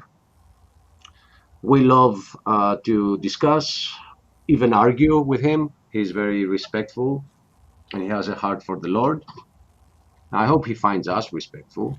Like sometimes we might be not, but you know, we're human. So, brother, I can't wait to have the next discussion where you will be taking part too concerning the creation of the universe and how. Oh man, when I was down in Florida, since my attention span is all over the place, and we had literally what was it, 8.5 to 9 hours of seminar discussions every single day. Um, to keep my mind on track, I brought in my laptop and I was just working on my seminar. Man, God opened my eyes to so many things, and I've just been throwing it down, and I want to re-record it. And I'm glad I didn't get it all recorded before I went down there because I would have just had to redo it anyway. But God's opening my eyes to things, and because of that, Satan is also coming after me. So just pray that that bastard gets off of my back, and I know we have the authority in Christ to tell him to take a hike because he has no power. Yeah, we've had that going on here, and you know, we told you backstage maybe that whoever ends up on this channel to to to testify, because that's what we do here. We testify. We are not preachers, but we are people that got transformed by the grace of God. So there is a chance we will have some doctrinal mistakes. We're not saying we're certified preachers. Well, in a sense, we are. I mean, we're not like worldly certified. I mean, Jesus. That's what the seminar was all about. Is like putting everything into practice. Jesus said, "Go into the world and preach the gospel." He didn't say open a church, open a building door and let people come in and play Christian for two Right, hours and go back right, into the world. You know, right. so Christ gave us the authority to do just that, and this is one of the ways we're doing that. This is me getting practice and spending fellowship with godly people. Iron sharpens iron. Would I prefer to have these interactions in person? Yes, but this is very good. This is what you guys inviting me to this channel. Was such a blessing, and it wasn't an accident when I got booted out of that Making Hell Nervous channel or whatever. I was kind of broken. I mean, it hit my pride because it's run by a young kid who's very immature, very intelligent but very immature, and that one really stung my pride. But what was it? 1 or 2 days later, I was talking to somebody on one of Dr. Hoven's staff about something, and she just invited me over here. It turned out to be Krista. And what are the odds? I had no clue that I would be invited because those guys had a lot of good things to say, but not some great things to say about your ministry. And They were here. They were part of this. that's what I heard. Yes. Yeah, Um, but I feel more at home here than with those guys. I guess that was almost like kind of a warm up round, if you would. but here's a funny thing. That there are people there Jeremiah sometimes is a good young man, just for the record. sometimes God is going to separate um, parts so they can go in different directions because otherwise they wouldn't. And for that to happen, some conflict will take place. Yeah. So when they broke off and they made their channel, there are a lot of haters from here that followed them there, and they are listening to them more than they were ever listening to us. Right. So, in a sense, yes, some conflict existed and it broke apart, but there are some others now, unbelievers, who are there and they're getting it uh, maybe because they like the fact that they broke away from here. So, I don't know what it is, but at least they're getting There's one thing I like about this ministry over there in particular. You guys are more open-minded to the varieties, right? You let people, like Daniel, for example, who's Orthodox, come in and speak his mind and be a part of the ministry. Over there, it's more or less their way or the highway, you know. Um, Yeah, now that you bring that up, and I hope it doesn't go too public, but I know we are. Um, the whole thing started with the introduction of Tim in the ministry. I was gonna bring him up. He's a good man. Like it was like the King James only type of thing. Yeah, but he's way too uptight on some stuff. So he's the one that said, "Let's do this on our own," and they went over and they're doing it on their own, and he's the one kind of keeping it that uptight. Well, So it's good. I okay. mean, they're building an audience that maybe this ministry couldn't have. So, I mean, God will use that too. You know. And we can't. If God brought me to the company, somebody who was born Greek, raised in Greece, knows Greek, went to school on Greek, like speaks Greek, and nobody wants out of there. They don't want to know what the Greek says and how it contradicts the dogmatic translation. I can't stop knowing Greek. I will never turn back and say, yeah, it's a mistake, but whatever. I'm not going to say that. So unfortunately, uh, it's not something I think that can be fixed, but we're good. We're good friends, at least with some, with Jeremiah and with Ryan. They're good boys. They have a good heart. Yeah. What was she saying? What was she asking? What's their channel name? The Making Hell Nervous? Is that what she was asking? Yeah, making hell nervous. Yes. Um, yeah, they're good young men. I still talk to Ryan from time to time. He still sends me daily scriptures and whatnot. Be in prayer for Jeremiah actually because he just had um, 3 root canals done today, so he's Oh, set back out in pain. three? Why three I don't altogether? know because I guess maybe his wife slapped him really hard or something. I don't know. I don't know, but Yeah, yeah, that sounds like he hit a pole with a dirt bike or something. Three I root met the canal. guy speaking the cross in his picture. Me? Theories of creation? Yeah. Oh, okay. Yes, this Who is? is Richard. He's our creation specialist, but he has his own channel, which is Theories of Creation. Yes. Okay. No, nobody asks about my channel. Theories of Creation, Cesar. Yeah, no, I subscribe to your channel. I'm not getting any of your new videos coming out. That's because whoever tells me, oh, I subscribe to your channel, I kept telling them this, that specific channel, it's not about the future. It is about the past. So don't expect new videos Okay. because I've spent 10 years editing very hard to make videos and I'm exhausted. It takes a lot of work and a long time to And it's not edit. like live streams. I make a timeline that is like 200 megabytes is only the timeline. And I kept upgrading my computer so it becomes better and easier to work. Right.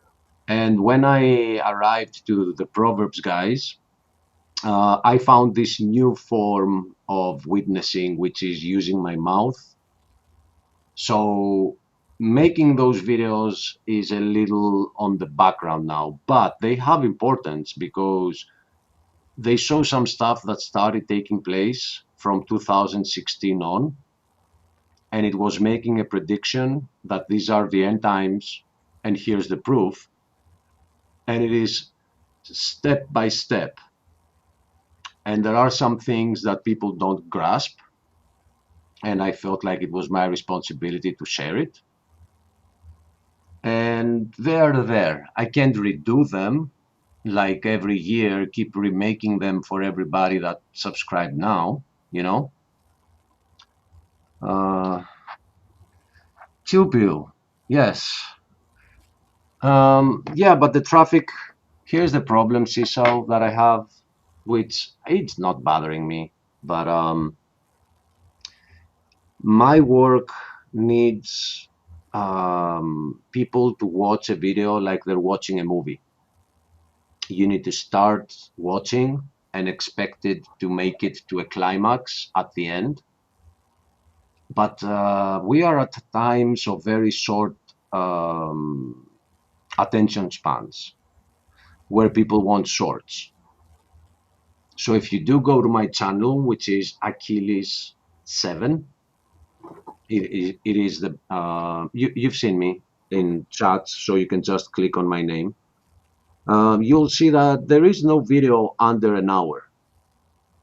I have videos that are 3 parts long, 2 hours each, which are focused on other people's pain.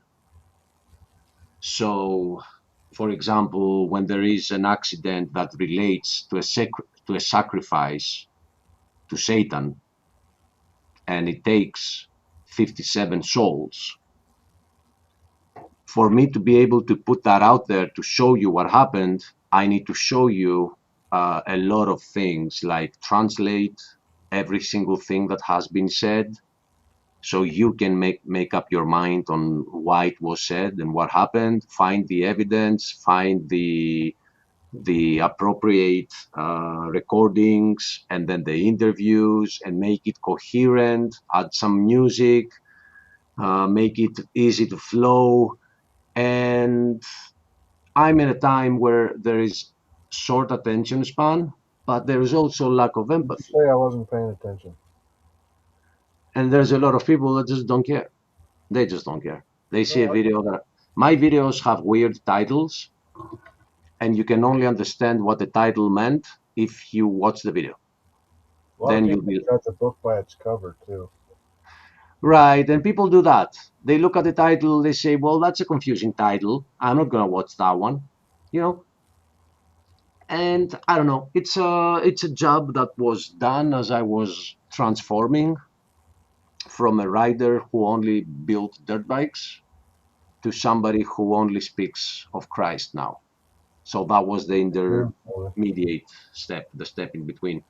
But it had its reason. Its reason was that I turned big because in my community, because I was good at what I was doing, and I had this that other people don't, which was to share the wealth of information that you uh, accumulate.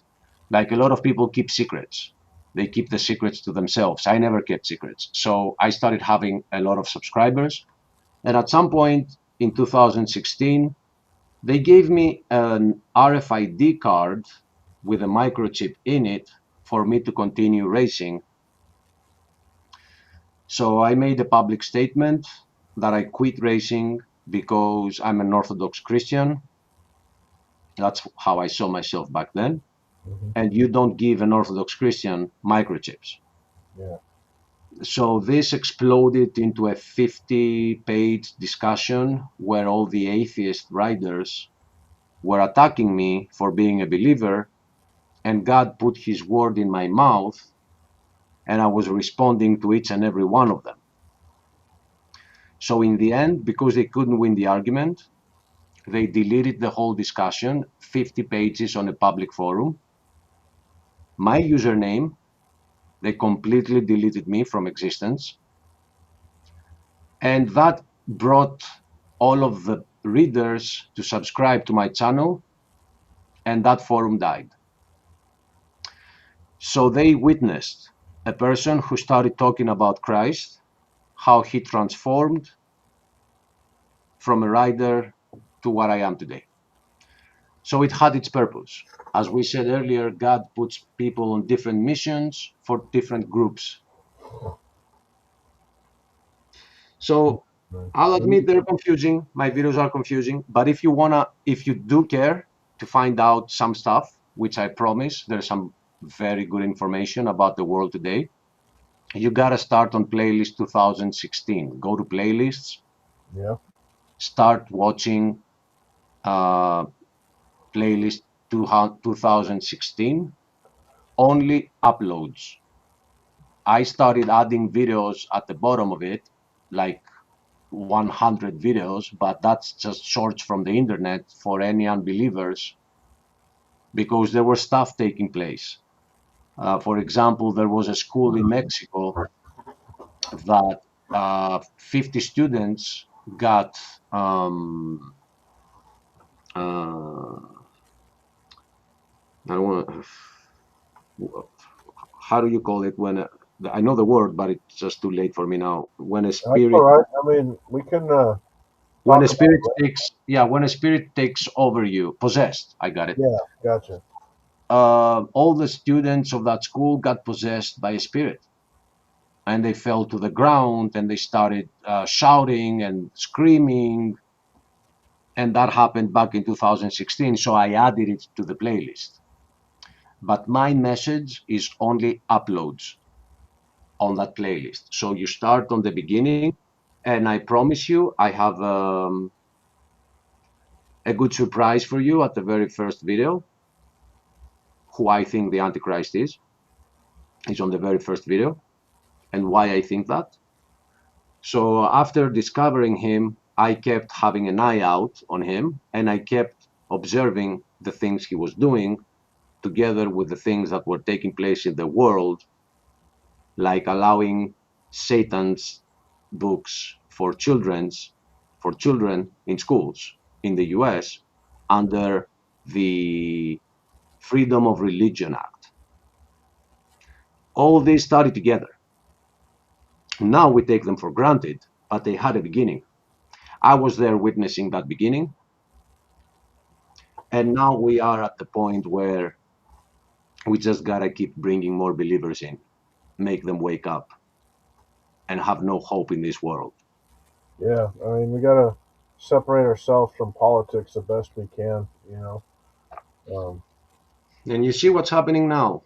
yeah, we're so divided. I don't know what it's like out there, but in this country, we're so divided. And there's nothing but hate. From one side, and there's a lot of promising things from another, and it's tough. You can't even bring it up to like. I do service work. I'm a handyman. I fix stuff, for money, right? This is Yep. where my heart is in ministry. But when I work with those clients, it is so difficult to have that kind of conversation because some of them will just slam the door in your face, especially around here. And I've seen, good, one perfect example. I was invited to a really good Brazilian steakhouse in Orlando, and the conversation was going very well. The dinner went great, and then on the ride back to the car, um, some of the Christians, who were very amazing pastors, we got in a political discussion, and that basically seemed to end our friendship right away. And it really bothered me. And I was kind of disappointed from a professional point of view because I think I lost some really good context text just because we have opposing political sides. And All right, isn't that crazy? yeah, and especially one of them, man. He had some good contacts in Washington. He actually told me, he's convinced from what he heard from his contacts in Washington that Elon Musk is actually a Christian now. So it's Yeah, right. Like I believe that. yeah. I mean, I don't know either. It's tough to see, but a lot of people, are wolves in sheep's clothing too. So wow. Well, Elon Musk together with Nokia, the cell phone company that Yeah, has disappeared, they're working with the U.S. government, and they're announcing that there will be no cell phones in the future. yeah. They're working on brain chips for a cell phone. Brain computer interface.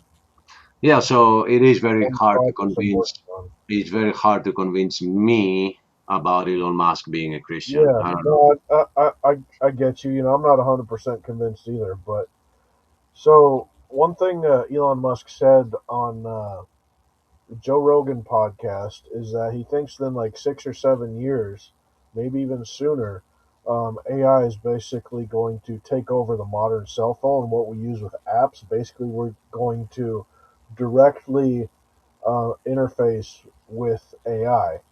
You know, and I was looking at Revelation 13. It started talking about how people will basically worship an image, right?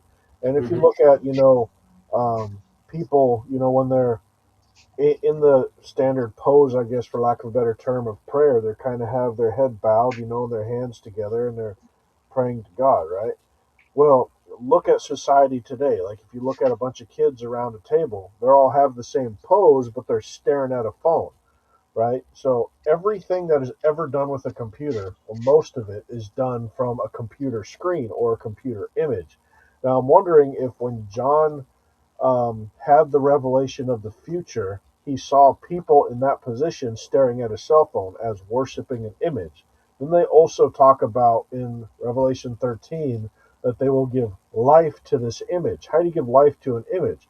Artificial intelligence and a computer image, and I think that's where we're headed. And I think this brain computer interface, Elon Musk isn't the only one developing it with Neuralink. There's about a half dozen to maybe 10 different companies that are developing Oh other yeah. things. And they're at like they're admitting it. They're not even hiding it. They're at like a 96 percentile for actually the accuracy of reading, people's thoughts with this. Look up something called neurodust, NERO dust.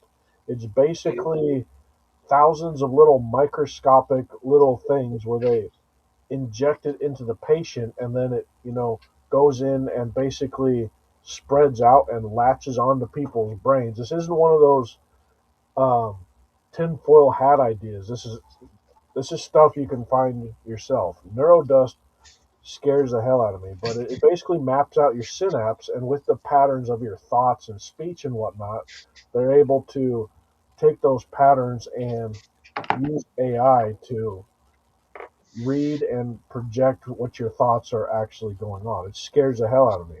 Now, my thought is, are you familiar with how the Chinese social credit system works? Yeah. So you take that on a global scale.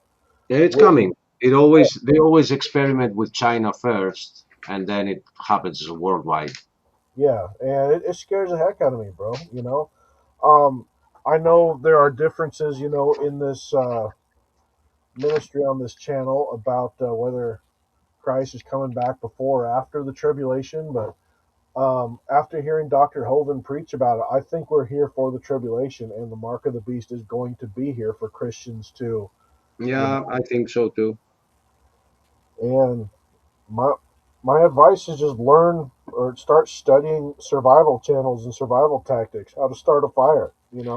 It's going to be like COVID. I think COVID was kind of a test where society will make you feel like crap, and they make it sound like a mandate is law, but it's not going to be required. There's a But key let difference. me but let me point something out because you brought this up. Please do. I think that the whole COVID thing was bigger than just a test, Yes. and it relates to the series of the videos that I've made in the past Really? because the person I let's call him the person of interest, all right? My person of interest made an agreement with Israel. Oh, you're talking Donald Trump, aren't you? No, Oh, really? Okay. Never mind. and Daniel tells us that we're going to see the agreement with Israel, and then we're going to see the abomination of desolation, Mhm. and that's going to be in exactly 3.5 years. So 3.5 years, I've been, Oh, so you think the treaty's been signed already? yes, Really? and I show you in the videos when it is in the 2017 playlist uploads, and what Well, matters there. more than What? 3.5 years, or you think the 3.5 year period was COVID? Not exactly. What happened though was we have we take for granted that because it says that the sacrifice will cease at the temple, there will be the abomination on the temple. We take for granted that the Jews are going to make a third temple. But 3.5 years exactly from the day of the agreement, like I'm talking about the exact day that closes 3.5 years, the 29th of May of 2020, there was an abomination on the most sacred Christian temple on the earth. There was nobody underneath it to see it. It was shown on TV because we were all desolate. What We were, temple? Because we, the Hagia oh, you're Sophia, talking about the whole the like us, like the body of Christ, and the temple being the physical flesh. we were, no, it was a physical temple, Hagia Sophia in Constantinople, Istanbul, and it turned into a mosque after that. And there was nobody underneath to watch the abomination because Istanbul and the rest of the planet was under quarantine. So we were desolate, and the Bible calls it the abomination of desolation. Right. And the sacrifice ceased because it was Easter in uh, Greece, in Eastern Orthodoxy, and we were not allowed to go to church to take communion. There were cups all over the place. We had a paper that you could give reasons to be outside your house. It was like a dictatorship here. But church was not one of the reasons. So they broke into churches when people were having a secret communion. This has never happened in the history of Christianity, being forced during Easter to not have communion. So the sacrifice did cease. Abomination of desolation took place, but not on the temple that everybody expects it to take place. If I am right, there have been more than 3.5 years after it. So we are now after the tribulation. I know for the US it hasn't felt like a tribulation because Well, Doctor one of Hogan thinks that really happened back in 21. So I've noticed Kent Hovind, he's very honest in researching, and although tired from age, he keeps bringing the date closer to closer. He had it further down, and he keeps bringing it closer. And I think that's more respectful than others who just close their eyes to what's happening to the rest of the world. And they're like, the tribulation hasn't begun because it's not in my neighborhood yet. yeah, well, I know there's been a revival going on over the last year or so across the world. And I think that needs to take. I need to do some more research in scripture, because I think that needs to take place before the tribulation, because Here's what I saw because of this. I don't put my understanding over the Bible.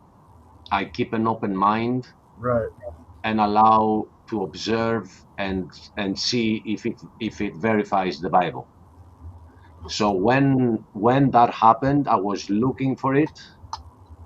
I was looking for news around Israel and around the temple of there, what would happen, and I couldn't find anything. And I was like, dude, maybe I'm wrong. Maybe that's not the theory. Maybe I'm not right. And then it hit me that what I just watched on YouTube yesterday was the abomination. And the more I looked into it, the more it made sense. So I think we need to be doing this to be open minded that the Bible is the Word of God not our interpretations of the Bible, Amen, brother. Amen. right?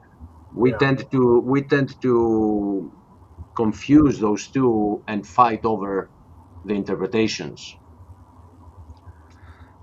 No, it's post-trib, it's pre-trib, let me debate you, I have this and I have that, and, I'm right. we, You're wrong. It's my way or the highway. Yeah. No, I feel you.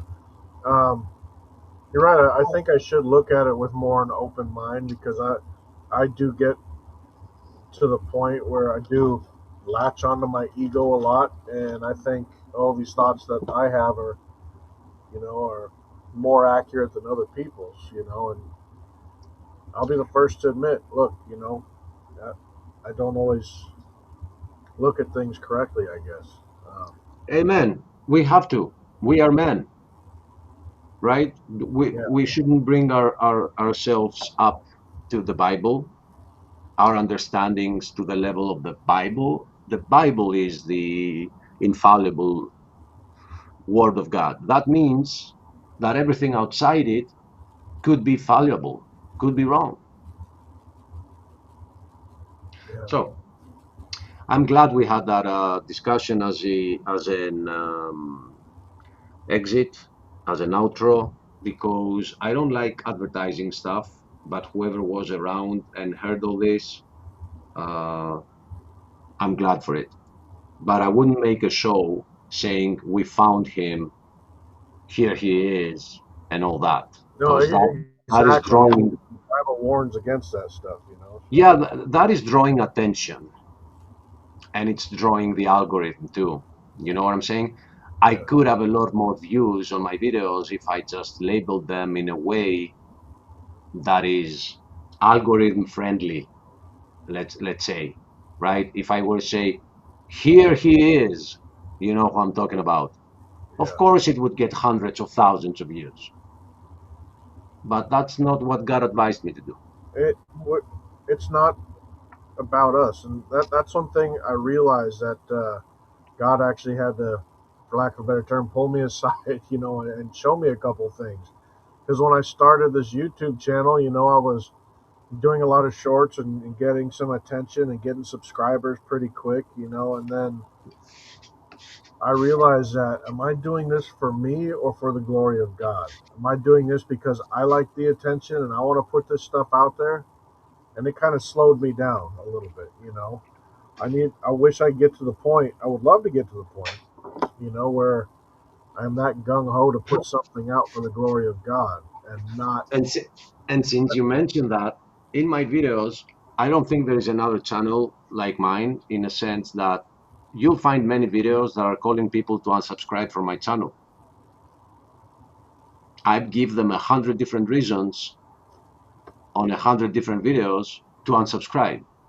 I said, if you don't like this, if you don't believe this, and if you are not like this, or if you don't, what are you doing here? Can you please unsubscribe? Yeah, So go I'm away. not, right. I'm not doing this for the fans. I'm not doing this for the subscribers or the views. I just had a message. If it's right or wrong, it is up to the viewer to judge. Because here's the thing, the Bible warns us of false prophets. And it says, you will know them by their fruit. That tells me that a false prophet, which if you break down the word false, it comes from the Greek word liar, lying prophets. Yeah, So a lying prophet, of course, would lie to you. That is his definition, right? So don't expect the prophet to tell you if their message is right or wrong, because they would say it's right when it's not. We are being called as Christians to judge fruits, and that's how we will know them.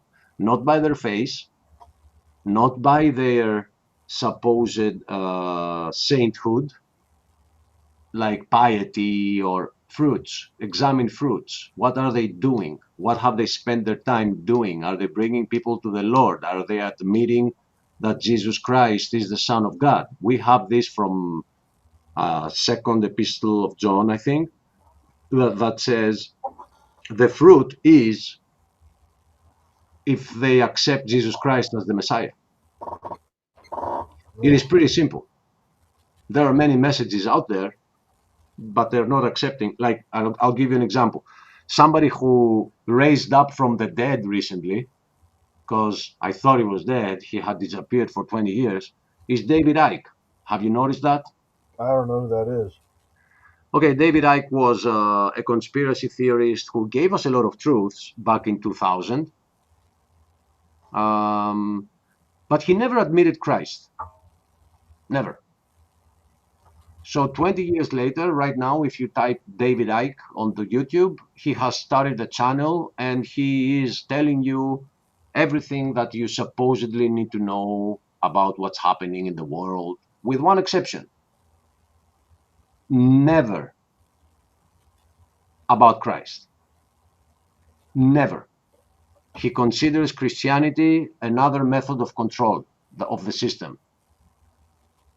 So here's your false prophet.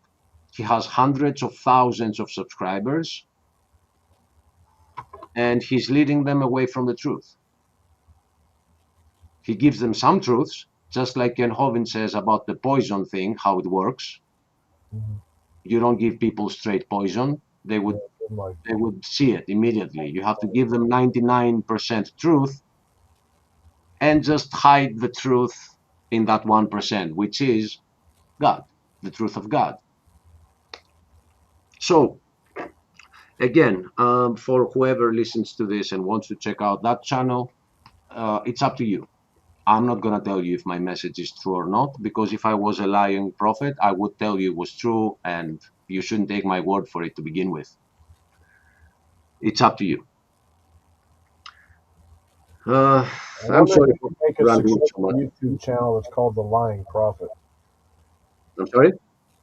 I don't know. My mind's all over the place. I'm very tired, brother. We should honestly just end this thing. Yep. 5:41. Whoa. All right. Okay. It's almost 6 a.m. I gotta get going as well. Hey, Thank you God. for your company, brother. Yeah. I enjoyed this show from the beginning to the end.